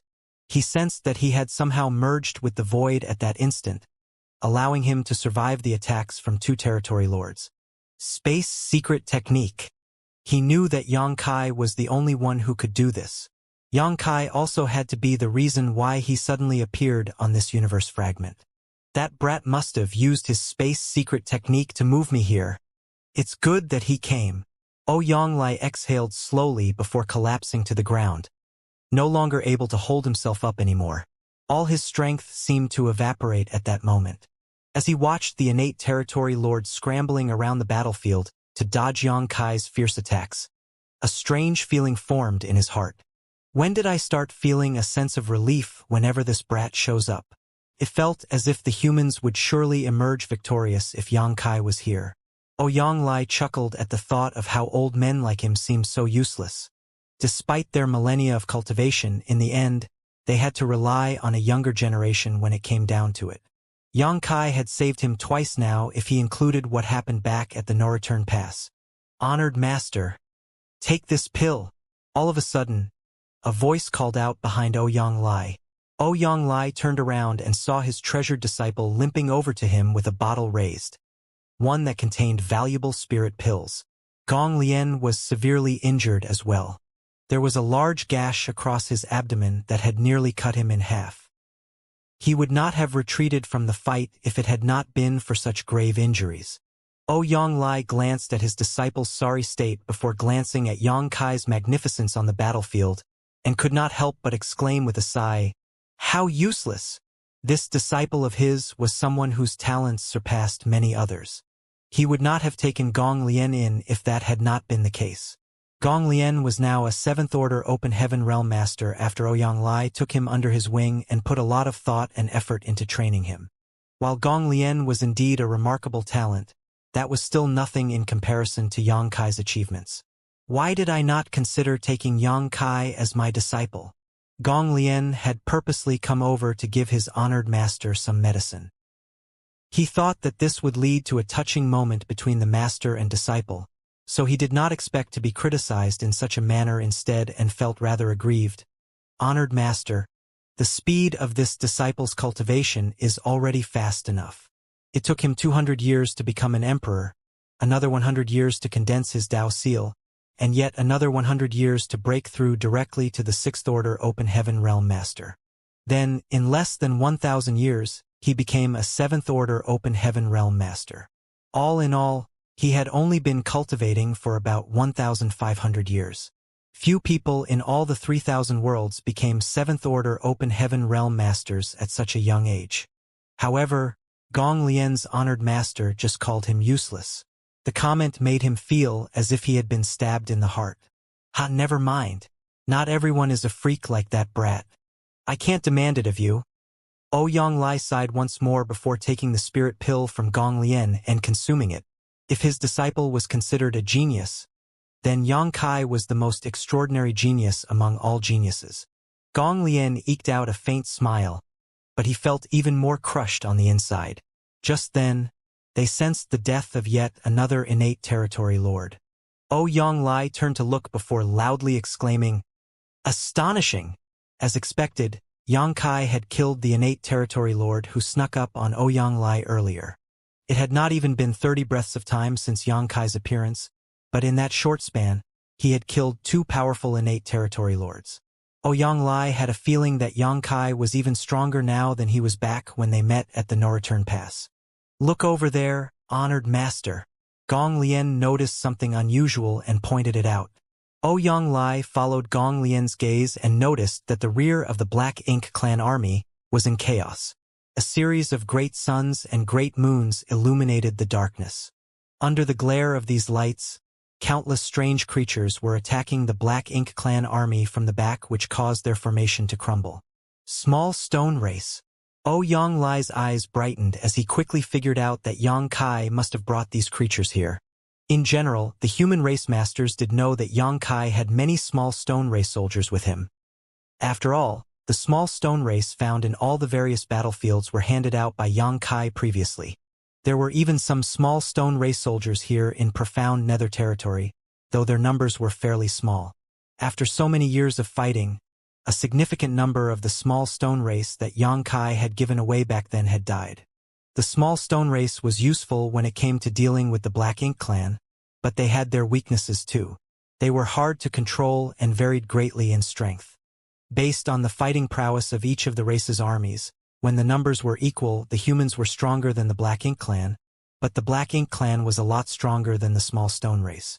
Therefore, although the number of small stone race was tremendous, many were sacrificed in each battle. Those at the Supreme Headquarters ran the numbers half a year ago. In total, Yang Kai had given away approximately 40 million small stone race soldiers. However, only about 17 million of them were still alive right now. The remaining 23 million had been slaughtered by the Black Ink clan. The loss of 23 million in just a few decades of fighting was deeply alarming. The human race would have long been driven to extinction if they suffered such casualties. There were just over 1 million small stone race soldiers in profound nether territory. Thus, including the 1 million-strong human army, there were about 2 million soldiers. That being said, only 400,000 of the small stone race were deployed to the front lines of the battlefield while the rest were spread out across the various auxiliary fronts, including the forward outpost. If that had not been the case, just the 300,000 humans here might not have been enough to hold the front lines of the battlefield. After the fierce battle, it was quite likely that most of the 400,000 small stone race would be sacrificed. Nevertheless, right now, countless great suns and great moons were streaking across the sky behind the Black Ink clan army, their blinding light illuminating nearly half of profound nether territory. How many small stone race soldiers did it take for such a display? Millions? Tens of millions? Ouyang Lai and his disciple did not know for sure, but they were certain about one thing. The Black Ink clan in profound nether territory was in serious trouble. Come with me. Let's charge out at our enemies once more. Ouyang Lai's fervor for battle bubbled up once more. But as he stood up, blood gushed out of his wounds. Gong Lian jumped in fright. Don't do anything reckless, honored master. You're severely injured right now and can barely exert a tenth of your strength. How can you possibly join the fight? You should be focusing on tending to your injuries right now. Ouyang Lai smacked Gong Lian across the head. Enough of your nonsense. I know very well what my condition is like right now. I can't kill any territory lords, but I can still kill a few feudal lords. Hurry up. Saying so, he rushed off without a moment's hesitation. Gong Lian was speechless, but since his honored master had rejoined the battle, he could only follow along behind him. The changes on the battlefield, which included the sudden emergence of a massive small stone race army behind the Black Ink clan, caused the entire flow of the battle to change. What's more, the death of 2 innate territory lords in a burst of golden light had caught everyone's attention. With this sudden change of fortunes, the Black Ink clan was fully aware that a powerful master had come to aid the humans, a master who could kill territory lords as if they were random chickens or dogs. The other territory lords were both shocked and furious. The Black Ink clan had been planning this operation in profound nether territory for some time now and had even secretly sent out the over a dozen territory lords for this purpose. They were right on the cusp of success, but none of them expected a sudden twist at the critical moment. None of the territory lords could accept this outcome. As the streaks of powerful divine sense weaved through the void, the territory lords could not decide whether to retreat or to continue the attack. Before they could discuss what to do, though, the aura of yet another territory lord swelled up before vanishing. When they looked at where the aura had vanished, they saw the same Eighth Order master standing tall with his eyes sweeping across the battlefield condescendingly. A third territory lord had been killed. All 3 territory lords had been killed in less than a half cup of tea's time. The territory lords could not hesitate any longer. They were deathly afraid that they would be the next to fall, so they immediately shouted for their forces to retreat. After receiving the order from the territory lords, the Black Ink clan army started withdrawing. Naturally, the experienced human race army could tell what was happening, so even without an Eighth Order Open Heaven Realm Master's command, the soldiers began chasing down the retreating enemy. All at once, the Black Ink clan army was in the unfortunate predicament of being sandwiched between the human and small stone race armies. Yang Kai's figure continued flickering across the battlefield as well. Wherever his spear passed, Black Ink clan soldiers met their demise. He no longer targeted the territory lords not because he did not want to, but because he could not. Yang Kai had already reached his limit after using soul-rending thorns thrice in a short span of time. Right now, his soul was cracked and in great agony. If he tried to use another soul-rending thorn, he could very well lose consciousness, just like he had back at the Great Sea Celestial Phenomenon. If he did not use a soul-rending thorn, then with his current strength, it would be hard for him to kill an innate territory lord who was determined to escape. Since that was the case, he started slaughtering the other Black Ink clan soldiers instead. Attacked from 2 sides, the Black Ink clan army suffered calamitous casualties, But since the small stone race only acted according to their instincts, while they were courageous on the battlefield, they employed no form of strategy. It was fairly easy for the Black Ink clan army to break through the small stone race's siege with just a few sacrifices. The tides had changed in a flash for the human race who were on the brink of doom just moments ago. The void was thick with world force as the light from all sorts of divine abilities and secret techniques blazed across the battlefield. The human race were victorious in this battle. Now, it was only a matter of how many of their enemies they could destroy today. The Eighth Order Masters were truly glad and relieved that victory was theirs. Just an hour ago, it seemed certain that the human race would lose. They were already considering sacrificing all the remaining small stone race soldiers to buy time for the human race's evacuation, but everything changed with the arrival of one person. In a flash, the human race army and the small stone race grouped together as they pursued the Black Ink clan for several million kilometers, slaughtering them as they went. Suddenly, Xianxia's heart jolted, and he turned his head as he sensed a familiar aura coming from a certain direction. He swiftly leapt across the void, and in the next instant, he appeared before a certain warship. As he looked up, he was greeted by several familiar faces, including some that looked coquettish, some glamorous, and some dignified. Those on the warship had been alarmed by the sudden appearance of this figure, but once they took a good look at him, their hearts settled back into place. A gentle expression settled on Xianxia's face as he smiled at these people. The cultivators on board this warship were all women with not a single man in sight. They were a true female army, and most of them had intimate relationships with Xianxia.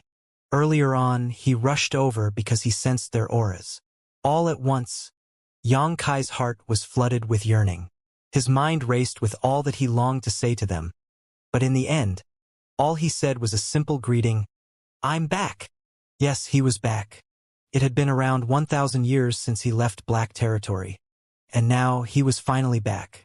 It was nearly 5,000 years since then if he included the time he spent in the Great Sea Celestial Phenomenon.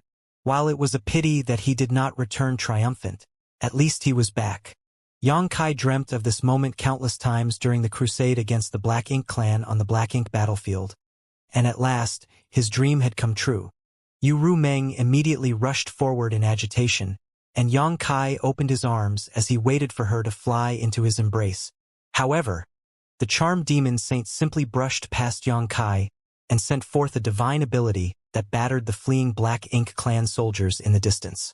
Yu Rumeng's cultivation had reached the Seventh Order Open Heaven realm now. Enough of that nonsense. Our priority now is to kill the enemy. Xianxia wore the most awkward expression possible as he stood frozen on the spot with his hands outstretched. This was not what he had been expecting. It has been 1,000 years since your husband left. Now that he's back, shouldn't you all be crying tears of joy and throwing yourselves at me? Shouldn't we be enjoying the sorely missed warmth and loving embrace? What's going on? Why are you ignoring my presence instead? Meanwhile, Su Yan and Ji Yao who were in front of him were frozen as well. Their eyes reddened, but before they could say anything, Yu Rumeng called out firmly, "Su Yan Yaoer, Lower, come with me. Yuer, Huashang Waner, Qinger, you all will form a team as well. Proceed with caution." The women's expressions became solemn when they heard this, and the others swiftly rushed forward as the 8 women formed 2 groups before charging out of the warship. They formed 2 4-symbols formations, which was the simplest battle formation that was commonly used on the Black Ink battlefield as all it required was sufficient numbers in the same order. Xianxia had also used this battle formation with other 7th Order Open Heaven Realm Masters from Dawn on occasion. While it was a simple battle formation, it allowed the cultivators to cover each other's backs and combine their strengths. Thus, it was incredibly useful in the chaos of the battlefield. There were only 10 people on board the warship, so now that 8 of them left, only 2 remained. "Greetings, Sect Master." Luan Baifeng, one of the last 2, bowed elegantly. Xianxia nodded with the sternness that befitted his position as the Sect Master and waved his hand. At ease. Alas, it seemed his subordinates were more reliable. As for the madams, they seemed to be showing signs of rebellion. However, Xianxia could understand their reactions. After all, he did basically abandon them for 1,000 years. It was not surprising that they were upset about it. These women had every reason to react the way they did. "Young master," Yuhi called out with a choked voice. Yongkai walked over and stroked her head with a smile. "Good. You're a 7th Order Open Heaven Realm Master now. I see that you didn't neglect your cultivation." Yuhi was not the only one who was now in the 7th Order. In fact, all 10 women aboard this warship were in the 7th Order. It was not unexpected in the case of Yuhi and Luan Baifeng. They were already in the 6th Order when Yongkai left, and during this time, neither Voidland nor High Heaven Palace lacked the resources for cultivation. There was also a world tree clone in the star boundary as well. For those in the open heaven realm like Yuhi and Luan Baifeng, the clone's feedback effects did not give them any boost to their innate talent, but the environment still boosted their cultivation speed. Yu Rumeng and Yongkai's other wives had directly become 6th Order Open Heaven Realm Masters, and a number had even become disciples of ancestors from the cave heavens and paradises. Naturally, their cultivation would rapidly increase since they did not lack the resources or guidance they needed. This team of 10 consisted entirely of people Yongkai trusted implicitly, so it was clear that someone had arranged this on purpose. No other squad could possess such a luxurious lineup.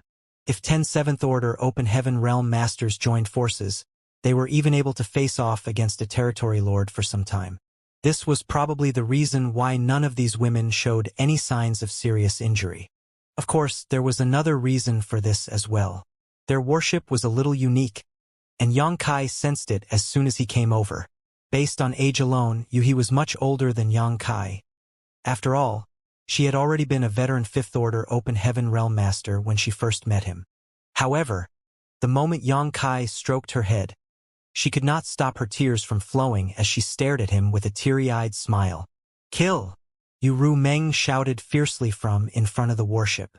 She did not hold back at all as she mercilessly slaughtered the Black Ink clan. Smelly man! How can he still be getting all sentimental at a time like this? Does he not know the meaning of the word death? Yongkai bowed. "Senior, you must have had a hard time all these years. Many thanks for your care." The warship trembled slightly as an old voice rang out with a slightly teasing tone. "This old master didn't have to do much. You're the one who must work hard from now on." This was not a true warship but rather one of Baishi's soul clones. Naturally, this clone did not possess the full strength of Baishi's true body, but it was similar in strength to a veteran 7th Order Master, so it was not weak by any means. Furthermore, Baishi was most proficient in defense. It would not be easy for Yu Rumeng and the rest to encounter any form of trouble as they had the protection of such a warship. These 10 7th Order Open Heaven Realm Masters were paired with one of Baishi's soul clones, and this combination was enough for them to fear nothing on the battlefield if they did not target the innate territory lords. Yongkai did not know who the commanders were for the army here, but it had to be people who were well acquainted with him and knew about his importance. That was why they made these special arrangements for his family. Thus, Yongkai made a note of the favor they had done for him. Yongkai then turned around and said, "We'll catch up later. Please take over, senior." That was all Yongkai said before he rushed out in a flash. He did not focus on helping Yu Rumeng and the others and instead charged forward with his spear in hand. Under the looming shadow of this spear, the Black Ink clan who were trying to flee were shredded like paper. Occasionally, some would survive the onslaught from Yongkai, but Yu Rumeng and the others who were following behind would easily deal with them. The human race army and the small stone race both chased down the retreating Black Ink clan, turning the once contested battlefield into a meat grinder filled with mournful screams and furious roars. "Withdraw!" All of a sudden, a piercing call echoed across the battlefield. The humans, who had been fervently hunting down their enemies, finally stopped.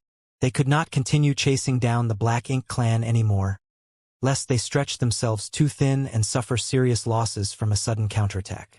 Still, they had already dealt a crushing blow to the Black Ink clan army in profound nether territory, making this a triumphant victory.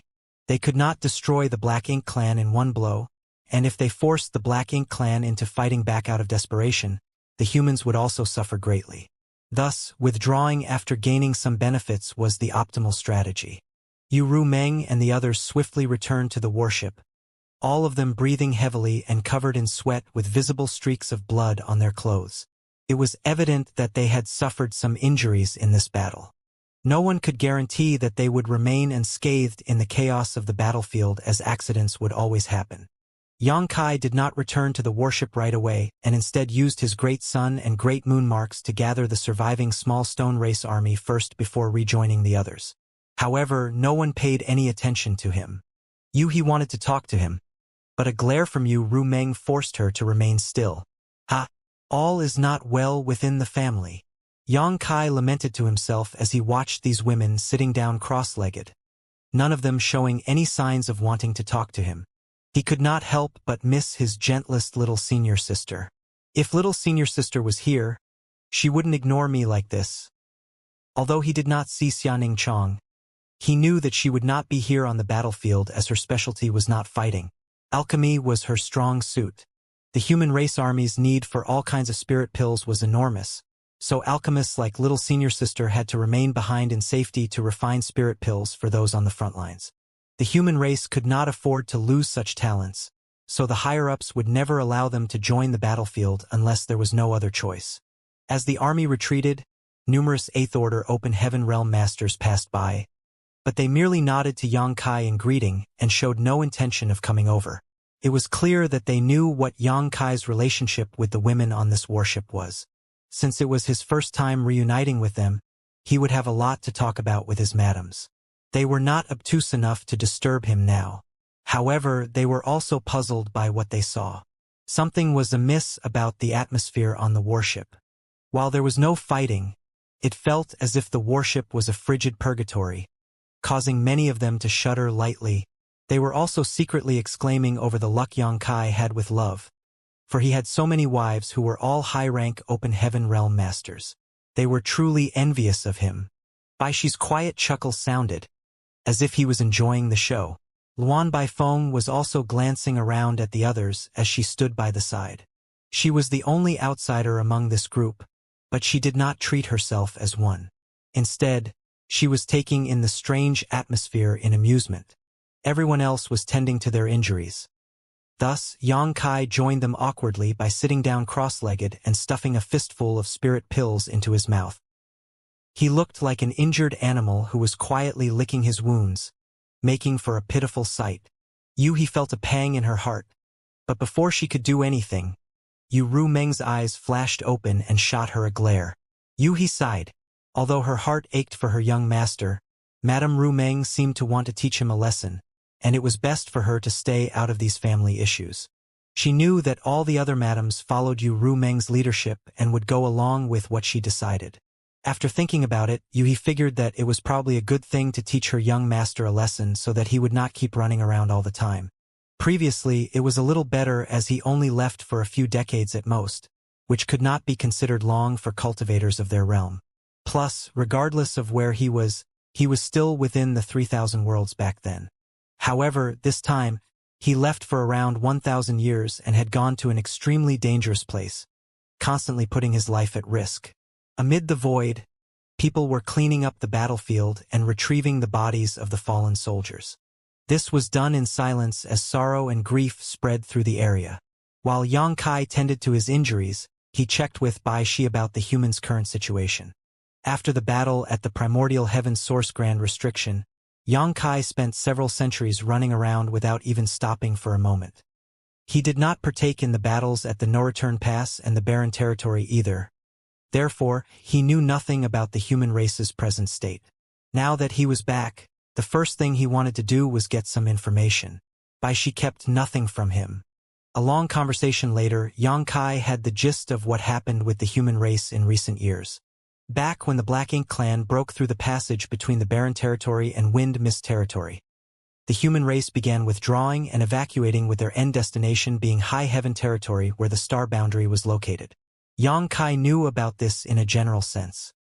He had helped the cultivators besieged in Swallowing Seas Territory and several other great territories over the years. Many would not have been able to deal with the Black Ink clan if it had not been for his assistance and the small stone race soldiers he gave them to aid in their evacuation. This was something Yang Kai often did as he went around refining over 2,000 universe worlds in several hundred great territories. One could tell just how many evacuating great forces he must have run into solely based on the fact that he had given away some 40 million of the small stone race. Most of the cultivators in the great territories had already evacuated, saving those forces in their entirety. However, many had also been set upon by the Black Ink clan army on the way, wiping them out as a result. There was nothing that could be done about this. The Black Ink clan had invaded the entire 3,000 worlds and few great territories could defend themselves from such an attack. The weaker cultivators from the scattered second-class great forces could not put up a fight against a massive and organized Black Ink clan army. All hope for the human race's future depended on the star boundary as it was a true open heaven realm cradle. This was the reasoning behind the evacuation plan set by the human race's leaders. Otherwise, there was no reason why out of all the great territories in the 3,000 worlds, the human race had to head for high heaven territory where the star boundary was. However, not all of the great forces could be housed within high heaven territory. Firstly, high heaven territory did not have a great number of universe worlds that could sustain life. That being said, the new great territory could ease some of this burden as it neighbored high heaven territory and the conditions there were much better, including the cultivation environment. It also had a lot more habitable universe worlds than high heaven territory did. The new great territory could only be accessed from high heaven territory, so Yang Kai had set up a restriction back then to only allow those from Voidland and High Heaven Palace inside. Of course, this restriction was taken down now given the current circumstances. As long as the human race did not lose its hold on High Heaven territory, the Black Ink clan couldn't invade the new great territory. Secondly, the humans could not resign themselves to surrendering without a fight. If they did stop trying to fight back, then all the Black Ink clan had to do was target High Heaven territory. This would put the human race in a far too vulnerable position. Thus, the many leaders of the human race came to a decision. They gathered as many open heaven realm masters as they could and formed over a dozen armies based on the framework of the remnants of the armies from the Black Ink battlefield. These armies were then posted to defend the surrounding great territories with High Heaven territory at the center. Profound Nether territory was one of these battlefields, along with Heavenly Wolf territory, Twin Poles territory, and several others. Profound Nether territory was said to have an army of 1 million soldiers, but after many years of fighting that was no longer the case, unless the surviving small stone race were counted as well. Throughout the past few decades, Profound Nether territory and the other frontline great territories were in a constant state of battle. While the humans did pay a heavy price in the process, they managed to gather most, if not all of their strength in these dozen or so great territories and just barely managed to maintain their current perimeter. However, from the way things were progressing, the situation was gradually deteriorating. Over a dozen territory lords had appeared out of the blue and joined the main battle in Profound Nether territory. The human race army had been caught off guard and suffered significant casualties as a result. Chances were they would have failed to hold on to Profound Nether territory if the tides had not turned following Yang Kai's arrival. If the humans lost Profound Nether territory, it would be a crushing blow not only to their army, but to their morale as well. The human race army in Profound Nether territory was formed from over a dozen remnants of previous armies, including the Great Evolution Army, Great Battle Army, 9 Stars Army, and Purple Jade Army. These armies had previously gone through the 3 major wars at the Primordial Heaven Source Grand Restriction, the No Return Pass, and the Barren Territory. Thus, they were truly veterans with a wealth of experience. They formed the core of the Profound Nether army with cultivators from other various great forces making up the rest of the numbers. This was the reason why Yang Kai ran into Yu Ru Meng and the others here. Back then, the cultivators from Voidland and High Heaven Palace had joined the fight in the Barren Territory and old ancestor Xiao personally recruited them into the Great Evolution Army. Thus, they could be considered soldiers who belonged to the Great Evolution Army. After hearing everything, Yang Kai was secretly relieved. He could have chosen any of the numerous routes that would have taken him back to the star boundary, but as he wanted to get there as quickly as possible, he chose the shortest one, which meant that he had to pass through Profound Nether territory. He was filled with lingering dread at the thought of how terrible things would have been in Profound Nether territory if he had not made it here in time. Thanks to your preempting back then, those from Void territory were able to prepare in advance. Therefore, when the order to evacuate was given, all of the great forces of Void territory were able to leave safely. But it's a shame when we think about the other living beings in those universe worlds. She sighed mournfully. The human race could not bring all the living beings in those universe worlds along with them when the Black Ink clan invaded, so they must have been turned into Black Ink disciples by now.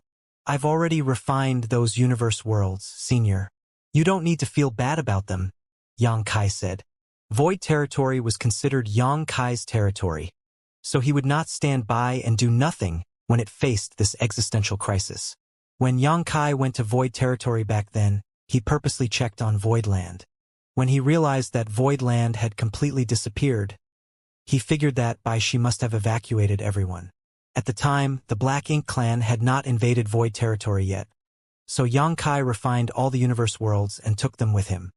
She froze for a moment, not quite understanding what Yang Kai meant when he said he refined the universe worlds. But just as he was about to ask, he saw Yang Kai turning ashen-faced before coughing up a mouthful of golden blood. His aura swiftly deflated as he slumped backwards. She was alarmed while cries rang out from all directions. However, Yang Kai did not end up falling to the ground as a soft and nimble figure caught him. Yang Kai's eyelids parted slightly, and he saw Yu Rumeng's anxious expression. The others swiftly gathered around him with similarly concerned looks in their eyes. "Husband, what happened?" Yu Rumeng asked with a trembling voice. The demon saint's previous coldness was now replaced with great fear and worry. Yang Kai opened his mouth to respond, but before he could say anything, he spat out another mouthful of blood that dyed Yu Rumeng's clothes gold. Then he rasped, "I am fine. It's just some minor injuries." He tapped his finger ever so gently against the deck of the warship. She was startled for a moment before he quickly exclaimed, "How can you call that a minor injury? Your aura's unstable and your world force circulation is a mess right now. Did you get hit by one of those territory lords' final counterattacks?" "It's all right, it's nothing serious," Yang Kai insisted weakly. The more he insisted, though, the more fraught the women around him became. Earlier on, they witnessed from afar the way Yang Kai had slaughtered 3 territory lords in quick succession. It went without saying that an 8th Order Open Heaven Realm Master like Yang Kai would have had to pay a heavy price in order to kill 3 territory lords like this. It was just that he had been hiding his injuries and putting up a strong front earlier. "Healing pills," Yu Rumeng cried out, and Su Yang quickly stuffed a few high-quality spirit pills into Yang Kai's mouth. Shan Qing Luo quickly kneeled beside Yang Kai and grabbed his hand to check on his injuries. But a moment later, Luo frowned. She did not detect any trace of physical wounds, so she stared at Yang Kai in puzzlement and began to ask, "Husband, your injuries?" Yang Kai forced out a weak smile. "My body's fine. It's my soul that's injured." "Soul-rending thorns?" Zhu Qing asked grimly. Yang Kai was taken aback as he asked, "How did you know?" "Senior Ouyang told us about them." "He told us a lot about you, actually," Shuiyu explained softly. "Senior Ouyang." "Ouyang Lai." Shuiyu nodded. Yang Kai came to a sudden realization. Since there were remnants of the Great Evolution Army here in the Profound Nether Army, it was not unusual that Ouyang Lai was here as well. Ouyang Lai did know about the soul-rending thorns as back then, outside Great Evolution Pass all those years ago, Ouyang Lai was the one watching over Yang Kai. With just his 7th Order Open Heaven Realm cultivation, Yang Kai managed to kill and critically wound numerous territory lords and 8th Order Black Ink disciples inside the Black Ink nest space with the help of the soul-rending thorns. From the looks of it, it had most likely been Ouyang Lai's doing that led to Yu Rumeng and the rest forming this special squad. Yu Rumeng noticed that Yang Kai wanted to ask more questions, so she quickly blocked his mouth with her hand. "Stop talking. You should be focusing on tending to your injuries now." Yang Kai paused before nodding lightly and settled into a more comfortable position in Yu Rumeng's arms before closing his eyes. The women around him were all beside themselves with worry. Meanwhile, on the universe fragment at the front lines, the human army returned in victory and settled down to rest as well. However, the news that Yang Kai was seriously injured spread in next to no time. Therefore, quite a number of 8th Order Open Heaven Realm Masters wanted to visit him, with Ouyang Lai and Wei Junyang at the helm. However, Yu Rumeng and the others stopped them by saying that their husband was too injured and could not see anyone as he had to focus on his recovery first. Naturally, Ouyang Lai and the others were understanding enough. They asked about the cause of Yang Kai's injuries, and when they found out it was the price he had to pay to be able to slaughter 3 territory lords, they were deeply troubled. One of the Eighth Order masters brought out some special spirit pills he had been safekeeping and passed them to Yu Rumeng before assuring her that she could focus on tending to Yang Kai. Yu Rumeng accepted the pills and thanked him. That boy killed 3 innate territory lords in less than an incense stick of time. He has grown too quickly. Wei Junyang turned back to glance at the warship that was formed out of Baishi's soul clone with an indiscernible expression. When Wei Junyang first heard about Yang Kai back then on the Black Ink battlefield, the latter had only been a 6th Order junior, yet Yang Kai had the same cultivation as him now. However, Yang Kai was even stronger and more formidable in battle as he could slaughter innate territory lords who were a lot stronger than ordinary territory lords. In a one-on-one fight, there was no guarantee that even peak 8th Order masters like Wei Junyang and Ouyang Lai could kill an innate territory lord. Nevertheless, Yang Kai did just that, though it seemed that he had paid heavily in the process. Have we grown too old? Kong Chengde chuckled. He was originally the army commander of the 9 Stars Army's Southern Army. He and the other 8th Order masters were some of the finest talents back in their day. They had cultivated for many years to achieve the strength they had now. But when they compared themselves to Yang Kai, who was generations younger than them, they could not help but feel somewhat ashamed of themselves. During the last battle in the Barren Territory, this old master didn't agree with the old ancestor's decision. One of the old men spoke up abruptly. It was Fei Yongzhe, who was originally the army commander of the Purple Jade Western Army. The 9th Order old ancestors are the backbone of our human race, our strongest and most experienced fighters. It's incredibly difficult for someone to become a 9th Order master. Even after all these years, only a handful of 9th Order masters existed. As long as we humans still had them, we would still have hope. And yet, during that fateful battle, the old ancestors boldly and without hesitation chose to sacrifice themselves in a battle to the death. This old master believed that the old ancestors made the wrong decision back then. They had been too reckless in entrusting the future of the human race to the hands of the younger generation. How about now? Kong Chengde turned to look at him. Fei Yongzhe remained silent for a moment before saying, "Perhaps this old master was too conservative and narrow-minded. Let's see how things go in the future." His opinion had been shaken by the way Yang Kai slaughtered 3 innate territory lords in one go, but only time could tell whether the old ancestors had made the right decision back then. It was not something that he could determine just like that.